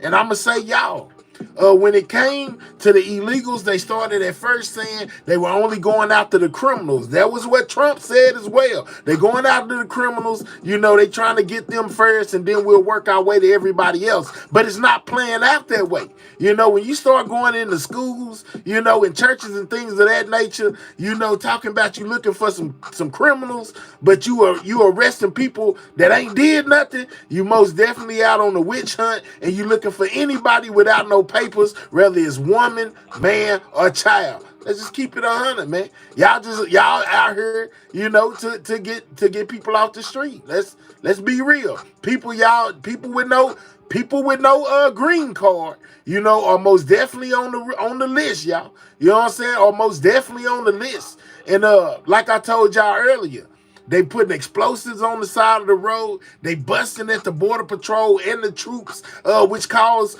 Trump to deploy more troops. And even Governor Hot Wheels over here in Texas, he done sent troops too. It's looking real military at the border right now. Check this out. Deployed to the southern border. Hundreds of troops from all over the country are being deployed to the southern border this week, joining the thousands that are already on the ground. Cass, you're going on a trip in your favorite rocket ship, zooming through the sky. Cass, bye-bye. We don't need you. You a hater. Bye-bye. Go. Yeah, we gonna get you right up out of here, boy. I don't do no form of drugs. You know what I'm talking about? I am not under any kind of haze or none of that, bro. If my eyes look low, it's because I'm looking down, you know, to see what your comment is saying. So therefore, you only see the top of my eyelids, you know, and my eyes are never bug-eyed open. If I was over here like this, you have something to worry about, bro. Don't be worried about my eyes. Worry about your eyes and what narcotics you do. I ain't doing no narcotics. Stay out my business anyway, and stay out my chat. There goes another one, just got deported. You know what I'm saying? I'm on a roll over here. Does anybody else, want to get deported? You know what I'm talking about? Let me know. I'm passing out deportation quicker than Trump. You know, we getting you right up out of here on one of Elon Musk's rocket ships and sending you to wherever you land at, because we don't care about you. Yeah, I don't need no kind of smart nothing coming through here. I'll get you gone. You know what I'm saying? And we going to send you up the creek without a phone. You can't call home. Too bad. We'll holler at you. Hater. The show of force in California and Texas comes as deportation flights have started to Central and South America. And today... crushing the freedom of speech. Yeah, you got freedom of speech. You can say whatever you want to say. But when you start talking to me, that's when I show you that I don't play and I don't care about your speech. Go freedom of speech somewhere else. You know, don't be saying nothing to me. I'm the channel broadcaster. I don't have to tolerate no disrespect. You know what I'm saying? I don't have to tolerate no disrespect. I give you the avenue to talk about the content and say whatever it is that you feel about the content. But when you go to talking about me, that's my free ticket to get you gone. If you don't like it, oh well, don't talk to me. Talk about the content. Talk about the content. Talk about what I'm showing you. Don't talk to me or tell me what I am and what I ain't, because you don't know my life. Let's get that understood. And y'all don't run nothing over here. I run this channel. This is my channel. I decide, who get to come and who got to leave. So I would tread lightly, in the future when you go make you another page, because I know you love this channel. You'll be right back. When you go make you another page and come back, watch how you handle me, sir. Texas Governor Greg Abbott announcing he is sending hundreds of extra reinforcements from a specialized border unit to help National Guard and Border Patrol agents. So let's get out to News Nation's Allie Bradley, live for us there in Del Rio, Texas. Allie, what more do we know about these now additional deployments? Yeah, hey, Nicole. So just because the numbers have dropped significantly since President Trump was sworn in does not mean that Governor Abbott is taking his hands off of the mission down here. He just announced that he's deploying an additional 400 soldiers from the Texas Tactical Border Force team down here to the southern border. So sources tell me they're going to the Rio Grande Valley. They should be landing in about an hour and a half. They're going to be coming in on Chinooks and C-130s. Now, those resources will be there to supplement the Border Patrol and the thousands of troops that are already down here kind of securing the border, if you will. Now, here's what we know from these deployments. They're going to get a lot of help here because more are even coming from the federal government. Troops are coming from across the country. Well, they is loading down the border with the Army, y'all. In Washington State, Army soldiers and Marines are making their way down here to the border. Now, sources tell News Nation that at least 500 soldiers are in California. We know around 300 landed in El Paso over the weekend. We talked with Congressman Tony Gonzalez, who represents a lot of Texas's southern border, and he says that we can expect even more soldiers to arrive in the coming days and weeks, and says Fort Bliss, which is down in El Paso, is going to essentially be ground zero for these removal actions. Take a listen. The Air Force has been key in providing airplanes. The Army has been key in providing personnel. The Marines also been key in providing personnel. Fort Bliss is going to be a big part of housing some of these folks. I think over the next several days, weeks, months, you'll see hundreds of folks kind of trickle through at different points. Okay, so Nicole, Texas Congressman Tony Gonzalez are also telling us that he expects these numbers to continue to increase over the weekend. We saw ICE nab nearly 1,000 of their individuals that they were out looking for when it comes to these criminal illegal immigrants. So we can expect those numbers to increase along the southern border, as Tony Gonzalez is mentioning there. Nicole. All right, so Allie, how do we expect these soldiers to be used at the border? What are they going to be doing? Yeah, so some nuance here. We've been reporting here at News Nation. There are already thousands of troops down here. They were deployed under President Trump in 2018 under Operation Guardian Support. And the president just recently gave kind of immigration authority to a lot of the three-letter agencies down here. So FBI, ATF, DEA that we're seeing out there on these fugitive task forces working hand in hand with ICE. This is going to be different. These individuals are likely not going to have immigration authority. But what's interesting is the majority of these soldiers that are being deployed are part of military police efforts. They getting them right up will out have of some here, kind of y'all. policing authority. But again, they're not going to have immigration authority. Their policing authority, their jurisdiction is on military basis. So as Tony Gonzalez was telling us, they will likely be used in security operations. They will be used to assist the law enforcement that are down here. They'll be used as deterrents. They will be armed, of course, with pepper balls and things like that. But Nicole, we don't expect them to actually apprehend any migrants because they don't have that immigration authority. That is something that would have to be handed down from the president if he does want them to be involved there. But it sounds like they'll have their hands full building fence, helping them repair their vehicles, being security forces, and also just Wallflower, ain't nobody brainwashing nobody. Boy, we showing all the facts. You know what I'm saying? We not brainwashing anything. I'm showing you exactly how it's going down using the methods that I use. He probably watched the game yesterday too. Who you talking about, Wallflower? And we Wallflower. Man, don't make me have to get you gone. I'm deporting quicker than Trump over here, dog. Watch how you handle me. Talking about a brainwashing stream. Ain't nobody brainwashing nobody. We done looked at both sides of the spectrum. We are being fair as fair can be. Don't come in here late, not knowing what's going on, trying to tell me what I'm doing. Bro, hey, man. Say, man. just kind of being there in lockstep with Border Patrol down here along the southern border, Nicole. All right, Allie Bradley live for us there in Del Rio. Thank you. Thanks for watching. Go to join and you know what I'm saying? So we basically gotta look right there at what's going on with the border, man.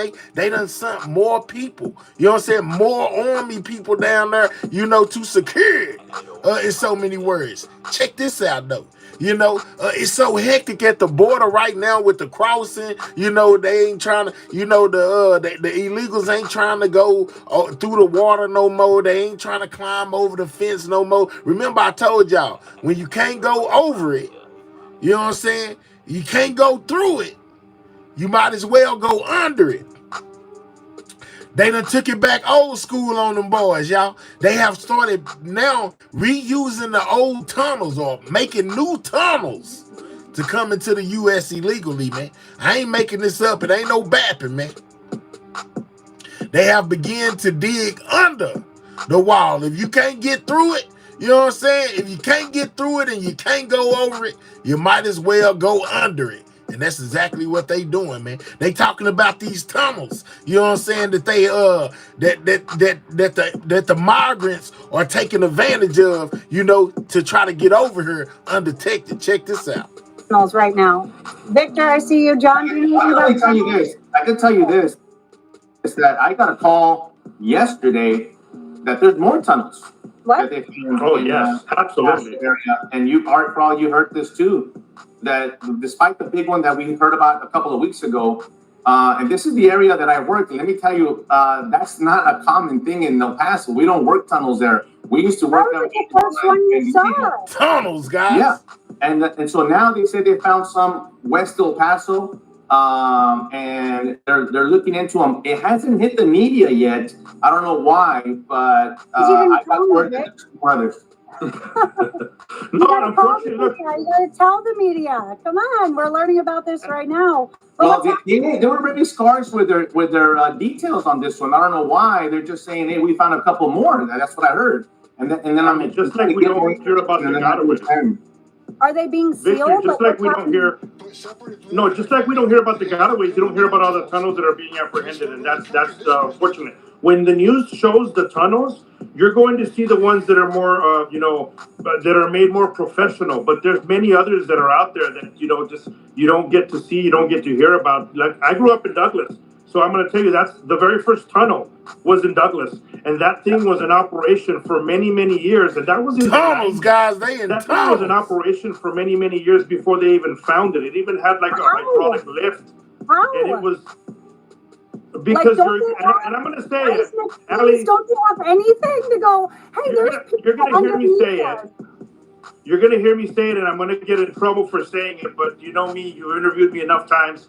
I'm going to get in trouble no matter what I say sometimes. But because we have communities that condone it and don't say anything about it. That's exactly why. Like I said, I grew up in a border town, and for the longest time, I've been in law enforcement. And my family would be quiet about me being in law enforcement, but everyone knows who the drug smugglers are in the community, and they'll say, well, you know what he's doing. But when it comes to some people in law enforcement, it's like, oh, don't say anything. We have communities on our borders that condone this type of behavior, and that's why it happens, and no one says anything about it.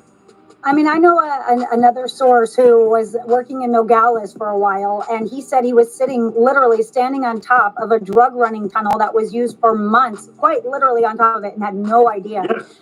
So, I mean, how often are these being found? It's like, crazy, I mean, y'all. What's going on with the tunnels? Why are they all of a sudden up? Is it because they're being talked about, or is it because there are more? Now, they've been using tunnels for years, man. You know what I'm saying? But then I guess they kind of abandoned the ideal and started, using them sometimes and taking other measures to get the illegals over here. But now with all of this going on and things being so tight at the border, they've just started going up under the wall. They've gone underground, you know what I'm saying, to pop out somewhere where they would not be found. This is crazy, y'all. They done brought up the tunnels.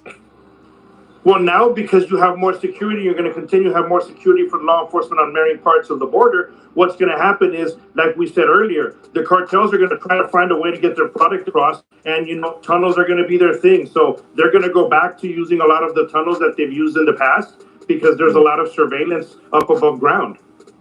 Another thing you're going to see, Ali, is you're going to see seizures.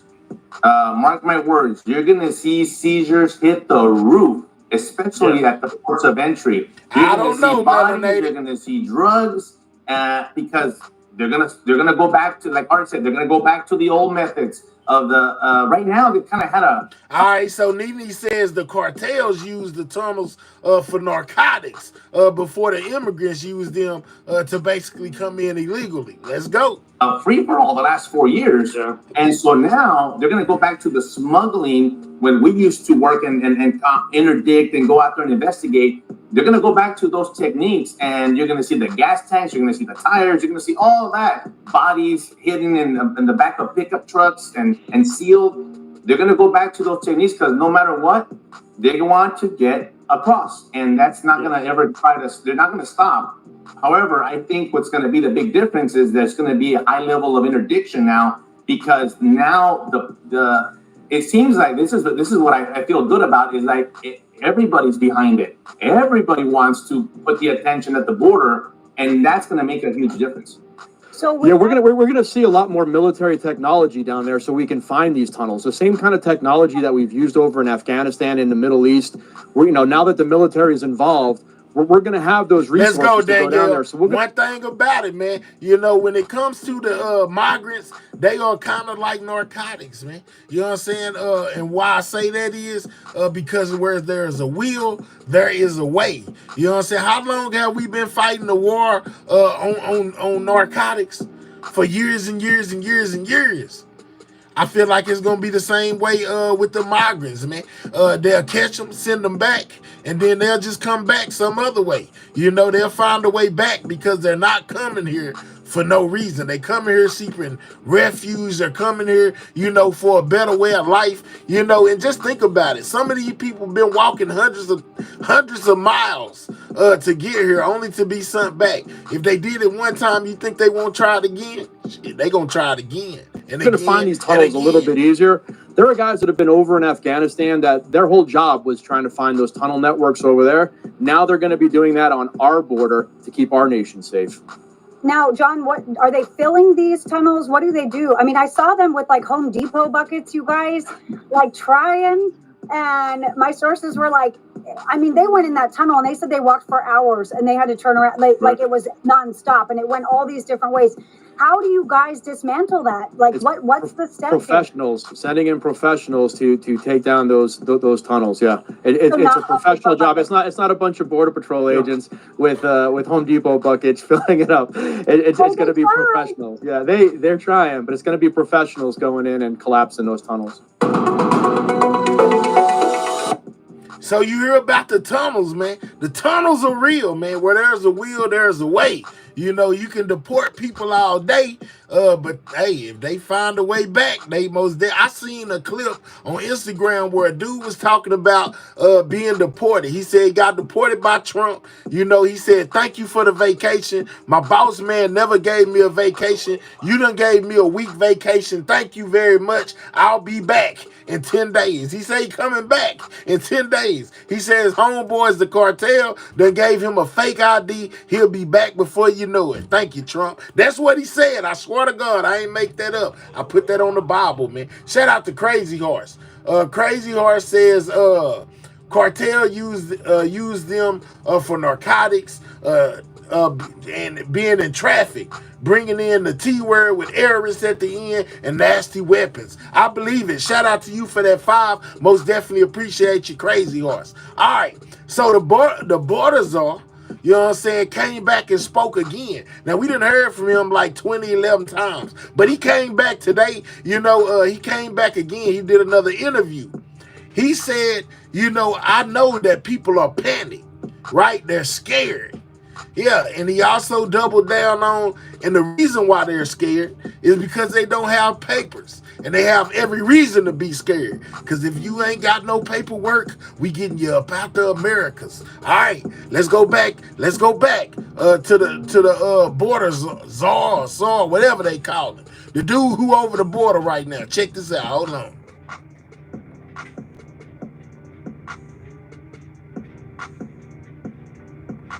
Hold your breath. Here you go, right here. First with more is Trump border czar Tom Homan. First, I guess I got to ask your reaction to Selena Gomez. I didn't see any postings of tears for all of the women and American citizens murdered, all the people that were raped, including children, all the other victims of violent crime, the American taxpayers putting out billions of dollars. I didn't see any tears on any of those issues. What was that all about? Look, that was the best monologue I heard you do in years. That was your straight on. I can't say it better myself. We got a 250,000 Americans dead from fentanyl across that open border. Where's the tears for them? I've met with hundreds of angels, moms and dads who are separated from their children. Let's go. Because my boy say drones and Terminators. Yeah, Elon Musk gonna send a whole bunch of them IR robots to the border. Yeah, and let them secure it. What better practice than that? Buried them because they're killed by illegal aliens. We got 500,000 children who are sex trafficked into this country, separated from their families, put in the hands of criminal cartels to be smuggled into the country. This administration can't find over 300,000. Where's the tears for them? Excellent monologue. I agree with you 100%. Yeah, I mean, how many children do we think are missing? And my boy, the King, says that Elon Musk was allegedly here illegally. Let's talk about it. Man, hell, can we have a wedding reception on the sidewalk? You can have a timeout, but y'all crazy. Now, some 350,000. How many known terrorists do we know are in this country, or do we even know? How many known cartel members are in the country, or do we even know, or gang members? Do you know? We have no idea. We got 2.2 million known gotaways. We know because they're on video, drone traffic, eccentric traffic. 2.2 million people cross the border.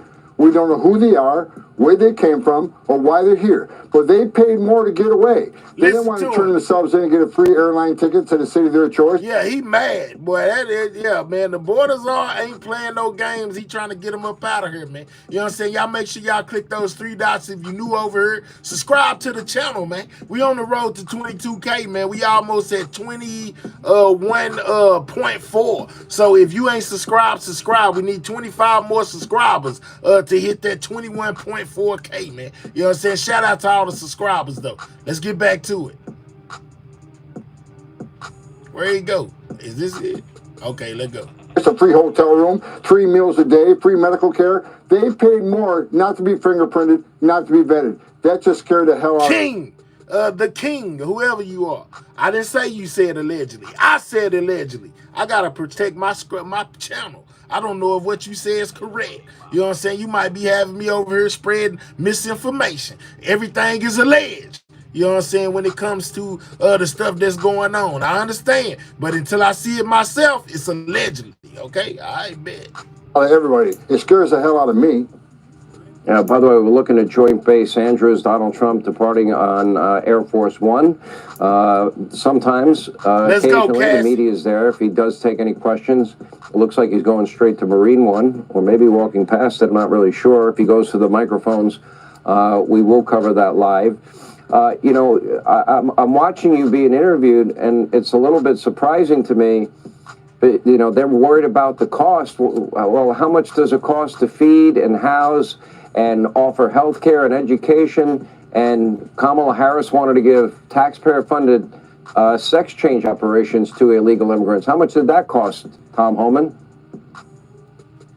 We're spending multiple $1 billion every year on free hotel rooms, free plane rides, health care, our school systems, our hospitals, our trauma centers, our social services, and that's in perpetuity for probably 20 million illegal aliens. Man, why you hollering every time you go to talk, man? Talk normal. You ain't got to be screaming at us, man. We listening to you, dog. Operation is going to be expensive, but at the end of it, we're going to save the taxpayers billions of dollars, plus we're going to protect our national security, plus overdose of fentanyl is going to drop, illegal alien crime is going to drop, sex trafficking of women and children is going to drop. It's worth the investment. It's a one-time cost to secure this nation and make America safe again.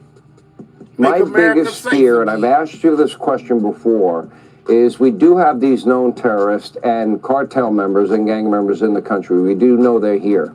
We don't know where they are. We don't know where a lot of them are. It was good to see that your guys were able to get the Tren de Aragua, 50 of those guys this past weekend, I believe, in Colorado.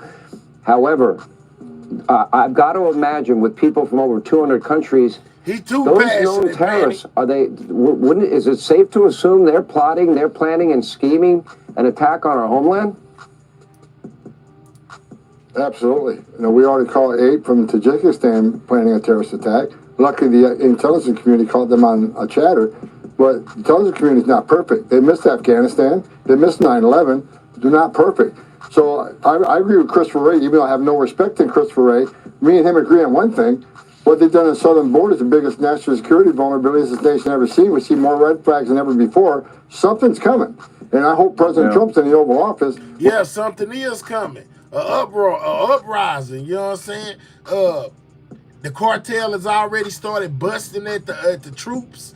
They putting explosives out there. You know what I'm saying? Y'all are coming in, taking people's wives away. You know what I'm saying? Taking their coochie. No men go crazy when you take their coochie away, man. It's something coming. You know what I'm saying? It's going to be big. When something does come, because he'll take control of it. I've been saying it's a matter of when, not if, and I pray to God that I'm wrong.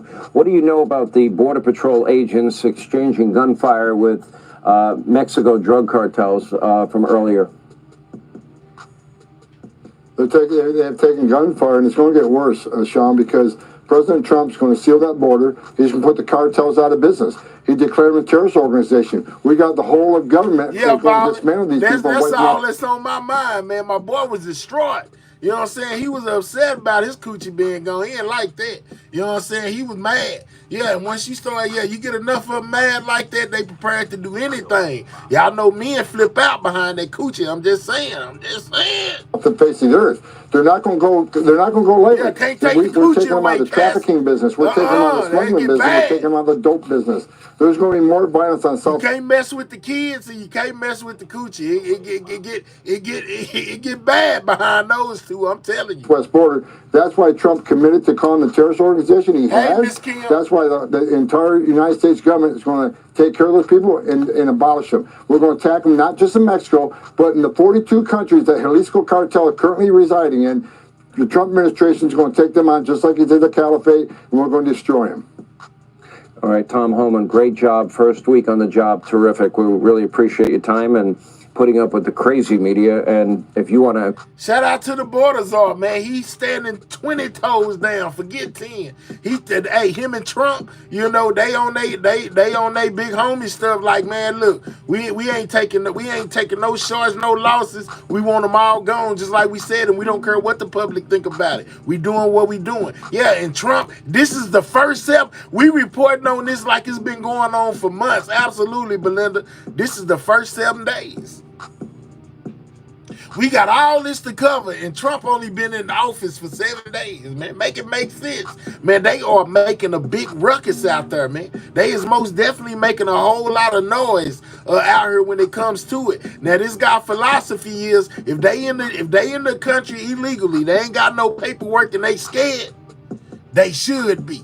Now, another thing, I seen somebody in my chat say Trump declared a war, on the cartels. Somewhere in their mind, they feel like they're going to be able to stop the cartel. Man, they've been fighting against the cartel and narcotics for years and years and years and years. And where there's a will, there's a way. They keep on, they ain't won nothing yet. You can go almost on any block, and find narcotics there. They ain't stopped nothing.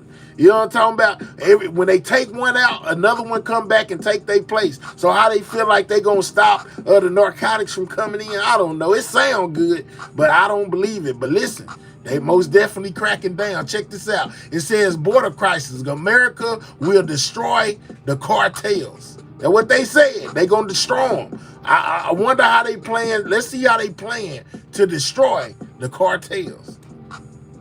And there we have, frankly, no margin of error because of our margins in the House, which is why we're here together to try to come up with how we can get a very ambitious agenda done in a very short order, a quick timeline. I'm confident we'll get it done because we have a president who is a no-nonsense. Hey, man, where my moderators at? Why y'all letting this Trump troll spam my chat, man? Let's get you up out of here. I don't know what they doing. Y'all must be on break or something. Let's get him right up out of here, man. You should have been there, took him up out of here. Let's get you up out of here, dog. If they ain't do it, I'll do it. Get you gone. Yeah, we ain't timing him out. Block him, man. He's spamming the chat and he got some kind of crazy name, man. We ain't got time for that. Ma, y'all wake up. We finna go, man. Y'all gotta watch the chat. He got a whole bunch of them off too, though. I mean, where they at? They must have done passed out or something. Wake up. Willing to accept not getting things done, and I think you have a mandate from the American people. But again, our margins are very, very slim, and these are complex, difficult issues. But I'm actually very confident that we'll get it done. I share my colleagues' views that this conference is really going to be about what we're going to do with reconciliation, keeping the president's promises, keeping our promises, demonstrating to the American people that we can indeed govern. We do have very slight majorities, and so people ask me, well, what's the difference between this Congress and the last Congress when we also had the majority in the House, is that we have President Trump. And President Trump wants his agenda passed. We want to pass President Trump's agenda because it's good for America. And we have to put our differences aside and not stop thinking about ourselves and start thinking about the country as a whole. And on the reconciliation package, I am sure there are going to be some things in that package that I may not like personally, but on the whole, the package is going to be good for America, and we need to move it forward. And so we need to extend the Trump tax cuts. If not, we're going to have the largest tax increase in American history. We have to secure our border. Joanne said, speak for y'allself when y'all talking about them cartels. Yeah, we know how they get down, man. They chop off fingers and necks and toes and mail them in the mail to your family members, man. Yeah, man, let the army deal with the cartels. I want no parts. We have to make America energy dominant. We have to stop this unnecessary regulation that's holding America and Americans back in our economy, and a whole slew of other things that we need to tackle in that reconciliation. And so I know that that's the purpose of why we're here, why the president is here, why our speaker is here, to unite us and get us rowing in the same direction. Can you both weigh in on what's going on right now, the immigration sweeps? We have, in the last day, reported on a couple of people who have been convicted criminals who have been taken into custody. Both of them have been convicted and living here for at least 20 years. So I'm wondering if you know or can weigh in on, I mean, that's 5 or 6 presidential administrations. Why is it possible now? And I remember President Trump in 2019 did this as well. Right. But why is there a 20 or 30 year lag for people to be in that limbo without being taken out? We know that there are millions of people who are here unlawfully, including, 1.3 million who already have their orders to be taken out of the country. Among those, we also know that there are severe criminals, serious criminals, that have, by the way, been recently allowed into the United States. And to your point, there may be others who have been here for a long time who are, again, career criminals. And I think what's changed is, again, that President Trump got here this time, not only with a strong mandate to do what he said he was going to do, but unlike the first time, he now also understands, and you can see it, the importance of putting his people in there immediately to get the agenda done immediately. The first 4 years of President Trump, well, the first 2 years, by the way, the bureaucracy was in the way. It took him 2 years to kind of figure that out and get his people in there. Well, he learned from that first experience, and you're seeing that. Yeah, well informed them the wordplay, invasion, aliens. You know what I'm saying? The T with errorists at the end. The wordplay be outstanding. The wordplay play tricks on your brain. You got to most definitely pay attention to what they be saying. Illegals, you are his #1 enemy, and as a black man, I have my own beast. I can't get in this. All right, ghetto, I hear you. Rather dramatically now. He's taking more aggressive steps as far as putting people in, getting people out of the way that are obstacles to the America First agenda. The America First agenda is safety, prosperity, so I think experience is part of that. This is a president who, again, he was in the White House for 4 years, learned how to do things, how to get things done. And he's using that experience in a very effective way in just now 1 week in office. I have a different take on it. I think that actually the disastrous policies of the last 4 years of President Biden have actually put a spotlight on immigration and the immigration problem here in the United States. And frankly, the American people have said, okay, enough. And so if there is a deportation order, if we are indeed a country of laws, then we need to follow our laws. And so ICE is doing the job it's supposed to be doing, which is once you have a deportation order, then you're supposed to carry out that deportation order. Now, in my druthers, I'd rather actually have those that are more recent, will go first. But also it all depends on the nature of the crime and the crime that you committed while you were here. And so I don't have the details of that. Already, but again, Joshua. all this talk and this problem with immigration came about because of the last 4 years of the Biden administration and their total lack of following law and their wide open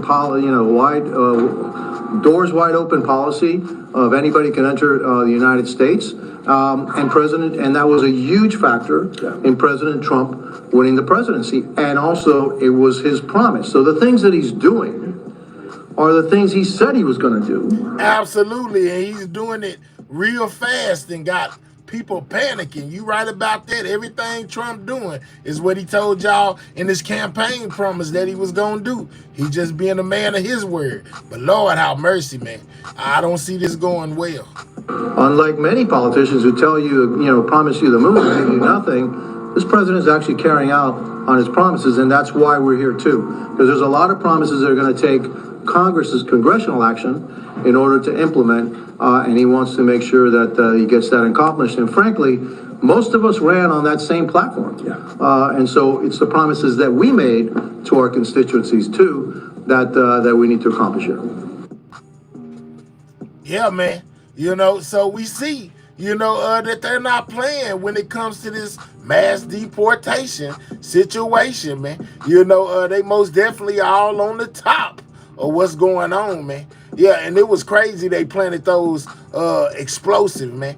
Let's see what the Isaiah Factor thinks about this whole situation. And welcome to The Factor Uncensored. Thank you for joining us tonight. It was a campaign promise, and President Trump is making good on that promise. Mass deportations are unfolding all over the country and right here in our own backyard. Now, ICE raids began last week with 2,300 arrests so far, and that 2,300 arrests so far. Number continues to rise. As a result, Governor Greg Abbott here in Texas announced he is sending another. Governor Hot Wheels done sent another 4,000 troops to the border, man. I'm telling y'all, and this is Texas coverage right here. This is what's going on as far as in Texas. with this right here. 400 soldiers from 400. bases in Houston and Fort Worth to the U.S.-Mexico border. Also developing a substitute teacher in Fort Worth is under investigation after making a post on X calling for... I just showed y'all this and read it to y'all. This is about the teacher in Fort Worth. We find out that this teacher is in Fort Worth. And he or she was the one that said that ICE needs to come to her school and basically get some of these illegals, because they got people in the 11th and 12th grade that don't speak no English. Now, this teacher is under fire. Immigration to come to their school for students who, quote, don't even speak English. Joining us to talk about it tonight here on The Factor Uncensored, Angela Vidal, educator Victor Rios, and Christine. Let's go, man. We got some Hispanic people. Let's see how they feel about it. You know what I'm saying? I bet you they standing on business. Rodriguez, who has cast her vote for President Trump. Glad to have you all here on The Factor Uncensored. So let's begin here. Shout out to Your my boy thoughts Joshua about for what we're that seeing gift. in this Appreciate country. you, dog. Yeah, definitely. I want to say this. I did vote for President Trump, and my vote was to fight what is happening with the mass deportation. I voted, and I knew that my vote was to fight. Can we get 25 more votes, y'all? I mean, 25 more likes. Click the 3 dots, hit the thumbs up, y'all. Get the likes to 400. We only need 25 more. And what's been projected towards Mexican Americans and towards Latinos in the United States who are born in this country. And I think that we're gonna stand up, and we're actually gonna, fight back, because there is a problem with what's going on right now. The deportation promise was for murderers, was for rapists, was for bad people, was for securing the border, and that's good and all. But now it's a roundup of just... I told y'all. See, I told y'all. Y'all heard what she said? She was in favor of Trump. She voted for him. They went on the campaign promise of just saying it was for all the bad illegals, wasn't gonna be messing with the good people. But right before I cut her off, she said it's a roundup. That means anybody without papers. Basically, they feeling a different type of way now. So much for just going after the criminals. Now people are just casualties. They're going off in the schools. I'm just being real, y'all. You know what I'm saying? We need 16 more on that like, man. We'll be at 400. Please hit the like button. United States who are born in this country, and I think that we're gonna stand up, and we're actually gonna fight back, because there is a problem with what's going on right now. The deportation promise was for... Hold on, did you hear what she said? She said it's a problem with what's going on, and we're gonna fight back. I told y'all they ain't gonna take this land down. Y'all thought I was playing. I told y'all this wasn't gonna end well. And I think that we're gonna stand up, and we're actually gonna, fight back, because there is a problem with what's going on right now.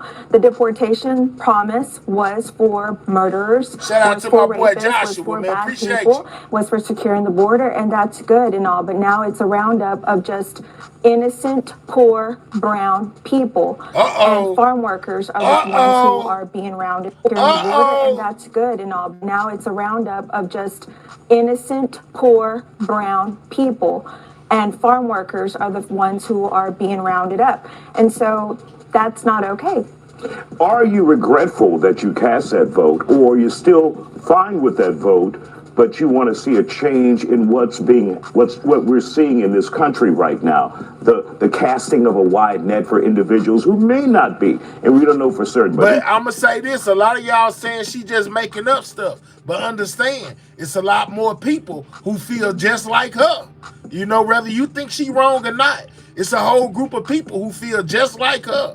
We rewound our nation 200 plus years. Let's go, Joshua. Who may not be criminals.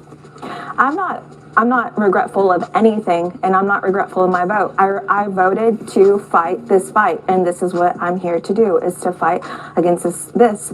And if it's going to affect my, future children, then I'm going to make sure that I stand on the right side of history so that this doesn't repeat itself again. And so sometimes we have to confront itself, and we have to give in, and we did. And we voted for him to be into office, but you know what? Now we're going to have to fight back against the things that are not okay and are wrong. We're going to fight Victor back, Rios, is what from she you said. As an educator, when we saw that teacher in Fort Worth say or do a post indicating he wanted ICE to come to his class or to his school, and take a look or arrest, what have you, these kids who did not speak English. Your thoughts about that?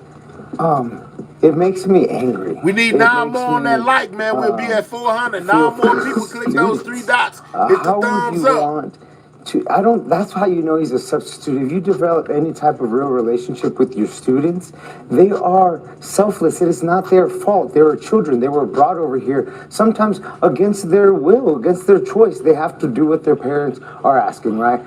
And in the 14th Amendment, it's due process and equal protection under law. In 1982, Plyer versus Doe solidified that even if you are not here legally, you have the right to an education, to a free education where you reside. I think it's really concerning when he's literally snitching on his own kids, right? You're supposed to feel safe at school. It's cold. As teachers, I'm supposed to be one of the protectors. I'm supposed to make you feel safe. I am a confidant. Students come to me with real life issues, real life problems, and because they don't speak English. But see, we've been hearing how y'all feel for the longest all night. Now we finally get to see how the other side is feeling about what's going on. And what I just heard was, we're willing to fight back, which means fight equals not good.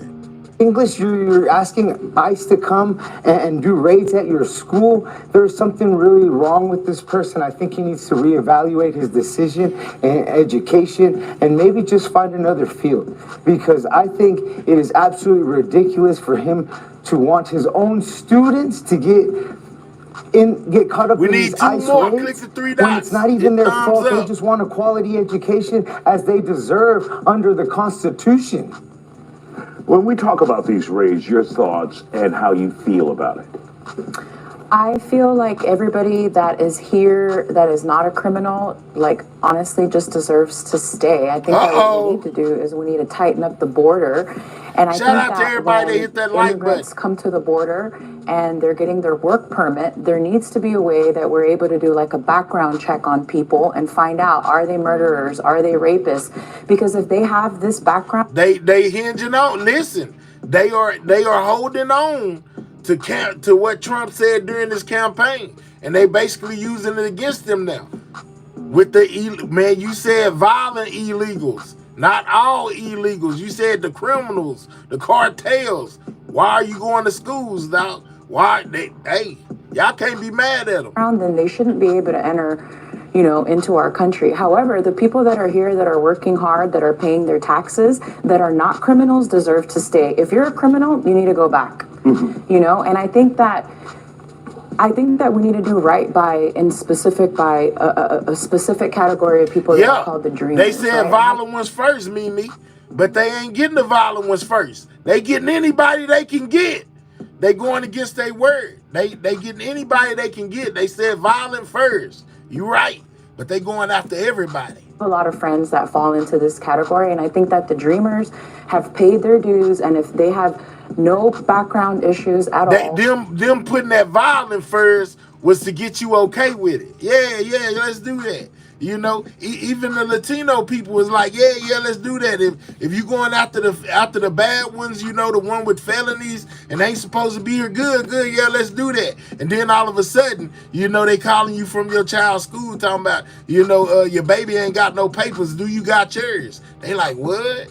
Yeah, man, you got to read the fine print. It's always some nonsense off in there somewhere. They need to be able to stay. And I told them, what is the general mood? What are people saying in the Latinos, Hispanic community about this? Are they concerned for family members who may, and it's just not the Hispanic and Latino, there are Haitians who are here, there are Indians who are here, there are Asians who are here, all individuals who may not be documented, but what are you guys hearing in your community? I think it's a real concern, and people are genuinely concerned. Let's go, for their family members, for themselves, on getting deported, right? Everyone said, we want to get rid of all the murders. They're coming after every brown person. The problem is that they're going to be able to use this in their favor to pull over and stereotype people like myself.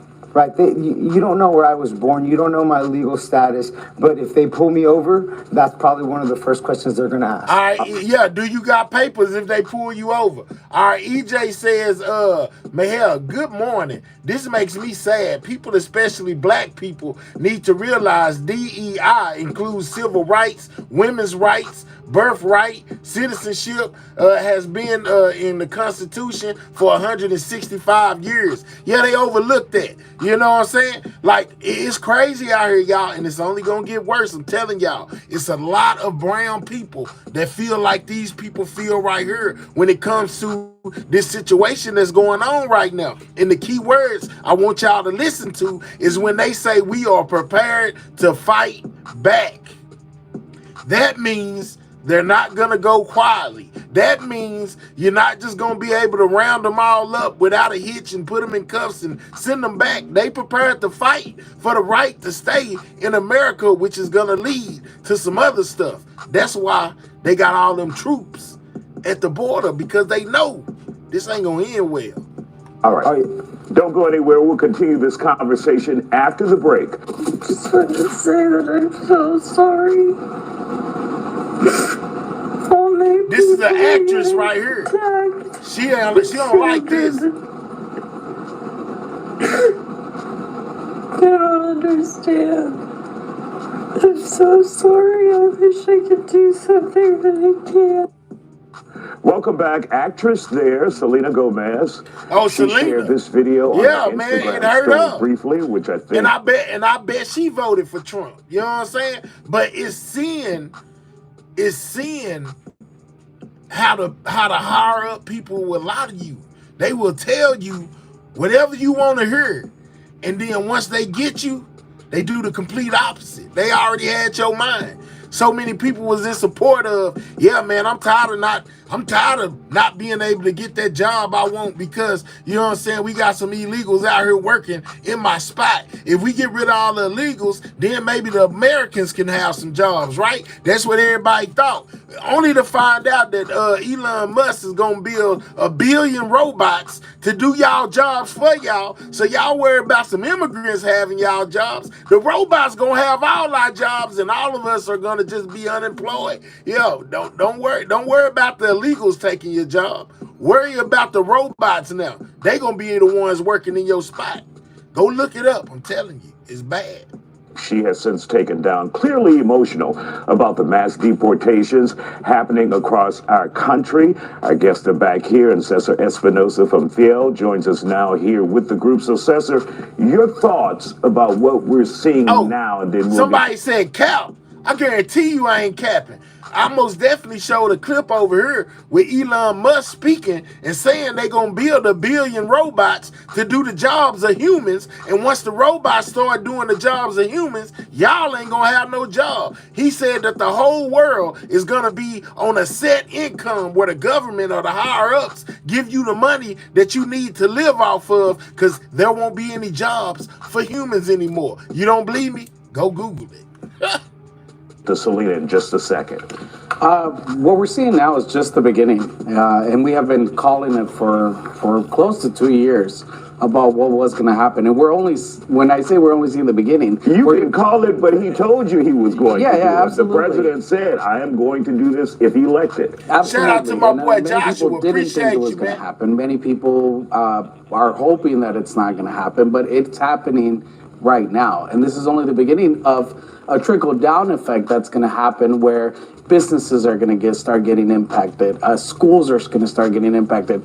Just this morning, after we heard reports of there being ICE operations in Gulfton, many moms called our office, texted our office, and said, should we send our kids to school? And our answer is yes. We don't want people to get more in trouble for truancy or things like that, but it is a real fear that people are having. Now you go do your homework. He most definitely said that the world will get to a point where the robots will be able to do our jobs, Wix, and humans will be needed to fix the robots. What are you talking about? He most definitely said the robots would take over our jobs. Don't argue with me, dog. I did my research. You go do yours. Your ugly self. We've talked to several business owners who have said that their supply chain has already been interrupted because I don't care if he was asked the question, Wicks. So what? They asked him the right question, and he answered it the right way and said that the robots would be taking over our jobs. You know what I'm saying? What did you talking about? He talking about it was a brainstorm. It doesn't matter. Well, you better stop arguing with me before I brainstorm you the hell up out of here. How about that? I got a brainstorm for you. It's called a rocket ship. You know what I'm saying? Elon Musk built them all, and he gave me as many as I need to get as many haters up out of here as I would like. Come over here trying to tell me he was asked a question. Yeah, he was asked a question, and he answered it and said that the robots would eventually take our jobs, and we would be on a set income from the higher ups, you know, because nobody would have no job. Tell me where I lied at.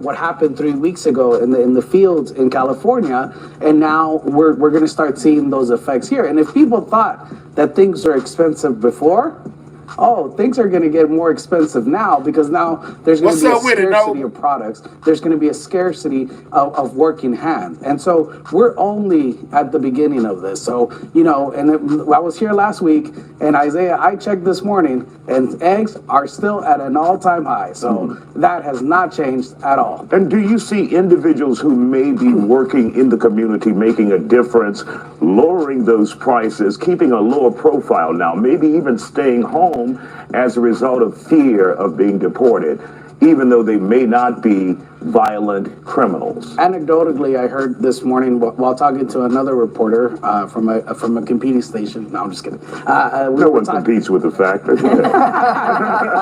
we were talking to another reporter this morning, and he was saying that one of his family members went to a supermarket this weekend on the Sunday, where usually you see a lot of family shopping, getting ready for the week, and it was eerily empty.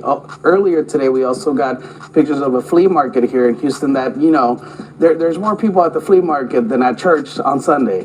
And this weekend, it was empty. So we're going to start seeing, you know, when those businesses start getting affected, they're going to need to go to other industries. And when those industries get saturated or get affected. Manny, do I look tired to you? I'm looking down at the screen, man. Don't come here asking me no crazy questions. Focus on the content. Don't focus on me, dog. I got me. If I got tired, I get up off here. You know what I'm saying? I'm looking down at the screen. That's why my eyes are looking down. You know what I'm saying? Calm down with the "are you tired?" Send me some money. I'll wake up. How about that? To everybody who want to ask me if I'm tired or they think I'm on a narcotic, you send me some money. I'll wake up for you. I'll be like this.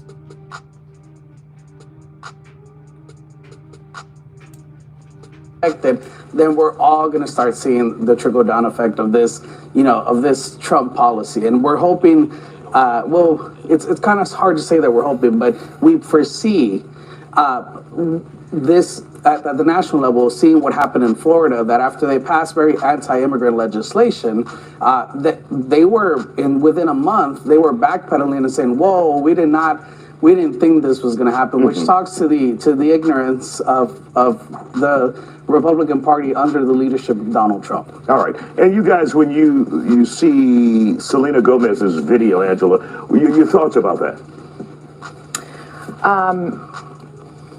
That was a bit emotional for sure. You know, she definitely was on there, you know, I think she felt it like if it was technically, you know, affecting her. I think that when it comes to the situations, people are probably going to be just feeling really bad for the children, you know, the children that that are involved, like if they are going to schools and doing this kind of stuff, you know, but it's a tough situation, because I feel like if they are, you know, just doing it in general, then it's not fair. But I do think that at the end of the day, it is important that, you know, us Hispanics that are here legally and did, you know, our families did come Let's go, Kiss. That we also are protected from some of the stuff that goes on when we just open the borders and let everybody in. And my stance on this was a little bit different a few years ago now.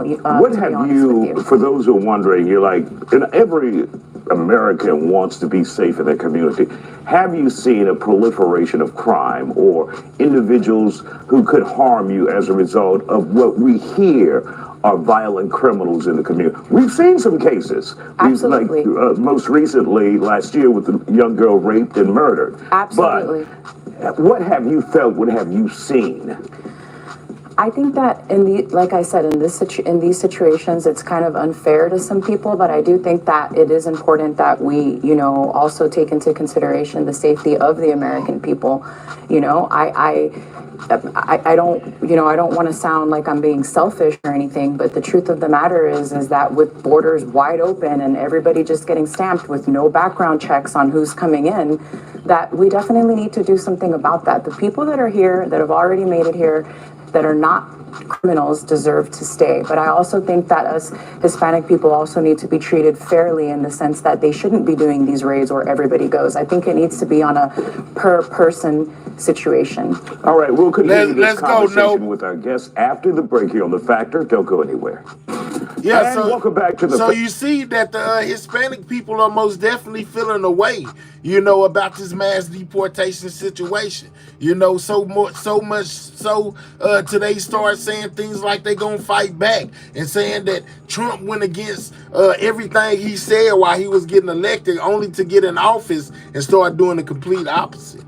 Factor Uncensored. President Trump's promise of mass deportation is in full swing. We're all witnessing it. Tonight, Catholic Charities is facing criticism.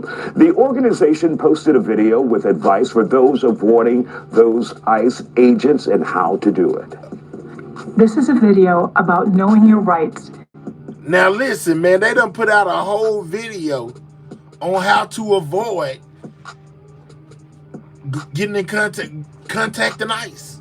You know what I'm saying? How to avoid getting deported.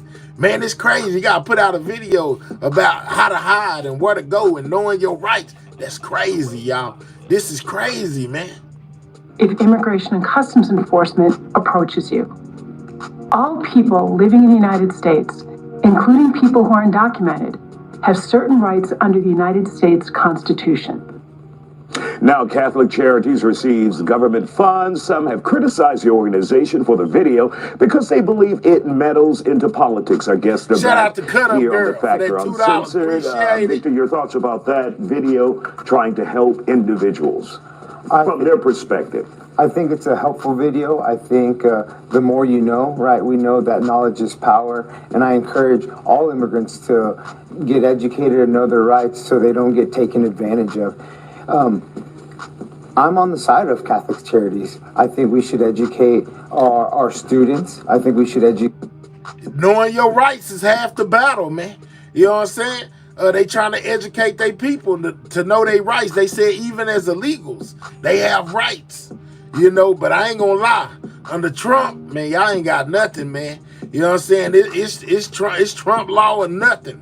The way he looks at it, the way he perceives it, it's all on him. So he taking them rights and chunking them right out the window, especially when they gave him the power to be able to deport people without them having a day in court. Meaning he the judge and the jury. If he say go, you gone. Period. That ain't no trial. It ain't no going in front of a judge and presenting the case. He is the judge and the jury. He say you gone, you gone. Educate people that are not as well versed in the topic, because these people just want to go to work. They're not lawyers. They don't usually have money to hire lawyers. That's why they're probably not in process, especially when it comes to kids. They need to know their rights, and they need to understand that school is a safe place, and school should be a safe place. And at least in my classroom, let's not even delete his comment. Let's just get him up out of here. He just want to contradict everything I say. He want me to be wrong so bad. I most definitely covered this in the beginning. I most definitely remember them Trump trying to pass something to where he didn't have to send them people didn't have to go see a judge. It wasn't no trial. Why you think he putting them on the plane and getting them right up out of here without anything anyway? Because he passed that executive order or declared some kind of state of emergency to where he is the judge and the jury. What are you talking about, man? You go take your good research yourself to your own channel and present all your facts over there. These are my facts over here. We'll holler at you, Wicks. students know that they're safe. And if I need to, I will back my students. I will go to fight for any of my students, because in these times, they have to be able to count on someone, and my students know that they can count on me. And for any of you guys here with us on The Factor tonight, does it feel like it's turmoil happening right now?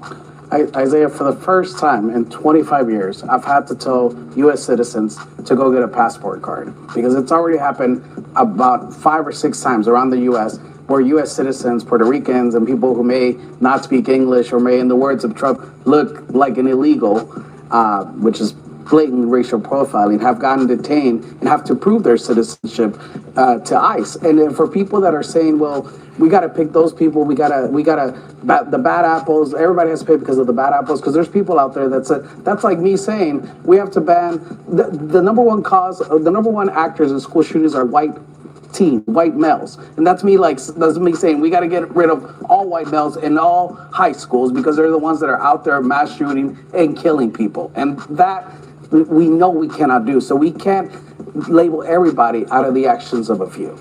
I also want to say this. I feel a lot of empathy for what Selena Gomez did, and she went online, and I really feel like it was very, I'm very empathetic of her crying. But I also want to say this is not a time to cry. This is a time to really stand up for your community, stand up for the injustices that are happening against us for being the color that we are. There is a lot of hypocrisy that a lot of white people like to hide behind the law, and we're seeing that with MAGA. They're idolizing, Trump. These MAGA followers are idolizing. Yeah, I know. I know that. I know that it's not all just Hispanic people, but it seems like they are the most targeted. You know what I'm saying? The Hispanic people are the most targeted when it comes to this immigration situation. They run up on them and ask them for their green card. If they ain't got now, you know what I'm saying, they got to get up out of here. MAGA is not. But I have to ask you, what did you think when you voted for him, though? What did you expect? I voted for the right candidate that I wanted to vote for, and I wasn't going to vote for Kamala Harris. I was going to vote for Trump, and I understood that, and I understood this was what it came with it, and I understand there's a fight that many of us are already standing up to fight against, and I think this is the first time in a long time, in over 30 years since we protested before, that a lot of Latinos, especially Mexican Americans, have come together and united, and we are uniting more than ever to make sure that our voices are heard and that change does occur. So we're not here again. All right. You guys, your thoughts? Is there tension out there? Does it feel like turmoil now in this country when it comes to your community and many other communities out there? Yeah, I think that, it definitely makes you feel really bad for the people that that are immigrants that this can affect. Like I said, I think that there definitely needs to be protocols and procedures that are much better. I think that we're failing our people by the way that it's being done. Some innocent people that literally have came here to just work and be good citizens and pay their taxes, unfortunately, are suffering. And I think that it all starts at the border. I think if we can, do a better job at the border, then we can definitely be able to prevent the ones that maybe shouldn't be coming in. And that's not just for Hispanics. There's immigrants of all over the world that, come to the U.S. and some of them do great, and some of them, are criminals. And, we need to definitely. I think we just need to, one, empower and educate. I think everyone needs to take a second and educate themselves. I think they shot themselves in the foot. If this is how you're starting, the prices are not going to go down, right? One of his big things, he said, from day one, we're going to drop the prices of eggs in grocery stores.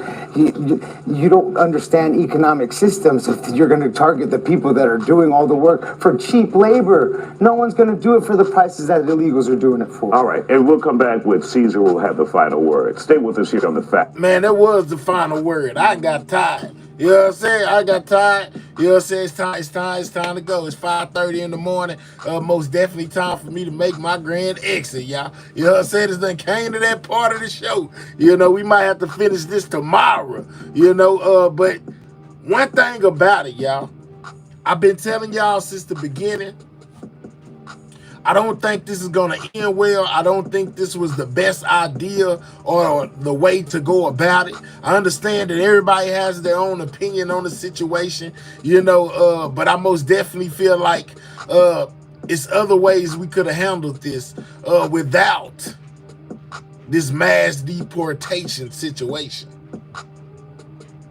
Cheap transportation will drive the prices down. Yeah, because as I sat here and listened to it, man, you know what I'm saying? I most definitely heard the word, we're going to fight back. I most definitely showed y'all where the cartels have started planting explosives on the side of American highways and basically busting shots at the soldiers on the border. I most definitely think it's a reason why they put those soldiers on the border. We already had border patrol. We already had, you know, the border police. You know, that's that type of thing. But then when you bring the army in, it's because you're expecting for it to go another kind of way. And just in case it go another type of way, we already have these troops here. And it looks like, you know, we may be on the brink of a rebellion, you know, from the migrants who are coming over here. You know what I'm saying? They done start taking their coochie away, you know, the men's coochie away. They start taking that away. That's a bad look. You going to schools messing with their kids. That's a bad look. You know what I'm saying? You going into their homes, you know what I'm saying, and asking them if they got papers. That's a bad look. I'm just saying, man, I agree something has to be done, but I don't like the way that it's going right now. You know what I'm saying? I don't think this is going to end well. You know, and I can only imagine in the years to come with this situation, what kind of things are going to come out about things that we don't even know about that's going on with some of these illegals, you know, in this whole deportation situation. You know, the number of people who are unalive, you know, the kids that were separated from their parents that they ain't seen. This is going to be in the future. I predict this. You know what I'm saying? This is my prediction. I predict that this type of thing is going to go on, just like any other thing that we ever heard about. But it was always years later before we heard about what we were witnessing right then, what was really going on, you know. Yeah, man, and this deportation, this is a deep situation. But I'm gonna most definitely stay on top of it. On a nightly basis, we're gonna keep up with what's going on with this deportation situation. And y'all gonna be able to compare from now, when it first started 7 days in, to then whenever they decide that, you know, they're not going to do it no more or whatever. And I just can imagine the stories that's going to come from this once it's over, man. This crazy. You know, I most definitely let y'all know about Diddy and him demanding a brand new hearing with Judge Summermanian about his civil rights being violated from that jail raid that went on in his cell. We covered that today. You know what I'm saying? We listened to Trump give his speech, you know, basically telling about what he is doing with this mass deportation situation, as well as other things that concern him. We most definitely seen that D. Woods came out and slammed Diddy on the top of his head, you know, about the treatment and the way that he was treated when she was with Danity Kane, as well as the way he was treating other members.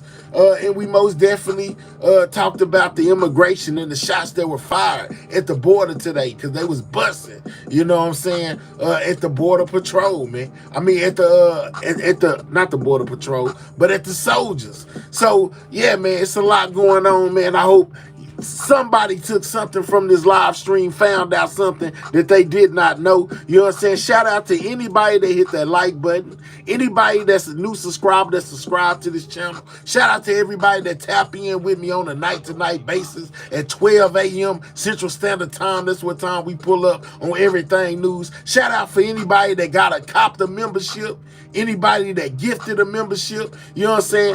Anybody that you know that support this channel. Shout out to my moderators, man. Y'all most definitely keep me motivated to go live, man. Thank y'all for keeping this chat in line. Y'all know we have a lot of crazy people that drop down over here. I'm not trying to, you know what I'm saying, argue with them, you know, or do none of that. You know what I'm saying? Monday through Thursday, 12 a.m. Central Standard Time, man, I am most definitely in the building. So even if YouTube don't send you no notification, you can pop in over here between 12 and 1, you know, because sometimes I go live at 12:30 like I did today. But sometime in between 12 a.m., you know, and 1 a.m. Monday through Thursday, you know what I'm saying, on Central Standard Time, I will be here. We'll be covering everything in the news, you know, that catches my interest, y'all. You know, for real.